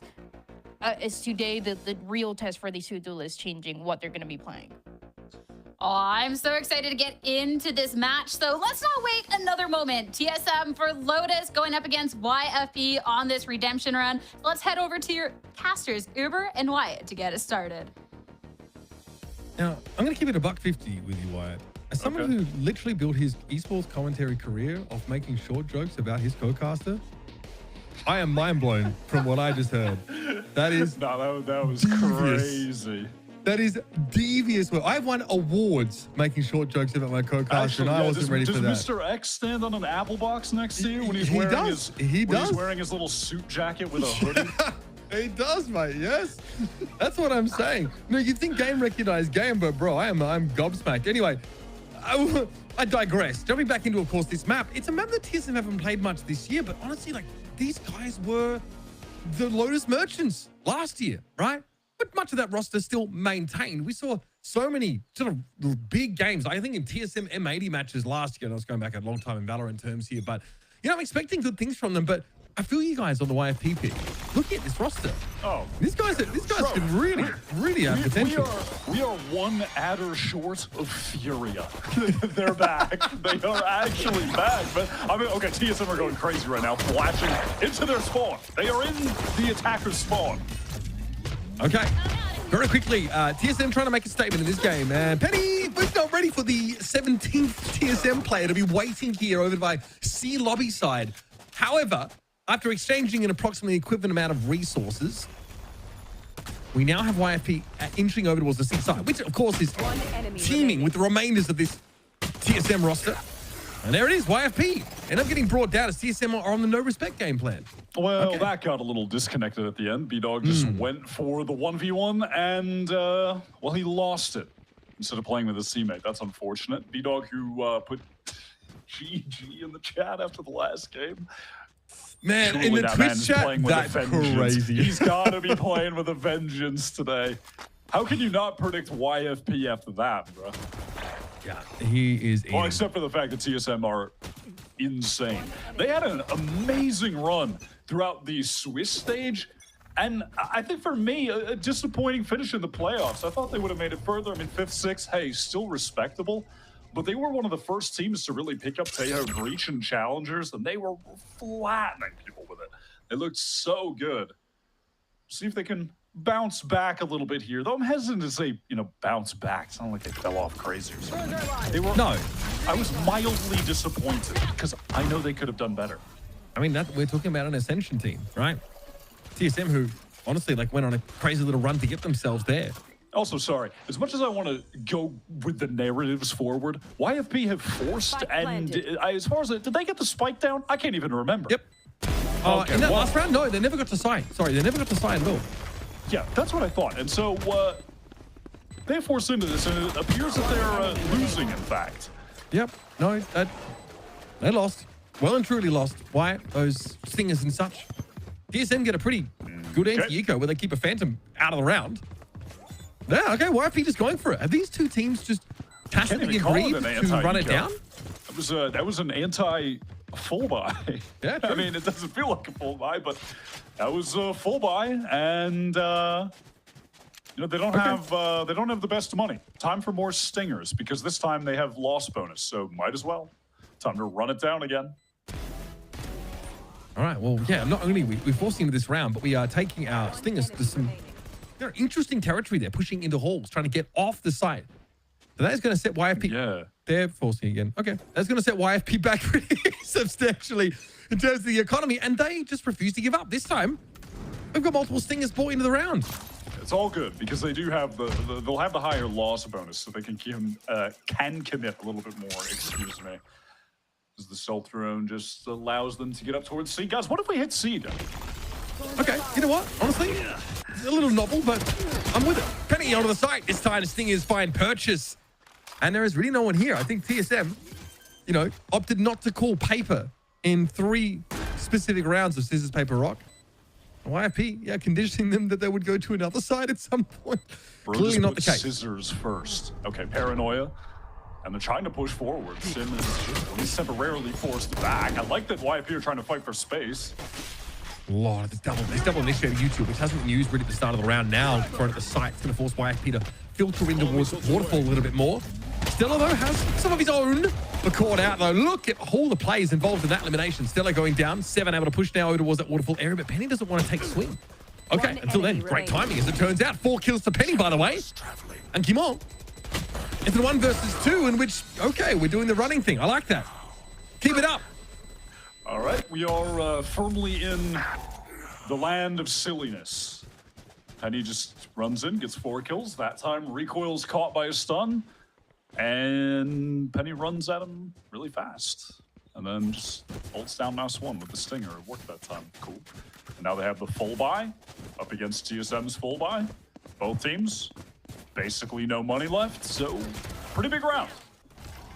Yeah, I mean, YFP went band for band with them. And they stayed the course. I've got to respect it. I'm not sure if that's necessarily going to become the new, textbook for economics in Valorant. However, it has gotten us to a round 4 in which YFP have a buy. An actual one. So that's fine. Target. Trying to see what TSM have intentions of doing here. They've got like a paranoia stun setup, but no one. I mean, I suppose GMB would be the one to swing off that. It does connect, and well, Penny's the only one there, so easy for him to get out of dodge as TSM expend their util, hoping to get a kill, but all for naught. I mean, still, it gives them a ton of information. They're able to actually set up a one-way now behind that position and already cheat over towards the A side of the map. This doesn't stop YFP from quickly bouncing in towards the B side here, which honestly would be pretty powerful, especially now they lost Thief pushing ahead. But they're busy toggling the door and twiddling their thumbs right now. 4 players to work with this. Yep, we're headed over towards B Wyatt. Unfortunately for YFP, though, TSM, they are ready to retake from all angles at the moment. And Sim is just creeping in. He has found that timing window. Planted. Right, there it is. Another one for the boy. Up on the side, did Sim eventually get? Penny and Jake do have a decent involvement here. But Gimon is in the perfect position to be the third party.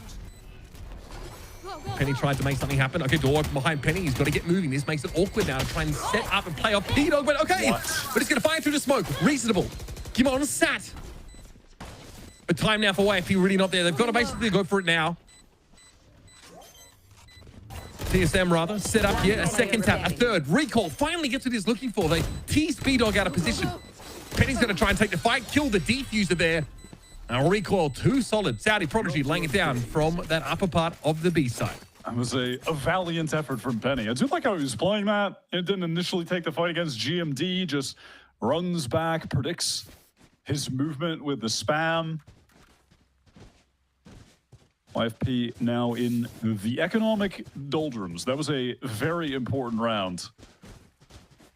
It looked like it was well recoil. I think he just kind of hit a 1-tap on Penny when he was sliding in. Might have. Right. Looked kind of sick, not gonna lie. Again, TSM tapped spike so many times that round, right? Like there's still a world where Jake can really, or Penny rather, can really mess things up for them. But after a really chaotic first 4 rounds of the game, I think TSM to find one like that is so crucial. YFP can still buy down to a reasonable offering. But again, they're just gonna hit B hard. And I like these guys, you know what? Pretty straightforward. Just honest Valorant being played here. They are keeping it simple, as you often do with the Neon. Time to just hit sites real quick. Vora, I think he knows that Penny is there. Okay, Penny up close here. Aftershock. Stun actually connected, but Penny unaffected by it here. So TSM are trying to get on in here when YFP cut noise and haven't even tried to plant a spike. Are we waiting for that util to come back up? Missiles, that could absolutely cook them. And there it is. Okay, that's why you don't all play in Baby Door. So many players grouped up there. I think they're trying to play off of, the one individual that doesn't get stunned. But the big sort of break in timing that YFP take while they're presumably waiting for a dark cover to come back online gives TSM all the time in the world to decide how they're going to pick them to pieces. It looked like maybe YFP were trying to find a window to be more proactive after getting into Baby Door, because just stacking up in there against the breach in the Tejo, Feltus, you're gonna get cooked. It's such a small, tiny little space. You have to get out of there. And then at that point, when they were trying to get out, TSM were closing in from the other angles. All right, Dryad just said in the chat, TSM 2-0, I've seen enough. All right, okay, interesting. Right. We'll take note of that right now. Let the court have that on the record. Stenographer, get that one down. Weird game to start with, folks. Straight off the rip, we had to push in towards the attack side spawn. Then the next round, a force-up of Stingers, and we saw YFP push off the site entirely. So Recall is able to farm them. Finally, round 3, another, you bet, Stinger round. YFP able to make use of those weapons there to get the edge, get themselves one, and then this was a pivot wide over towards the B side of the map, which we saw them just go for the very next round. YFP just a simple, fast hit with a half fire towards the B side. It, well, it wasn't great. TSM haven't even really needed to upgrade. Laura's chilling with a Stinger. Now they've got the Outlaw because they know there's going to be a hell of a lot of light armor / regen armor over on YFP. And Sim, he's right. He's going to be able to one-shot several players on YFP who look like they have intentions of yet again going quickly towards the B side. Okay, well, Sim's going to be able to sniff this one out early, but gate crashing off the side is going to leave it very much open for the retake. So, see the info, take a second shot, we get out of there now. We will allow YFP to get in. Jake TP's on the side immediately now, so full retake protocol set up here for TSM. Rolling Thunder thrown up there by Seven. They're playing off of it here. 1 for 1. Seven's in the site. It's awkward. It is so awkward. Armageddon comes down. Jake here obviously playing a bit of B main. They would love to peer into the site and stop a potential defuse. It's going to be hard to hear under all this util going off as well. There's Sim with the collab and the third to finish it off. Line them up, knock them down. And the TSM way gets them ahead by 4. And that's why he got the Outlaw. Everybody had light armor. I love that snappy reaction from TSM as the spike was going down. Seven just sends the Rolling Thunder. They spill into the site with speed behind that, and they force everyone from YFP back into main. There's no way they're going to get back in at that point. Just taking awkward fights. Sim gets on the angle. This is looking like a roll, Mitch. It's not looking good so far, I will say that. And that's to say nothing of the weird, like, playing tendencies over the first couple of rounds. For me, that's quite excusable. But we are just ringing that B hit bell over and over. Okay, that's the Sim effect. Nothing's more Sim than moments like that. Incredible highs and sometimes inexplicable awkwardness. Regardless, he doesn't get picked off and has a chance to be relevant in the round still with that Outlaw, and he's recoil. God, this guy is crispy with it. My goodness, give me a third, please.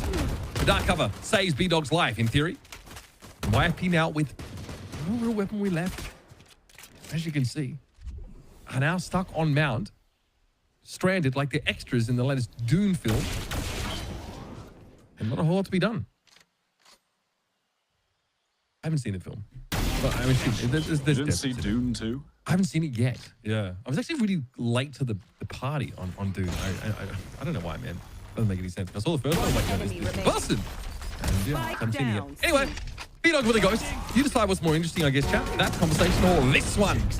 As TSM will put him down and get a 5-round buffer. Recoil is looking pretty good, not gonna lie. It's one of the reasons I was a big fan of TSM early on this year, and I was really excited to see more of them.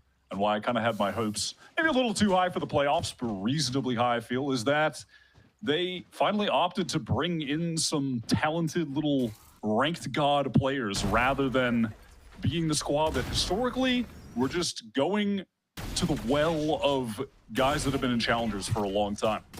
And they've actually taken a risk this season. So you have some mega experienced players like GMD with the upcoming talent, and I like that mix. I'm a fan.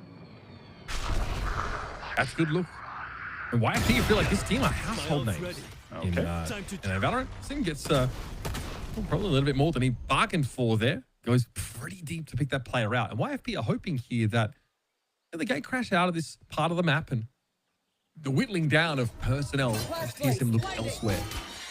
Defos, Arc Rose, doesn't really say anything about the rest of the team, as you maybe expect like a Vice to be lurking over there. But okay, Sim's just doing whatever he wants. He is one of those Sim days. I mean, this is the TSM special, as was the case last year and is the case this year. Sim will just have those games where he drops 30, gives you 10 first kills. And then on map 2, he goes 2 for 11 on first kills, first deaths. And then map 3, he drops another 30. He is the highest feasting, yet often the most famining player. Yeah, but the average is still good. You know what I mean? Oh yeah, it averages out crazy. Then you don't get to choose like how it gets packaged up for you. Here's Sim, but come on. What are you doing, Wiley? Why is that weapon out? You didn't buy a shorty or anything, maybe? Bro is on one, man. Enemy remaining. Jake brought down Gimon, now getting a little serious, and apparently Vora is right there by him. It's out after the last game. You know, I really I tried to throw my expectations out, but I'm watching this nasty team of Stella, Jake, Penny, B-Dog, and Thief struggling against this TSM look. GMD in those situations, he is the foundational element of TSM. He is the steady hands. That's what he was all of last year as well. And 7 to an extent too. Yes. Those guys were never really slipping up. You can always rely on them to play a situation like that correctly. GMD's gonna step up, hit the necessary shots. I've always been a big fan of his play. I really think he's one of the highly underrated players in North America.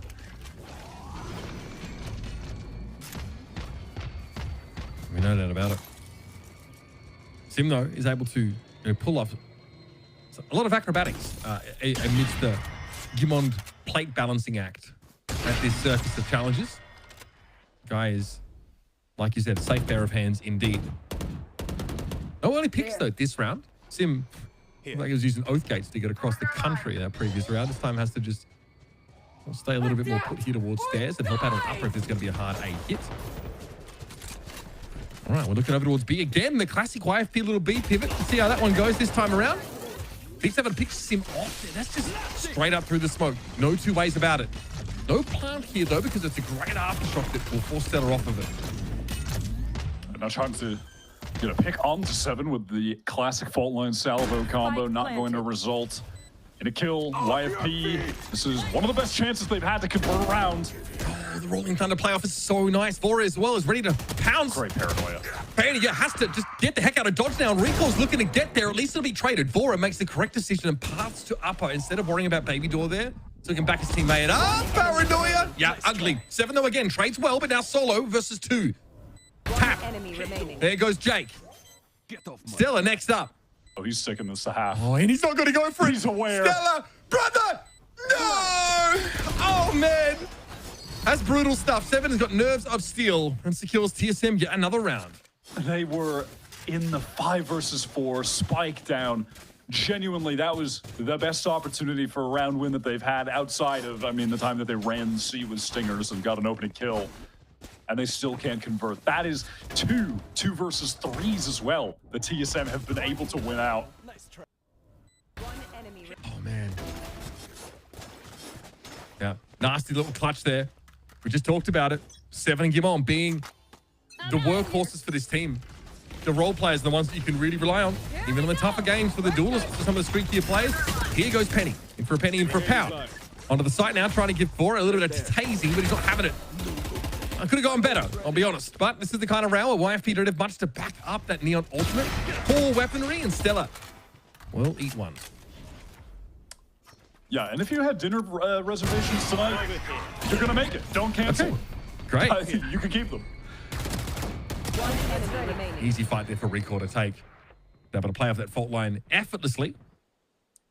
And here's the Thief looking for 7, but that first shot is a little wild. 7 is going to be able to punish for that. A flawless round here. In case there were any concerns about TSM's, net worth, I've dispelled those. They've been able to, get through a couple of slightly weird economic rounds and buffer that up again. It's an 8-round lead against YFP, and YFP predictors, a little shambolic, I'm not going to lie. Couldn't be me. Yeah, I would never. He's scratching. You know what? I get it. Honestly, I get it. I get it. Yeah. I don't know if there's much reason why this team shouldn't be a top team in NA. Especially with B-Dog being added to the team. Bro, like, that Furia team in Americas, I'm kind of nice with it. Oh, no. These guys have been around for ages. Oh, they couldn't even catch GMD. He's out. He's out of there. It's the 5-on-4 retake, and Recoil has the Steel Garden. But yeah, there's also an Armageddon here. Throw at the site. So YFP to some degree probably have to crack this, and they know it's coming. Try and fall off the site. They have to get out entirely. Now they have to retake. With an Armageddon of their own, though, so plenty of options here. Jake! Okay, thought he could weather the storm there, but Recoil absolutely ruins him. I don't mind that Armageddon placing. Forces Recoil back over towards Halls, but Gimon doesn't realize that someone's still embedded in the site. Penny takes a risk by hanging around. Now we're even in numbers. Is it planted for Mound? Not well enough anyway. You've got the util, but it's half diffused already. He's got to go forward now, find 7, and there's nobody up there to do a darn thing about it. Vora is alone against the masses. And for your round 11, YFP finally get a second. All right, well, they were able to get the spike down essentially for free by forcing GMD back early, and then they had the ultimates to cause a hell of a lot of delay. Spike planted for the spam angle. They get 2 on Lotus Attack. Now, typically, you want more than 2 on Lotus Attack, but brick by brick, Mitch, we're getting back in the game. I mean, there's only... that's fine, but obviously, only one more round left for this attack side. And again, like, you want to be able to exploit the fact that you can play off info, spread the map thin, but YFP are playing like pug stars, and they are, honestly, not really making maybe use of the full round. Or some of this util to set themselves up. Fair enough to not check that corner. It's a rat position for Gimon, in fairness, but that's a trade. Sims up won't be in position here to be overly effective. And here comes that plant down now. 2 players up over the waterfall. Some spray coming through. It's enough here to scare YFP off the plant, even if no one actually takes significant damage from it. Razor Iron being thrown in there. Look like a special delivery as well to stun him up. So that's a decent angle. Might catch 1. Oh my god, that is the decapitation. And he is deader than dead. And it's just crazy that you get such a freebie op kill. Yes! We're doing that. We're trying to do that with regularity. It's not just a coincidence. See, you've got to give him credit. Just because he's holding the op, he doesn't say, no, someone else go, for this retake. He's in there. A true consummate duelist player. He's trying to be simple on cash. He's really trying to give us that kind of no-scope. Not happening. But that's fine, because they win 10-2 and he got other kills anyway. Do you feel this is more or less dominant than the Ambrosia half that we just saw? Now, was that 10? I already forget. Was that 10-2 or 11-1? I don't even want to go off rounds though. I want to go off the eye test. Okay, the eye test is. I actually think this is worse because I don't know if YFP are like giving themselves the best chance to win these rounds by like making use of the map, like trying to force some rotates, like re-hit certain sites. They don't really seem to like. Honestly, it doesn't look super patient. I like the rounds where they've obviously trying to pivot into these B hits, but you're against like the Teho Breach, so there's always going to be some utility that is like really terrifying to deal with here. Like you feel like maybe YP could have slowed it down at some point. Like there's no rubble fights either. Like the A side play at the start of the round has been really interesting from YFP. They just don't really seem to prefer that. I don't know, man. It feels worse than the previous series. Maybe they've spent most of the time drawing up the defensive plans. God, that is more specialists on this side where they're going to bring it back. That's crazy for you, bro. They're pushing out a B. Hold on. Hold on. Oh, they're running back. That's fine. They're putting pressure on TSM. They feel like, oh, guys, we have to go into C. Let the crunch. And then Paranoia. Hold up. Okay, hotline comes out immediately here. This stops the mound crunch and leaves them awkwardly set out in the open with the door open. So Jake takes a bit of damage, but that's it. The rest of the TSM, though, are really going to get onto this C side, and Stella just makes a miscalculation about the spam spot. So now you have to go on the retake here. Of course, it's pistols. It's a bit of a weird one. David's been able to deal with Gimon, who wanted to push up in the halls and get a foothold there, which is fine. But YP, triple swing off waterfall. Vora has to know what's coming! And the spacing just isn't there for TSM. Here they come, boys. Down to Sim. Yeah, doesn't quite know, I guess, where the diffuser would be. And YFP get it done. What an important pistol. If that isn't the most obvious thing to tell you here, folks. A little awkward as TSM are not able to get any space virtually after getting that spike down. And it's not planted for Mound. You kind of need one or the other. And unfortunately, they were not able to succeed on either front with GMD getting caught over towards Halls. That initial kill that opened it up for YFP. And the defense specialists, they're on the board, Mitch. They're rallying back. I just love how quickly we've conferred this title to the most optimistic award I've ever heard granted. Yeah, I mean, source for them being defense specialists made it up. Coping made it up. Just trust me, bro. There's Penny. I like this so far. Knowing, of course, that they can overwhelm with better weaponry as they push out on towards Mound. And this is pretty reminiscent of the first couple of rounds. First half. Both teams looking just to take fights at the C side of the map. And hey, we're going to move on pretty quickly. YFP convert on that anti-eco. No crazy forces, though, for TSM, which means that their weaponry is going to be in a very reasonable spot here. Yeah, they haven't lost their confidence, that's for sure. They are ready to take the fight to them. Penny's playing decently. Maybe he can wrangle things back as I continue to just come up with any potential narrative in my mind to really cope. I mean, you will genuinely rationalize anything that you're seeing on this map so far. Now, of course, that will all go out the window if TSM get a clean round win here. I will lack belief. But of course, this is just the bonus. B-Dog has got the Bucky, a lot of Bulldogs to the wide side. Jake is in trouble. Ooh. Okay, Sim, hit by a fault line. This is awkward. Penny able to take the fight here and find a second. Okay, TSM, really messy engagement again. I mean, this is how the game's going to go. You have to be willing to fight for these parts of the map. And frankly, YFP probably, I wouldn't be surprised to see him do the same at 8. On that note, Recoil is, I wouldn't call him inserted. He's been hanging around towards that A side. So leave that door open as an option. And Gibbon's able to get the drop on B-Dog here, low as he is. That evens up the numbers. It's just Bulldogs here for YFP, of course, on this bonus. Jake is going to be here, and the rest of the reinforcements are on their way, but there's a window now where Jake is severely outnumbered, and Recoil is presumably going to get involved at some point here. But the angle for Gimon is so good. Such a rat there up on the side. I love how he played that entire sequence from the teleport into that second kill. Has got TSM back in the round. Oh my god, I was worried for Thief for a moment as he was exchanging the gun. The noise cut is crazy. Okay, Thief just pulls off the side, not able to anchor anymore. Okay, TSM really fake a departure from the side because they haven't seen Recoil forever. He honestly just slowly came back to see. So weird. All right, he sends that Archeros out a bit early, so it's not going to be in play for the fight. Just an honest 2v2. Well, 7 actually does have the fault line. Okay, not a bad one here. Recoil was hoping to benefit from it. Tucked in this corner now. Going to be nigh impossible for Stella to see him without exposing himself to Pit and Recoil. Well, he loses his nerve. 7's at least able to fight it. Here's the engine room at TSM up against Stella, and he falls short of the stars. TSM get another key round back. Now, for a bonus, you're pretty happy with that for YFP, but for a team that was down, 4 to 10, they don't feel nearly as great. When it's come down to the clutch situations, TSM are winning those too.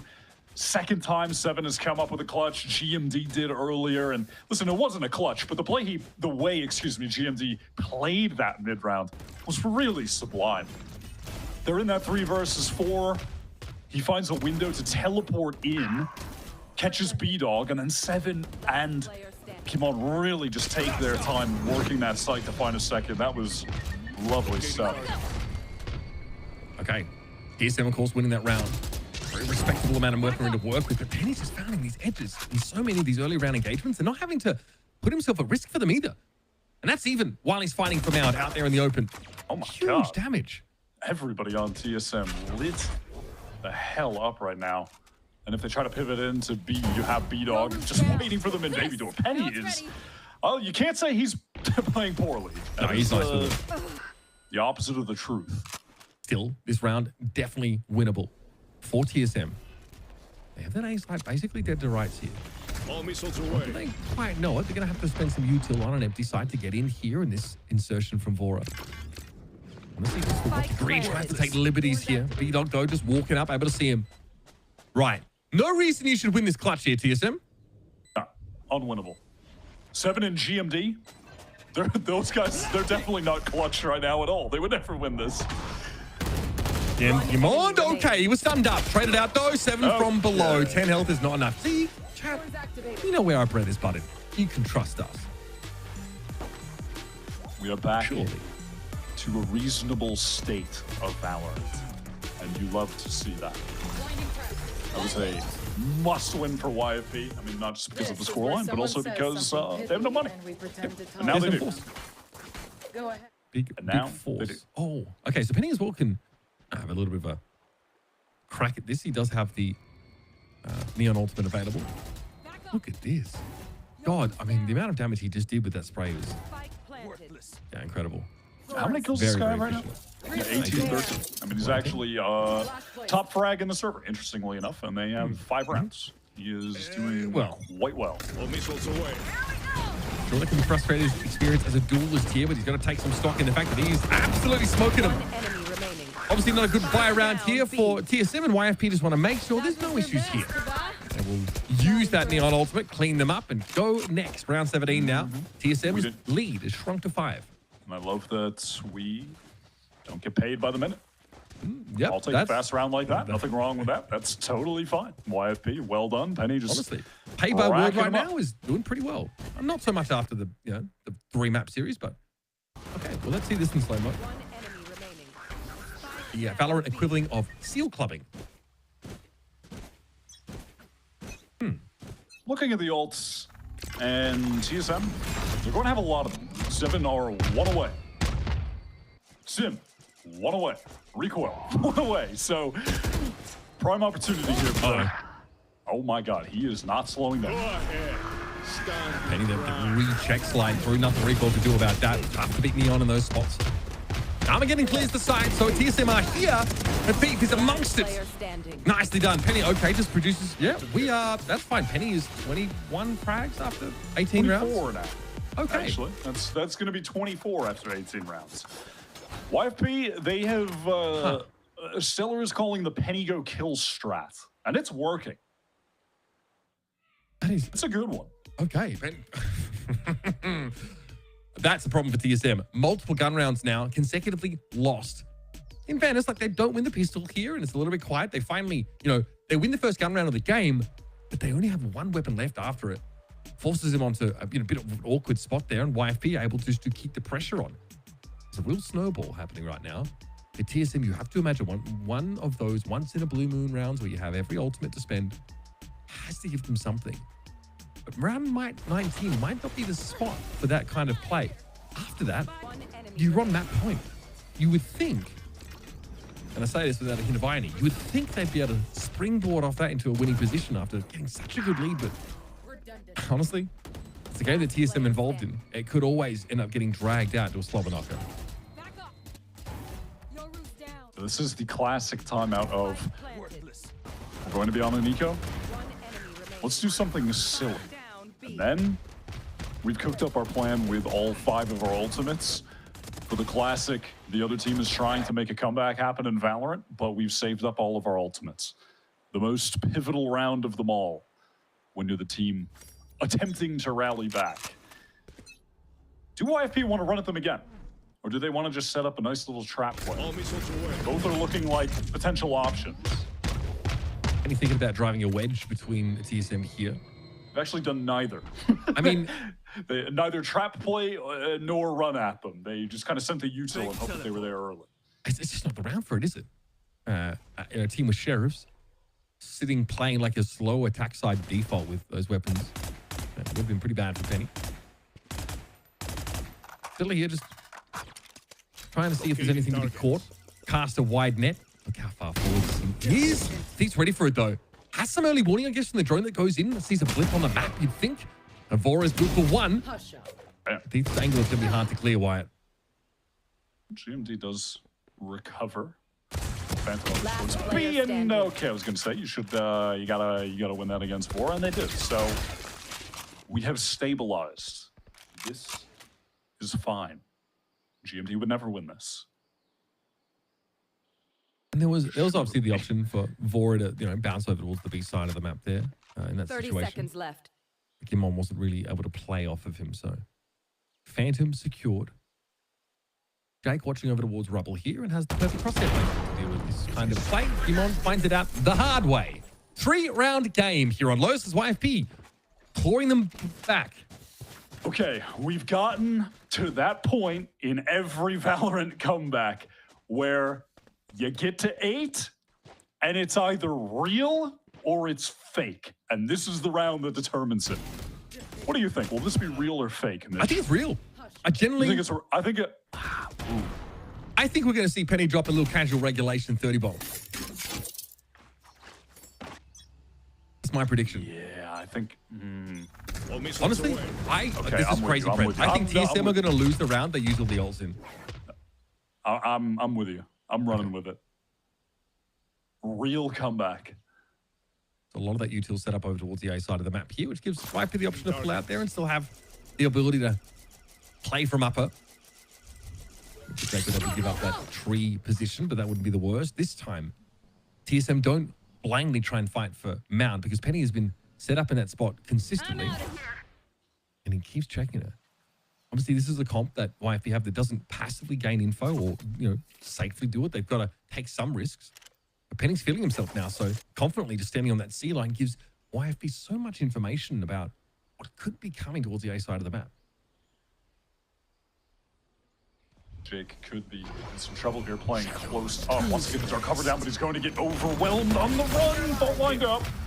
Here's the drift. A lot of advice here to play behind for YFP. If they can have a stronghold here at the back of the site, they might be fine. But Sim actually wants to go towards the B side of the map. That Armageddon catches onto nobody. B-Dog. Yeah, they bait that out completely. That was a good opening from Sim, however. Why this is dangerous. Penny's trying to get in and be quick about it, but there's no one else for him to play off of. So all he does is look out into this sideline, and the Steel Garden comes on in. Penny though finds one. Recall, I think, just walks up into him there, and Sim tries to get his, but it's a big risk to take. TSM just felt like they had to get off the site and now play off this Rolling Thunder if they can. Wait for a tap, and Seven's going to go for it. The Omen TP could be big. Penny has to go out in towards B main, I think, to avoid this. No, he's not hit by it at all, in fact, and there it is. Come on, falls yet again. It's dangerous! YFP, clean retake. It's real. I'm telling you, man. It's real. Penny winning that 1 versus 1 in main against GMD, that determines the round in that post plant easily. Even though it's the 2 versus 3, if GMD wins that, he can just tuck back into the corner, take his time, play it patient, and then Seven is just going to be biding his time as well. He's got the fault line. That would have been it. Penny wins the crucial 1v1 to lock that round up. He has dragged this team back into the game single-handedly. 26 for 14, and yeah, you are correct. He is on pace for the 30 bomb in regular time. It's feeling real. Too real, even. And if he doesn't get it, honestly, I'm scared for YFP. Does it make sense? Because that means that Penny's getting a little shut down early in these rounds. This is doesn't look like it always, but it feels like a bit of a force here now for TSM into the round. Maybe the other players are just killing everybody first, and they win because of that. That's the pot, glass half full. But you are right. If he begins to get shut down, that's trouble. It's troubling. All right. Timeout here for TSM definitely has to be called here. Obviously, they're required to make a pretty big investment in a round like this. This is a team that honestly handled YFP pretty well last time they played against each other. TSM pulled up, disappointingly short in those stage 1 playoffs. YFP weren't present for them. At least placed high enough after Swiss that they'd be guaranteed a shot at stage 2 and didn't have to worry themselves with promotion and relegation. B-Dog here, just obviously in his debut, looking pretty solid on the breach. Good util use, hasn't had to be much more than a role player just yet. And I think he's probably fine with easing in that way. Similar setup here defensively for YP, where you have Jake playing towards Tree, Paranoia ready to go to deny a forward presence from TSM, but it's not going to come. They had teleported away.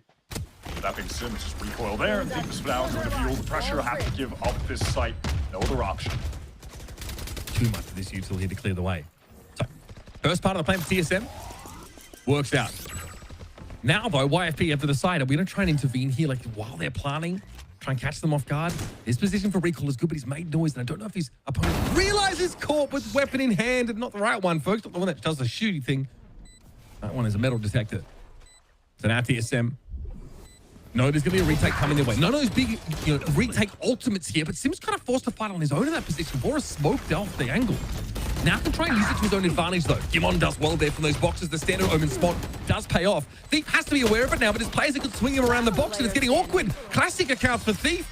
And there's TSM getting themselves to the map point. YP were making me believe, but on that retake, TSM were just posted up in some nice crossfires, good angles, and it's really just GMD up top is able to capitalize on that position that only an Omen can easily get to that standard spot like you called out. It was looking good here after Recoil had gotten caught attempting to go for that flank, and TSM, they didn't actually have any forward space. They were just entrenched over towards Bend, but they win all of the duels and yeah, looking good to take this map. And he's happy to play off the one-way here. There's actually a lot of resources committed to Mound for YFP. Rico will be the one that would see this. If Penny moves up any further, all of a sudden, the one-way will benefit his opponent. He clears. It's an easy kill. Go, go, go. Rico here. Couple of difficult rounds. And that gets Penny 3 away from the 30 for those who keep track at home. He didn't do anything in the last round. And TSM by no means are guaranteed success here. The money is good enough that next round, they're probably still fine to keep this level of pressure on, especially if they force to save. Not at that point quite yet. Here it comes. Util Central. Thief. Unreal. Slips away like his namesake. And Stella finds the timing on towards Sim. Awkward out for TSM. They're pretty committed in terms of their positioning. They're going to have to try and go for these fights. The timings are just ridiculous. First he gets up the rope, then Stella finds one. These two can do no wrong. Seven now has to finagle his way out of this situation. Trigger discipline at a premium and still can't get anything done. Great IGL round there for Stella. YFP continue to close the gap. Yep, you got your little friendship duo of Stellar and Thief, who've been playing together for pretty much forever. Feels like they are always on teams together. They really handled that situation with some finesse. Thief specifically, who was under immense pressure due to that attacking utility and just slips away while he's drawing the attention. Stellar's able to pick up some nice angles from lower on the site. And that has forced TSM onto the eco. Two of their players just couldn't afford anything, so this is a half buy. Oh Okay. my god. Nice one for Penny. Confidence there. He's brimming with it. Kind of reminds me of that to the first gun round. Penny just spams the Phantom and finds like 120 free damage. And the situation for TSM is pretty ugly.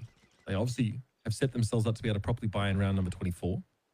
Why does every TSM loading snap go to an absolute...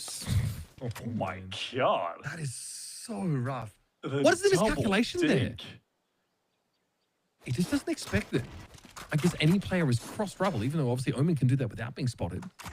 Yeah, I mean, look, at the end of the day, he was playing an angle that's, a position rather that's exposed to multiple angles. So it is dangerous. He's just relying on his ability to hit a crazy flick if necessary or get out of the way fast. Yeah, it definitely sounds like a bit of a gamble, even for a player of Penny's caliber. Now it's the B-Dog, though, who, as you'll notice, has that operator to hand. 30 seconds left. Old jet main. Yeah. Play with the op quite a bit. And that's what happens to operator players right now in the world of Tejo. Forced off that line. So plant here. Now, Baby Doll well held. No position over towards Link, though, or upper. And that's going to be rectified now by 7. As TSM get him up there. Keep in mind, he's working with a classic. He wants to work with the Sheriff. It's pretty weird. The sheer wall does come up. This is going to slow things down now for Stella to get in. Armageddon. Won't be affecting anybody, but it buys more time. It's about stall here. The weapons are a little bit weaker. Rolling Thunder could be a problem, and our Recall couldn't find the kill they were looking for. 7, though, found Jake. At the very least, it's up to Vora, who will be pressured from this position. Tap on the spike. Vora, 3 bullets left, and Thief plays the safe game. Okay, the comeback is real. 1 away from either a map completion or overtime. Like, incredibly dangerous for YFP. Vora, a bold move to bring out the Armageddon, but truly was on the verge of netting them that round win, map win. YFP, B-Dog feeling like he had to commit the Rolling Thunder to lock that up because time had dwindled. They needed to get easy kills coming back in, and that was the right decision from B-Dog on his debut with YFP, which it doesn't even feel... it's not even like a real debut. These guys have played together forever. It doesn't even feel like a debut. Yeah, I mean, these guys have got over so many years of seasons of Valorant. We've seen them compete alongside each other. Also, like, we've had so many of these classic NA mixed teams over the last couple of years that some have, become proper Challengers teams. Some have reformed, gone their separate ways, come back together. Whichever way you slice it, these guys have been around each other for quite a while. TSM, of course, they half-fought their previous round in order to have a round such as this, which means they are all fully armored. We've got to do with YFP, who so far have had the measure of them in a big way on this defense side. Both teams been vastly better defensively. Who's next? All right, dimensional drift from Sim, teleporting forward, getting all this information towards C. Trips the wall now with the clone. I don't think he actually ends up spotting out Thief, but essentially irrelevant as he realizes that no one is in the site. But Thief wants to get back in actually off the delay. Okay. Oh, Thief for timing, another one. What? The last couple of rounds have been ridiculous. Fate smiling on Thief. And now TSM have the plant, but they just have Sim plucked from their midst. Someone who's struggled. We're dealing with the other side of the Sim effect of these last couple of rounds, but there's Gimon. Oh, faithful, baby. Always delivers. Wind him up and he will go for it. Stella gets flattened. Oh, the fakest of fake comebacks I've ever seen. TSM close them up 13-11. We get 24 rounds of VALORANT and a crushing loss for YFP, who end up playing it so close. Today is unbelievably Challengers coded, Wyatt. It is just perfect. That is an all-time flattening to come back to that extent. And Thief got them that crazy timing kill. It's a 5v4, but GMD fights forward alone and he kills the first. B-Dog swings and he just can't find the trade. And then he even gets a third, which at that point, I don't even think it matters. They killed enough people, but like still, it's literally just the fact that he just didn't get traded. That is all it comes down to at the very end. Thief put them in prime position. That comeback was so real until it was the fakest of all time. I mean, geez, they win. I'm looking at it now. 8 out of the last 9 rounds until round 24. That is brutal stuff. Hard to see it happen, but hey, TSM with their map pick. Not the most convincing showing, but now we head on to Haven, selected by YFP next. First, though, we're going to head to our desk. We're going to break things down. And we'll be back for more challenges, because today is certainly delivering. If challenges is what you came for.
really like to give up, and they didn't really have that drive. The expectation should be to win first place. Get them to Ascent. We kind of just threw at the end. 30 seconds left. Yeah, M80 were winning 5 versus 3. Look how quick this one. Oh!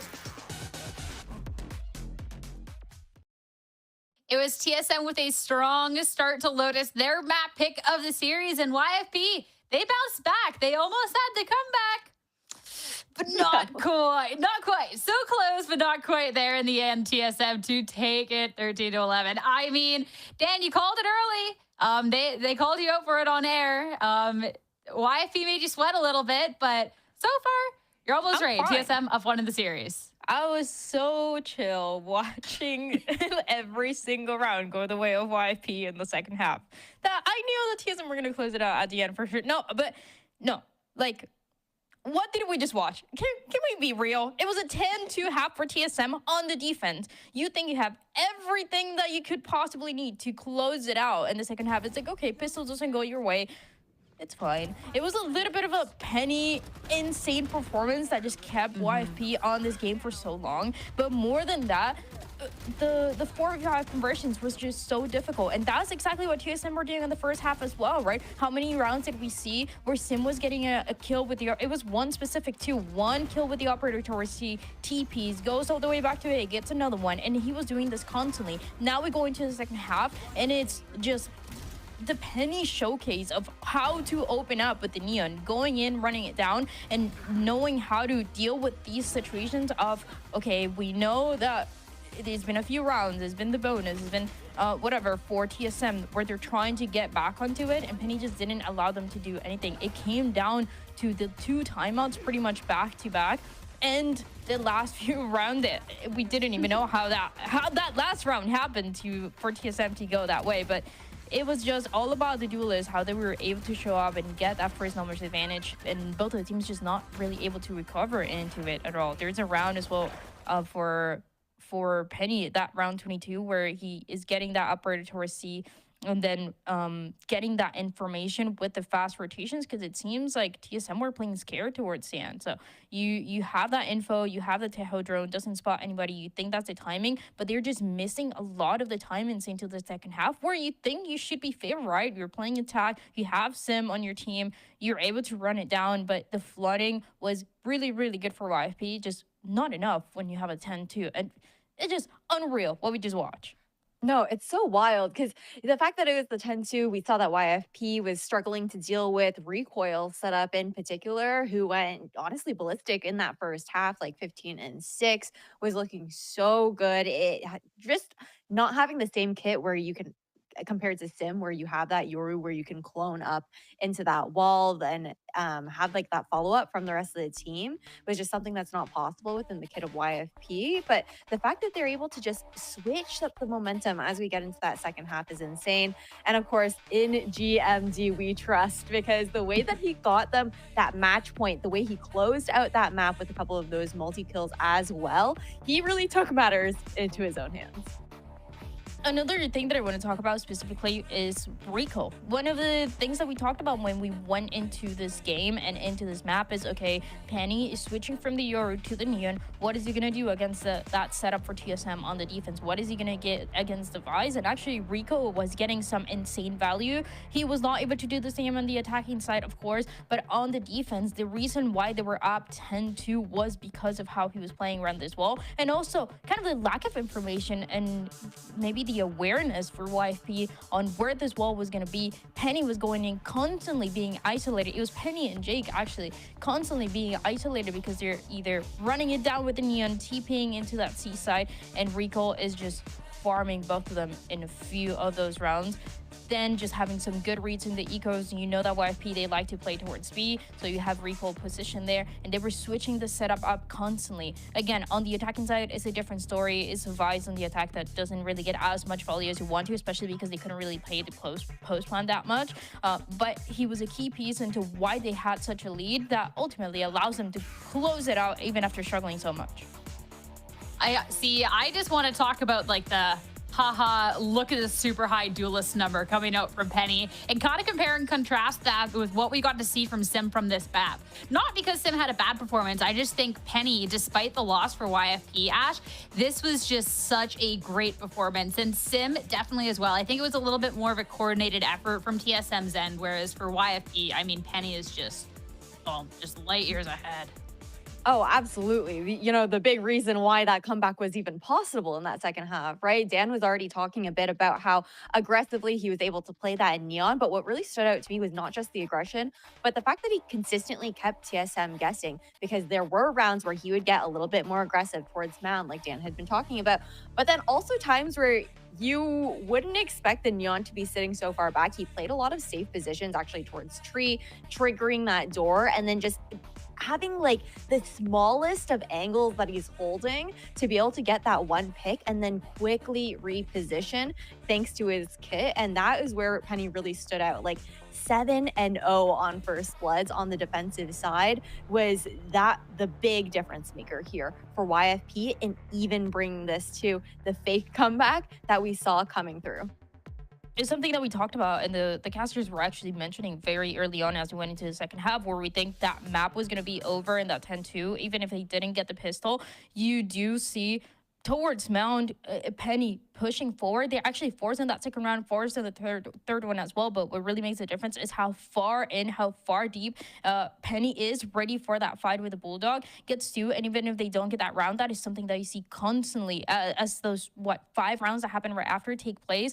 Looking for that fight and taking that fight to what TSM were doing. That it didn't seem like we didn't see a lot of rebel control early on, a lot of mount control, and it was just because how proactive they wanted to be on the on and it's just what you have to do on the Neon as well, but what you have to do to bring it back. And it was a good attempt. It was a fair try, but it was a fake comeback.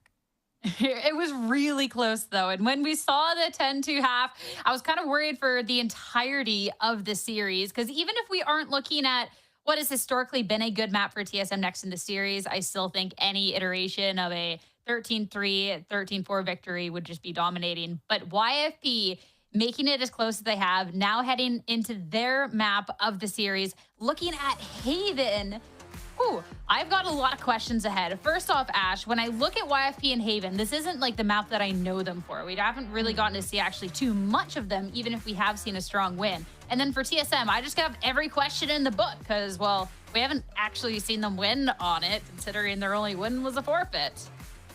Yeah, I think that's the thing, is we're kind of in a weird spot for Haven. We touched on it a bit during the pre-show for this particular matchup, and again, that forfeit win for TSM, they generally haven't necessarily looked the most like coordinated here. I think part of that does have to do with the fact that we would see Sim just like getting like having bad spacing with the rest of the team. The rest of the team not really having that follow-up to actually like get onto site with him and assist with those trades and provide that support. And then you look over the side of YFP, where they did manage to take that map up against SRB, you know, the winners of the previous stage, but that was also a Shopify Rebellion Black before we saw them level up late into stage 1 and kind of just like hit that ceiling and break that ceiling for themselves. And it was a very rough match up against Trust and Plug, if I'm going to be completely honest. Like, I'm thinking back to that one, and it seemed like YFP were a little bit in their heads. Definitely can see that the mental is stronger with the fact that they're able to take that momentum and come back in the second half of Lotus. So I'm looking at improvements there. The communication has looked better on the side of YFP, but Haven is definitely a rocky place, I think, for both these teams to be taking it to. And I do have expectations that both sides have been cooking in the server within scrims during the couple of weeks that they've had off. Yeah, especially too when I look at this YFP team. Of course, you talk about that rough loss, and yeah, right there with you, right? But that was also over a month ago, and YFP unfortunately didn't make playoffs, which means that they've had a little extra time to cook, right? So obviously, if they are picking this in the series, I definitely believe that there is a great capability here. It's just once we get into the server, how it's executed, and then Dan, if we're looking at a TSM on the other side that's also been looking to scale up from learning from those mistakes in playoffs, is Haven one of those maps that we really get to see anything of? We have an agent select ready, so we'll send over to that. But I'm still questioning you how you feel about this next one. Yeah, last time that we saw them play, they lost against Winthrop University at 13-9, and this one was one of those maps that we first started seeing Sim playing on the Yoru. So if you know one thing about me, well, there's two things that you gotta know about me. One, I like Reina, but two, I love this double duelist for the side of TSM. I love to see it, and I'm happy that we're gonna see it now. We had our questions. We were just talking about what they were gonna be running, and it's actually Rico and the ISO Sim on the Euro as he was doing before, but they were not playing with this double duelist. Instead, they had Rico on the Cypher, so they're switching up roles a little bit, and that is something that for 7, he's really great. Also flexing. That is something that TSM has that could give them the upper hand. I'm happy to see this composition. Yeah, I think this is really exciting to see. I even have to highlight Thief going on to this device here. Previously, he was running the Cypher for this squad here on Haven. And I think what's going to be interesting is just, I think a lot of the trap play potential on the side of YFP. Their comms are going to have to be on point to make it work, though. I think Thief had some really great setups on that device on Lotus. And I'm looking for him to replicate that same kind of success. What he was so good at was just being that site anchor, being able to get one and then just somehow slip away into the night and have that survivability to play retake with the team. Guys, I don't know if it's the Canadian snow outside or if it's TSM playing this double duelist, but I got goosebumps over here. I'm so excited. TSM's such a powerful team that just goes button sometime. I think this is going to work great. I'm excited for it, but it's YFP's pick, so you know that they have ideas up their sleeves. It was so close last time. Let's see if on their own map pick, they can go ahead and take it to a map 3, but it's time to get this started and back over to your casters, Uber and Wyatt. Thank you very much. So the third different look here for TSM's Haven in terms of what we've seen from them this year. And while some teams that we see in VCT Americas are taking the ISO Neon comms, the ISO Yoru look still definitely has plenty of value. I'm a little surprised, I think, to see Sim opt for the Yoru over the Neon here.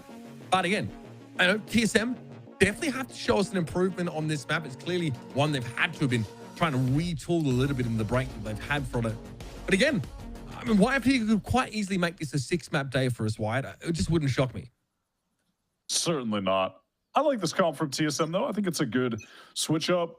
Things haven't worked before. Let's try something new again. And with the way Recoil was shooting on map 1, I am not mad.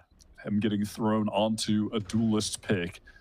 ISO especially, where you really can just lock in on your aim more than anything. Okay, so YFP here are really trying to make the informed decision. Initially, I think they were poised to try and pop from Garage.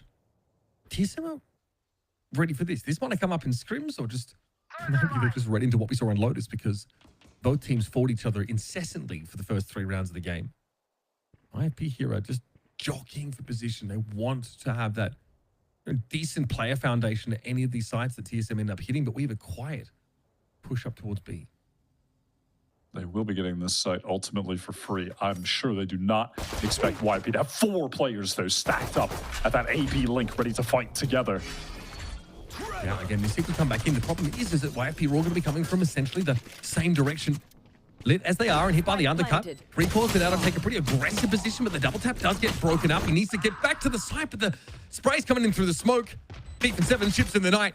Realize they've got to turn around and fight each other, lest both of them risk getting flanked.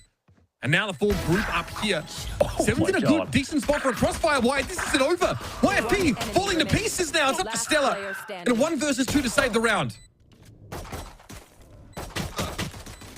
Vor? That was a little bit messy at the very end, but Stellar clutches things out with that 3K. That shot onto Thief by window was pretty sick. Not gonna lie, but ultimately, does not matter. TSM, they had Recoil kind of fighting forward alone. He gets caught, unfortunately, because, like I said, just not expecting to have that many players at the AP link. At that point in the round, 4 people there is kind of crazy. He thought he would be fighting against 1 guy. Like, he could take a swing and there'd be 1 guy, and then maybe someone swinging off them, right? But no. The whole team was there. They were ready to shut him down. Yeah, that explains why Recoil pushed so far for that kill. Oh, RIP Sim. Penny has to get out, but he does escape. Oh, of course, that double tap really important for letting you move into sort of op or outlaw lines and take the first hit. However, Thief has enough bullets to overwhelm Recall pretty quickly, and that sheer wall was deadly effective. Now, YFP is just going to swing with all three players, make light work of TSM on the eco, and they'll be more than happy to have a pure bonus for round 3. Everything carried over. So far, that Vice finding value. I mean, one of the troubles of running Vice on Haven is just because of the fact that there are so many important lanes to watch that you don't have that second trip when you are typically playing Cypher here to get some of that passive info gain. So we're going to need to see YFP here on defense be really active at gaining information, taking space. Look at that group up in garage here. This is what we saw in the pistol from YFP. Early doors, just waiting for a sound cue out in front of garage and then trying to play off of it. But Gimon here is at the next level of the evolution of that strat, I think. Sim should be able to trigger the sheer wall here, and he does. So that's spotted by Stella. No damage on Sim. Recall definitely still suspicious of this garage part of the map. Sim is just, of course, able to teleport right away, gather up with the rest of the team. YFP picking an opportune time to send that stealth drone down C long. They realize no one is there, and now Thief is trying to get embedded forward. So YFP can effectively rotate to other parts of the map. Stack up where TSM are actually going to be executing.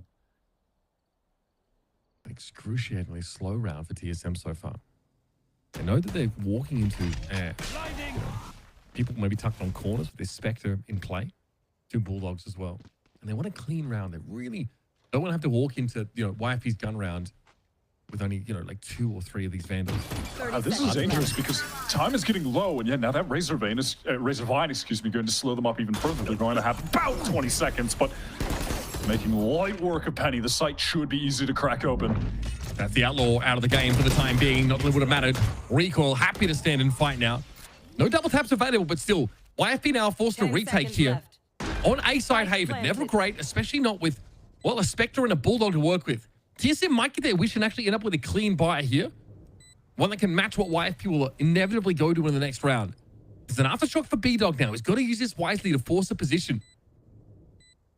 Even with 3 weapons, YFP can't be favoring themselves here. Certainly not. They'd be content just to, at this juncture, take guns away from TSM as they attempt to get out of their sight. There's the first. B-Dog shuts down Recoil. If they try to get out towards Sewer, Thief is here, and Stellar realizes now that they're going to head that way, double up. They could do some serious damage.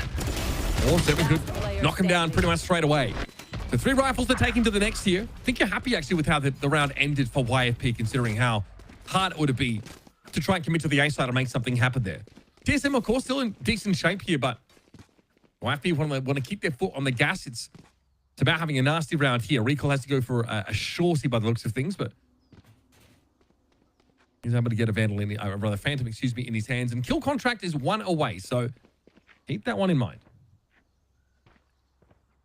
You're going to see TSM wanting to pick up shorties when they have the money, just on account of Thief running that Steel Garden, running the Vice rather, and having the Steel Garden. So important to have a decent pistol if you can afford it in those situations, but he is still only halfway to getting that ultimate. TSM, again, just playing slow. More patient than we saw back on map 1. Yeah, I mean, they are really slowing the game down. Why? They ended up hitting that A site with 20 seconds left in the last round. And there's a risk against this YFP comp that you just get perma-stalled. Honestly, you want to try and pressure the open spots as much as you can, as crazy as that sounds. And again, Recall knows that if they have to go fishing, if they have to go speculating, there's an orb in hand that kill contract can give TSM a way into these rounds. They are so patient. It is like teeth being pulled. I think they might have heard a little bit of sound though over towards this courtyard area. And he's going to see it here. The corner of Sim. It looks like he actually had a flash in his hand there. Or threw out the gate crash. Either way, punished big time. TSM, they have simply cut noise down to 30 seconds in the round. They weren't really exploring elsewhere. Penny wants to swing again, but blinded up, forced back. And YFP, they should have full intention of just playing this for the 5 versus 4 man advantage retake, trade things down, win the round by virtue of the numbers. Recall got the space. Reluctant to give it up here. YFP hoping that TSM do what they sort of did back towards the pistol and push off the site into them. That's not going to happen. That means YFP have a chance to set up this nasty little useful combo that forces Recall off the right. I think Gimon doesn't realize that Recall can't watch that. Or the call isn't coming quickly enough. Either way, caught with their pants down. What a flawless retake. So far, at least, but it's up to 7, who's very much on the outside of this situation. And also being the one player down to 300 might just not want to go for this at all. He's just going to save it over. Simply has no chance. And now TSM, economically, they could try to force. You know, if 7 didn't carry that gun over, I don't think it would have been realistic at all, frankly, but it'll only be a GMD with a bad weapon now. They can try to risk it. Matter of fact, I think they're going to want to risk it just additionally because they have the kill contract ready for recoil, so can get that off during and execute. A pretty quick play up here. Okay, one guy with a bad weapon, doesn't matter. Here's the kill contract now as well. Stella, not a darn thing you can do about it. Double tap secured for Recall as he heads on out of the Shadow Realm now when it's YFP whittled down to 3. Here's Penny, good line, but shoots the clone. Information handed over now. And that will be TSM happy just to bully their way into this A site. And that's that. We've gone from very, very slow rounds to TSM sending Gimond in like a bat out of hell, breaking the conditioning for the defenders. That was some really lovely little movement from Vora there. When he was taking that duel against Penny coming out of sewer, he went for the little jiggle peek. He gets Penny firing, then he swings wider. Really easy kill for him. It's cool to see. The individual talent is certainly there. You would never doubt that with TSM. That's never been the case. It's always been about being, you know, the best unit possible. They have never had a lack of individual firepower. That's very true. They've got to be feeling pretty happy off the previous round, though. Having a Stinger, getting traded up instantly to a rifle, and then getting a great opening off that kill contract. And he correctly identifies that Yoru does not pass the Turing test. Don't know how many Ascendants would, in fairness, but... And TSM said, what if we chill and spawn? Okay, you know what? That's Consider fine. I've been looking this. to test some new material anyway, so... What if we drone to re-clear mid after sitting in spawn for 40 seconds? Now, this stall, though, becomes more problematic because obviously Jake is still going to be throwing that out off, you know, cooldown, essentially. 45 seconds left. Yeah, getting closer, ever so closer to sniffing a whiff of the B site. There's Penny on a timing. Boy, they're just not able to respond. Penny now can wrap around and see it all. Recall has double tap at the moment. Looks like he might not be wanting to challenge that out, and we do see the Armageddon committed by Stella. More stall for the stall god. 30 seconds left in the round. There's Sim, though. Okay, getting into the game in a big way. Stella has been handled. We are going to have a plant. Retake now, and Gimon is going to actually push off. This time, the YFP haven't got anything set up. They're not ready for Gimon. The engine room lights him up. And Penny is a long way away from the action. Might be able to catch a free kill if he attempted to go through window, but ultimately deciding that that would not be the wise economic choice because YFP are going to have a terrible buy coming up into this next one. Last player standing. Okay. Interesting. All right. Weapons, a little overrated. Some would say that someone say that the pen is mightier than the sword. So I hope the YFP are going to write a strong worded letter to TSM in this round because that's all they've really got to work with. Well, Stellar could afford a rifle, so that's nice. Okay. You know, and we've got a Stinger. Okay, great. The rest of his team off to Temu. I mean, can I just point out the ridiculousness of the contrast between TSM's play pace between Lotus and Haven? Like, it is insane. Who are these guys? What team is this?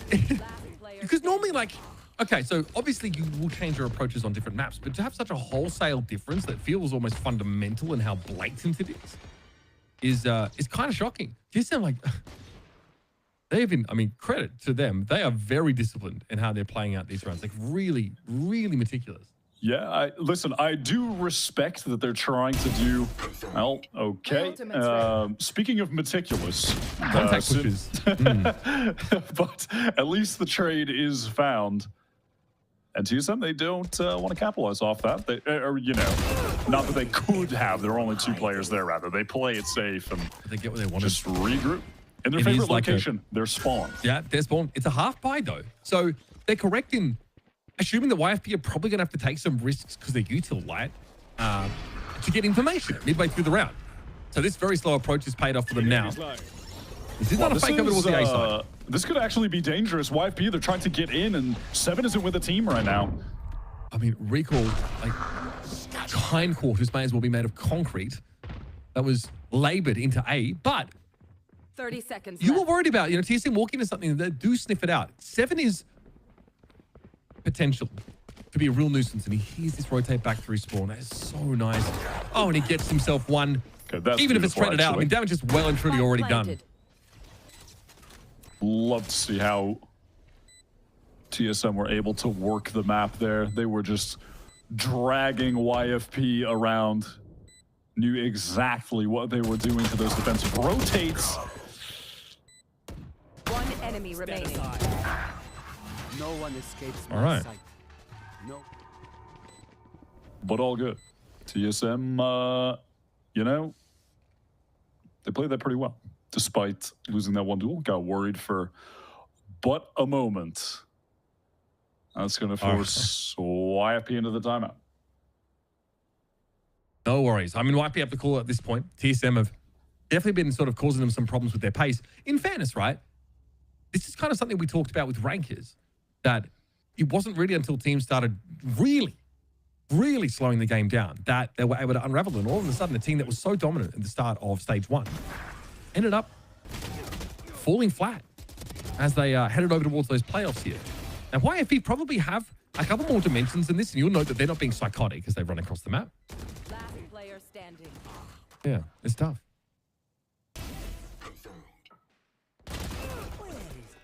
I mean, we have so much time in this game, honestly. Like, we could treat this like a late-night radio show.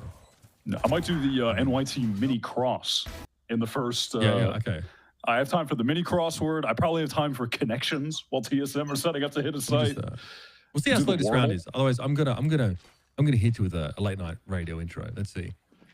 Hunter's Fury and Dimensional Drift available on the TSM side of things. So again, Sim can get deep and start to read some of this like defensive setup early.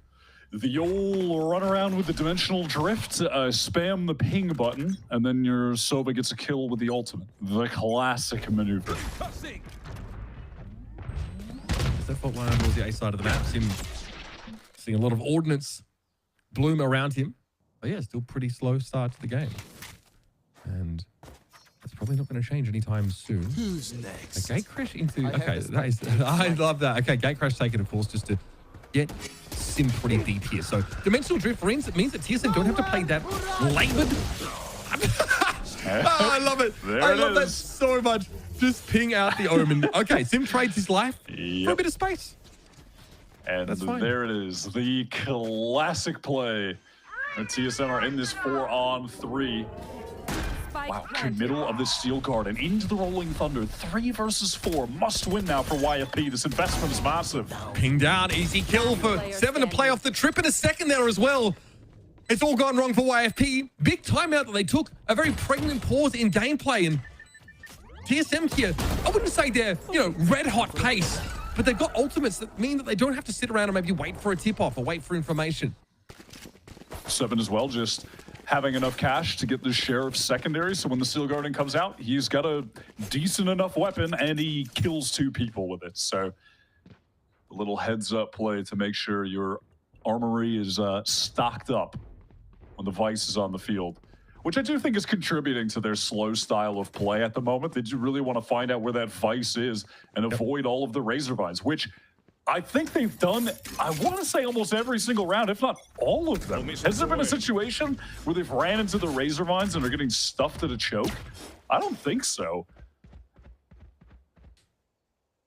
They've been getting that sheer wall out as well. I mean, I say that, and they're about to go run into the Razor hit the Rise this round. bicep. So, you know, classic. But again, like, what's the tip off for them here? Let's see if they actually end up seeing this. The shield wall is in such a place that you're already committed if you are tripping that. So it's bound to catch something. Okay, Thief was just spotted. So they know. They know. They don't seem to care at all. Thief gets bowled over instantly. B-Dog here inside the smoke wants to try and be in the sight here. Sim is just limit testing this game. And you know what? I'm here for it.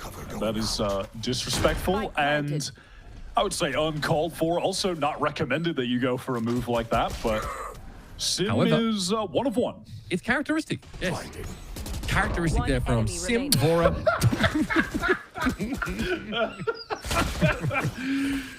Oh my god. Life comes at you fast and so does the ground sometimes.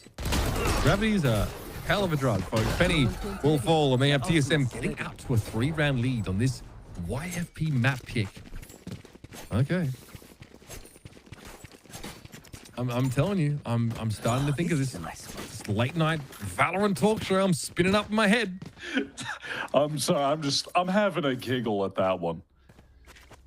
If only TMV were co-streaming this. He is an iconic clip of doing the exact same thing. You know, I kind of get it. You're trying to retake. Your opponent's under paranoia. Even hit like a 180. Damn, that was smooth. It's the confidence of an Olympic diver before hitting a fat belly flop, right? Me, when I have 17 HP and I fall off Badlands Spire. Hate to see that happen. Such a deep cut. Okay. There's Thief. This time tries to get active in that position as opposed to being spotted out by an owl drone. Doesn't go really as well. Here's Jake to the Shadow Realm with you. The Millennium Puzzle threatens to trap you for all eternity. And so Recoil will have his kill. It's down to Penny and Stella, who are on the wrong side of the map for this. Spike planted. Flora's going to be able to get a plant down, and it's an easy C-long play with someone positioned here on the B side to hear the footsteps from Spawn. And Stellar has to use that stealth run to clear garage, so GMD chilling. But Penny is ready for that because, well, TSM, they have gone for those late B flanks before. Has the intuitive timing for it. Recoil, he still has that suppress up. Undercut shock. GG on that one. Bad. Okay, avoids it. Slows him down though. Another tap. Recoil probably able to communicate. Pushing down C-long. Okay, a little awkward stuff that he used. Stella! Oh, Recoil! God. He's a little crispy with it. I guess the name is supposed to be like a oxymoron or something like that. Very, very sharp. Damn. 6 rounds in a row for TSM. These guys are looking hella good, not gonna lie. It feels like they've unlocked a new side of themselves where they can play the game in a more methodical way than you would typically associate with this TSM squad. And by typically associate, I mean that you would associate with them over pretty much most of the course of this team's existence since 2024. I do like what I'm seeing. They are playing quite well. Feels like they've also just finally unlocked how to play Haven. Yes. Honestly, it looks so good, these attack side rounds. Now, we're still a round or so away from getting back to another dimensional drift attack side, but Penny can go hunting. Young Paperboy out on his rounds. What's the scoop, brother? Okay, he's going to emerge. Actually, Don't, yeah, I can't recommend that one. That is tough. Yikes. You hate to see that. Penny has been a superstar in this series, if we're being real, but maybe trying to really be a superstar again and it's just, I mean, again, make things happen, you know? Yeah, he's trying. I'm not mad at that. Trying to do a lot. I respect it. Ooh, dangerous hit for 7. My boyfriend is so good. He gets ahead of it. Oh, unfortunately, caught inside the salvos there. Stella's thinking about it. He's going to jump. Rolling Thunder here, of course, not on the table. Fault line going to be used, though, at least to try and unseat people. Stella's able to do with Vora. Still positioned up towards him. Okay. Uncanny, some of these wall bangs. Spike is loose, away from both Recoil and Gimon, and there's not enough time left for anything to be done, so we'll just let bygones be bygones and move along to round number 12. TSM finally have that win streak snap. Round in the half. And not bad from YFP, just flooding back into that site together on a nice timing. all there to group up and fight TSM as they're trying to get out of the chokes, which is another situation they haven't been in too often. Been a lot of retake situations, not a lot of opportunity to actually flood and fight, because TSM have just done such a great job at finding the holes in the defense. Yeah. But when have they hit a heavy site? It's been so rare. Yeah, and I honestly, say that and watch them run into the 3-stack real quick. Okay, orb here though for Sim. The Dimensional Drift online. Penny again just exits the round early. This has been very difficult for him. Okay, TP had to come out there. Nicely done by Jake, avoids the shocky. BB's Razor Iron placement there, but here's that Dimensional Drift. So, YFP's plan's about to be laid bare. I don't think Sim's going to be surprised to see any of this though. Seven's going to try and get out of... Oh, okay, so give the Aura a place to emerge from. I love that! They're going to try and play out of Garage here, but B-Dog finds the timing on them. Starts to wrap from Garage itself. Sim finds Thief, though. Now, 2 versus 2 scenario where Sim is racking them up. Seven gets there. Has been facilitating this Aura all round. Started from giving the Cyber Cage to get out of Garage, and there Sim can set up for the post-plant position, but Seven's still going to get that spike. Sim opts to come back down C-Long and pick it up. Stellar has a ton of uses to work with right now, and he finds that first kill. Whoa, the bloody smooths, bro. Ankle breaking stuff from Sim. 3 kills in the round.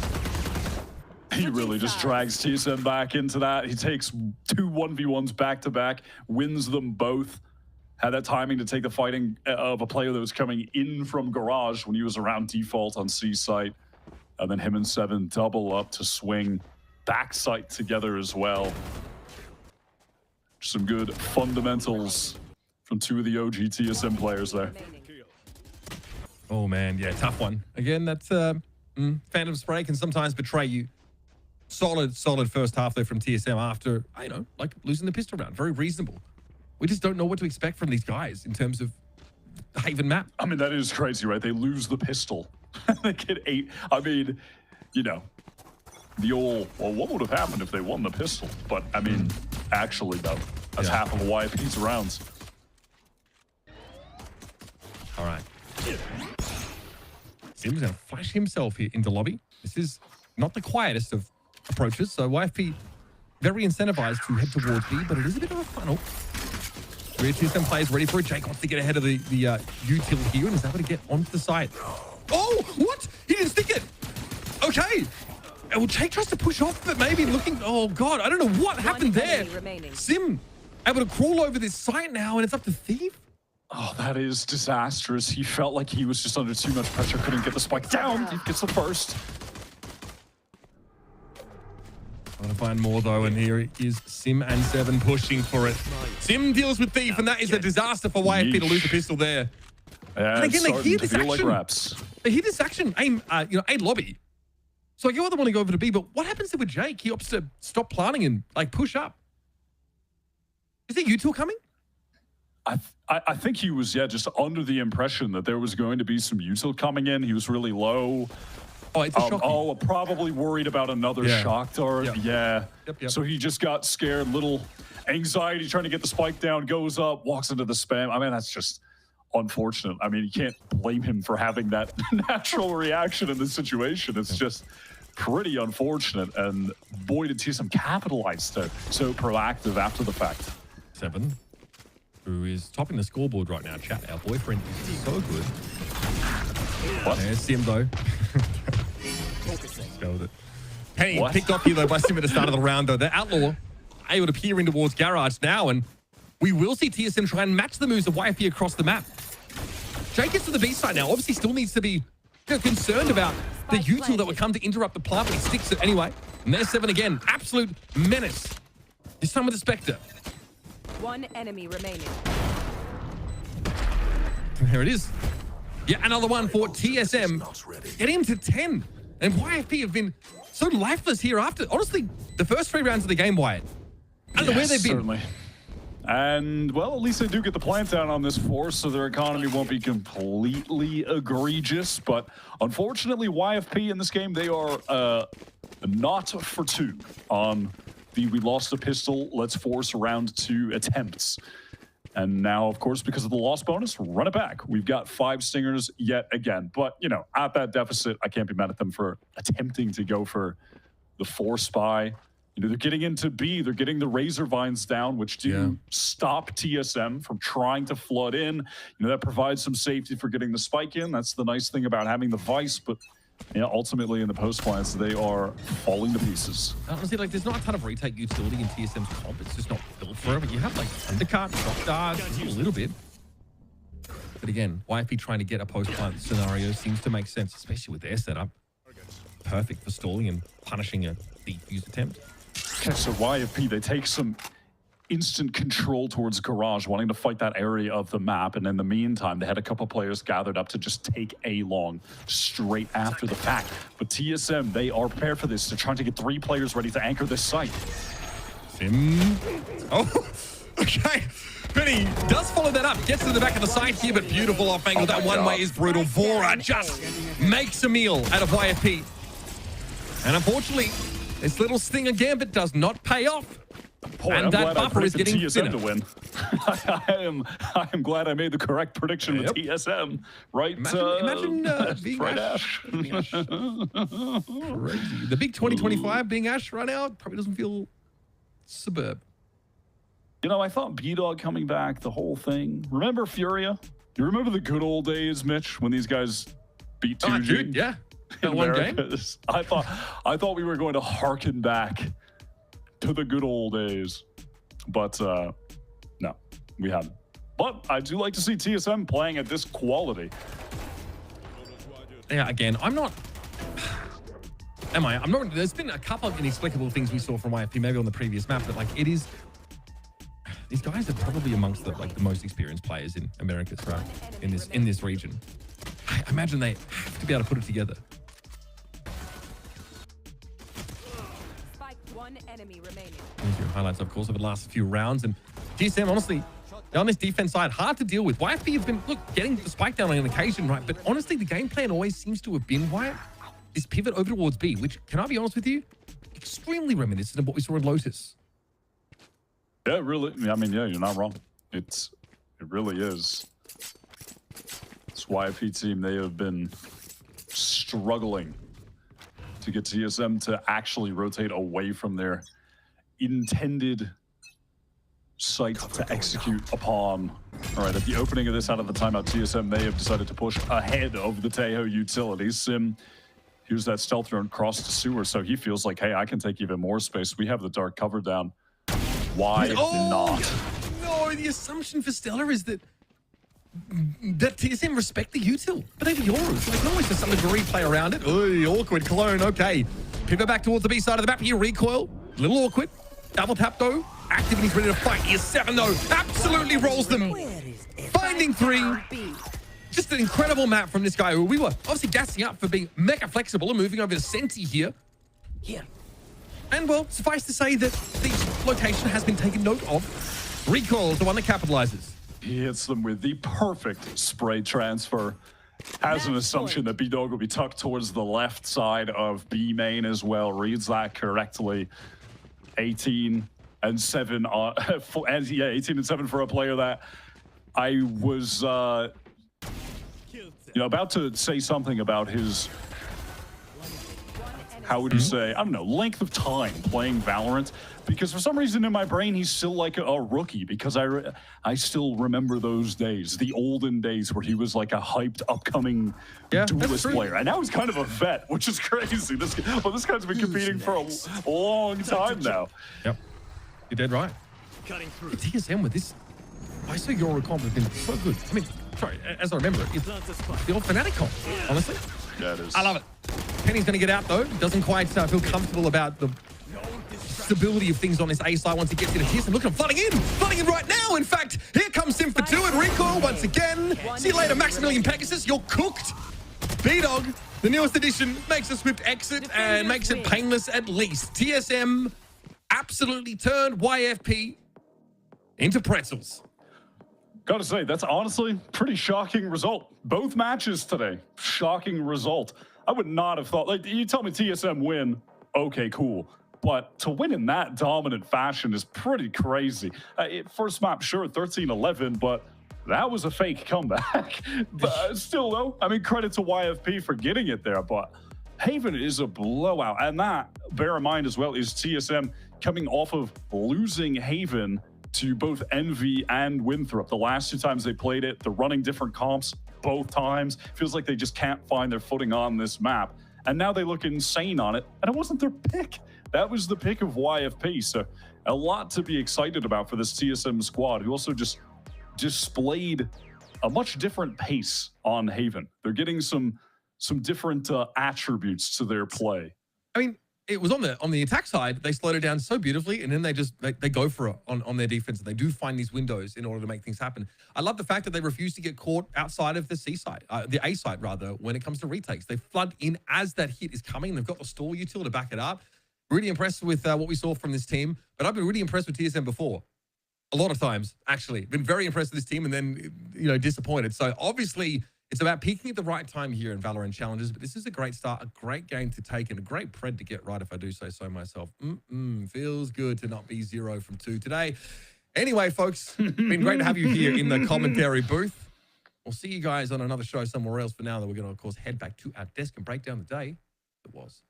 Yeah, I would never go on the Preds. I would never do that.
give up, and they didn't really have that drive. The expectation should be to win first place. Get them to Ascent. We kind of just threw at the end. 30 seconds left. Yeah, M80 we're winning 5 versus 3. Look how quick this one. Oh!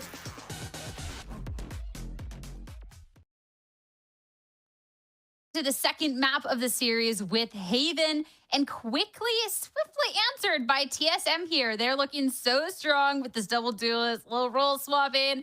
Then it's going to be a clean 2-0 to be ending off our night. TSM, I think, deserving a spot in one of those top 3.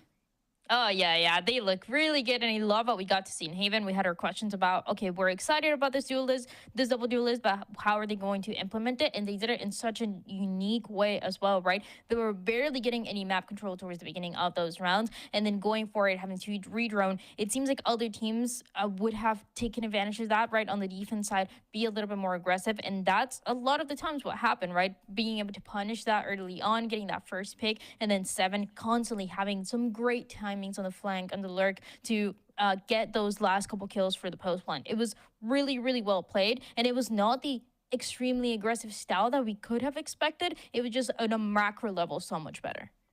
It really was. And that's kind of how you have to play up against that YFP comp, right? They had a really good read as far as what YFP wanted to do on defense, expecting that they did have to do a little bit of searching for where that Vice was going to be playing, trying to either break that setup or avoid it. And then just knowing that YFP are forced to play that push and pull because they lack a lot of that information. They have to take control of some of those extremities. And that's why you would see TSM kind of baiting out some of that util, whether it was showing that early presence, then looking for the rotation or their general slow defaults. Because when it comes to YFP's composition, aside from, the Arc Rose for Thief, you literally only got the Teho drone to get you any information, and it felt like it was just such a repeated pattern where Stellar would be throwing that out 30 seconds into every single defense round when TSM was starving them of that info, and then off of that information they know, okay, Stellar's usually playing a bit more of that weaker side. They'd either hit into him or just try and re-clear that space afterwards because they really didn't have any other utility to garner that information on defense, and TSM take full advantage of that. They really do. And I mean, TSM's a team too that if you are going to open the door to let them get away with it, they will get away with it. And I think for TSM, this was such a nice victory after their early departure from the playoffs to really just showcase, okay, yeah, Haven isn't necessarily a weak point. They can bring out a double duelist, which we haven't seen from them before. They can get this little role swap in, and it's going to be turning out. So I'm liking that as this TSM roster goes on, we get to see a little bit more layers to this with Recoil and Vora coming in. And this will be just super great all around. I mean, Dan, just across the board, this team's looking so strong. And yeah, YFP, I mean, Stellar, Penny tried to put up a fight here, but it just wasn't enough. No, it wasn't enough. Again, it was a TSM that was always one step ahead on how they wanted to play these rounds from the very, very slow starts towards the beginning of the attacking side to, again, the 7 Cypher catching really, really nice timings into one or the two players. And then you also saw when it came down to the 1v2s to the 2v2s, they were winning, it seems like every single one of them. So it just seems like it was a perfect game of Valorant. Everything was going right. And when things get tricky, when you get to see the straights coming back and forth, it was still a TSM getting away with the wins. I love to see Seven once again showing how flexible he can be, because the entirety of last year, our narrative was like, Seven is insane. He's doing so good. He's the Gecko God. Nobody can shut him down on this agent. Then he went into playing a couple other initiators, but we know, I mean, if you look at the agents that he's played throughout his career, that Wyatt was talking about, how long he's been playing this game, he's able to play anything, and he just proved it with the Cypher. It was unreal. Yeah, I kind of forget sometimes, how experienced he is. I was like, oh, okay, this Cypher. And then I look back at everything he's played. I'm like, oh, yeah, no, he's literally played anything at any point. Seven can literally just agent roulette it, and I think it's just going to be turning out fine. But being able to see that there is these flexible players on this team that, yeah, TSM can show up for a variety of different looks, and it's going to be working out. So congratulations to them on that second map and the series overall. But we're talking about everything about Seven. Might as well talk to him as he's on the line now for our post-match interview. So let's head on over to that. Get a couple thoughts. Hello. How is it going after this series? That is a great way to be starting off the stage too. Pretty glad. I'm really good. Glad we started off with caught. Would have sucked if we sucked again. Especially losing as we did in playoffs. Feels good. Feels good. And I have a question as well. You told our production or something it was going to take you a minute to show up because you were brushing your hair. When did this happen? Looks good, but when did this happen? This happened, I want to say 2 weeks ago. My hair was just getting too long, and I didn't want to trim it no more. And then, you know what? I just the whole thing just came off. It's starting to get warmer outside, so honestly, super valid there. But okay, back to the match. Just had to ask there. So let's talk a little bit about this evolution of this team to now in comparison to playoffs, because I know that definitely wasn't the exit that you wanted, but we got to see a couple of teams that kind of switched things up going now into the stage 2, sometimes changed the roster, etc. But TSM, you get to just run it back, all the same 5 players. Like, was there any decision making there? Or is like, no, we believe in this core? Oh, 100%. We believe in our team. Like, without a doubt, we are incredibly talented. We have insane potential. There is absolutely no way that, like, I think, like, we don't stick as a 5, at least for the split. I love to hear about that potential and just the belief in the team, especially being able to see a little bit of a different look. Talking about this Haven, this was a double duelist. We get to see you on the Cypher. We see Recoil on this ISO. When was this figured out? It looked really clean, but it was definitely something that caught us a little by surprise. Well, all of our comms come from our coach. I think he does a phenomenal job at, like, I guess bringing out all, like, the best of our, like, abilities. And, you know, we test here a lot. This comp, that comp, and we just kind of figure out what's best for us. And, you know, again, think of our coach. He makes, like, all of our comps. He's insane. And this just kind of fit best with the team, and it worked out. I mean, loving the comp and glad it's been working out. And I want to talk to about kind of lessons learned from this playoffs going on forward into the season. If you're staying with the roster, is there anything that was kind of discussed, like, oh, we need to switch this up? Or if it was just like a, hey, this team just needs a little bit more time to cook, but... Definitely a lot of improvement from, like, our mental side. I think we had, I guess, low confidence in playoffs, I'd say, which is strange, but, like, looking back at it, we definitely weren't playing like ourselves. I think with more reps, more time, and just more everything, we'll be great. I'm definitely looking forward to it, especially seeing it, this group of 5 run it back has been awesome, and great victory today. Seven, thank you so much for chatting. Best of luck with your next match. Have a good night, okay? Thank you so much. Thank you. Back over to the desk for us. And I lied a little bit. It was not Seven who told production he needed a moment. It was a teammate that said Seven needed a moment to go brush his hair. I can't be caught as a liar here out on this broadcast. But hey, the team's not switching stuff up, just the hair. But running it back, Ash, I think has been a really good look for the team. This TSM's looking strong, talking about the confidence. Excited for this TSM going forward. Yeah, absolutely. I think what I really love is just always hearing these teams who do end up sticking together have just like full faith in that project for the long term. They are confident in the foundation that they've built up, and they know that they're just going to scale up from here. And we are seeing it. Like, this Haven is night and day from the Haven that I feel like we saw from TSM during Split 1. And I'm excited to see them continue to grow as a squad and really continue to work on this project going forward. And pulling up the brackets, we kind of talk a little bit about today. I mean, there is the 2-0 that we were talking about, TSM, just that second map was just crazy. But the way we started this day, remember, it was just absolute insanity with Ambrosia with this 2-1 victory. But results in, Dan, from the side stream matches as well. And even if on the official broadcast, we ended up having maybe what was a little bit of an unexpected, though really fun result, the rest of the matches kind of seem to line up with where we thought they would. Except they do not line up on the left side, but, you know, that's fine. It's fine. M80, you know, things that we need to work on, but just because of the graphic and how the colors look, but it's all good. I think we actually had the only 2-1 matchup today with the Ambrosia and M80. All the other ones were 2-0, and as you said, all those matches were the results that we would have predicted, unless you are Wyatt and Ash and put YFP. Yo. I don't know what you're talking about. Should I remind you that we all got the M80 Ambrosia one wrong? Like, we that's all true, fumbled. but it doesn't count. If we're all wrong, no one's wrong. You know what I mean? I like it. Okay. Well, you guys are agreeing. Crazy.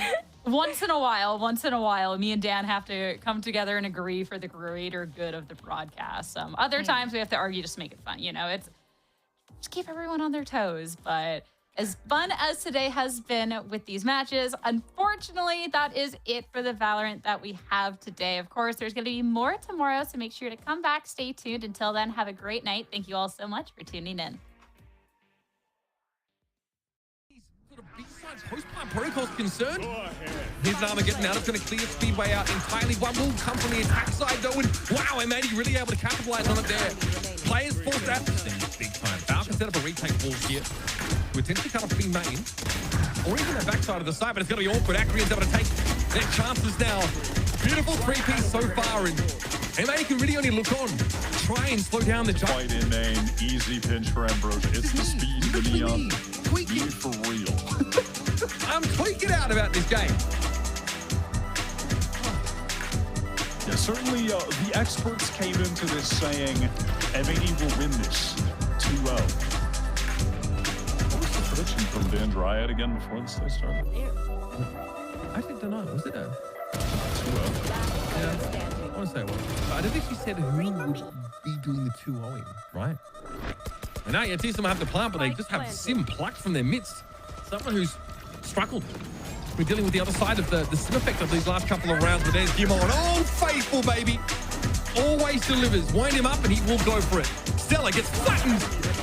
Oh, the fakest of fake comebacks I've ever seen, TSM. Close them up. 13 even yours. So they can always just some degree play around it. Ooh, awkward clone. Okay.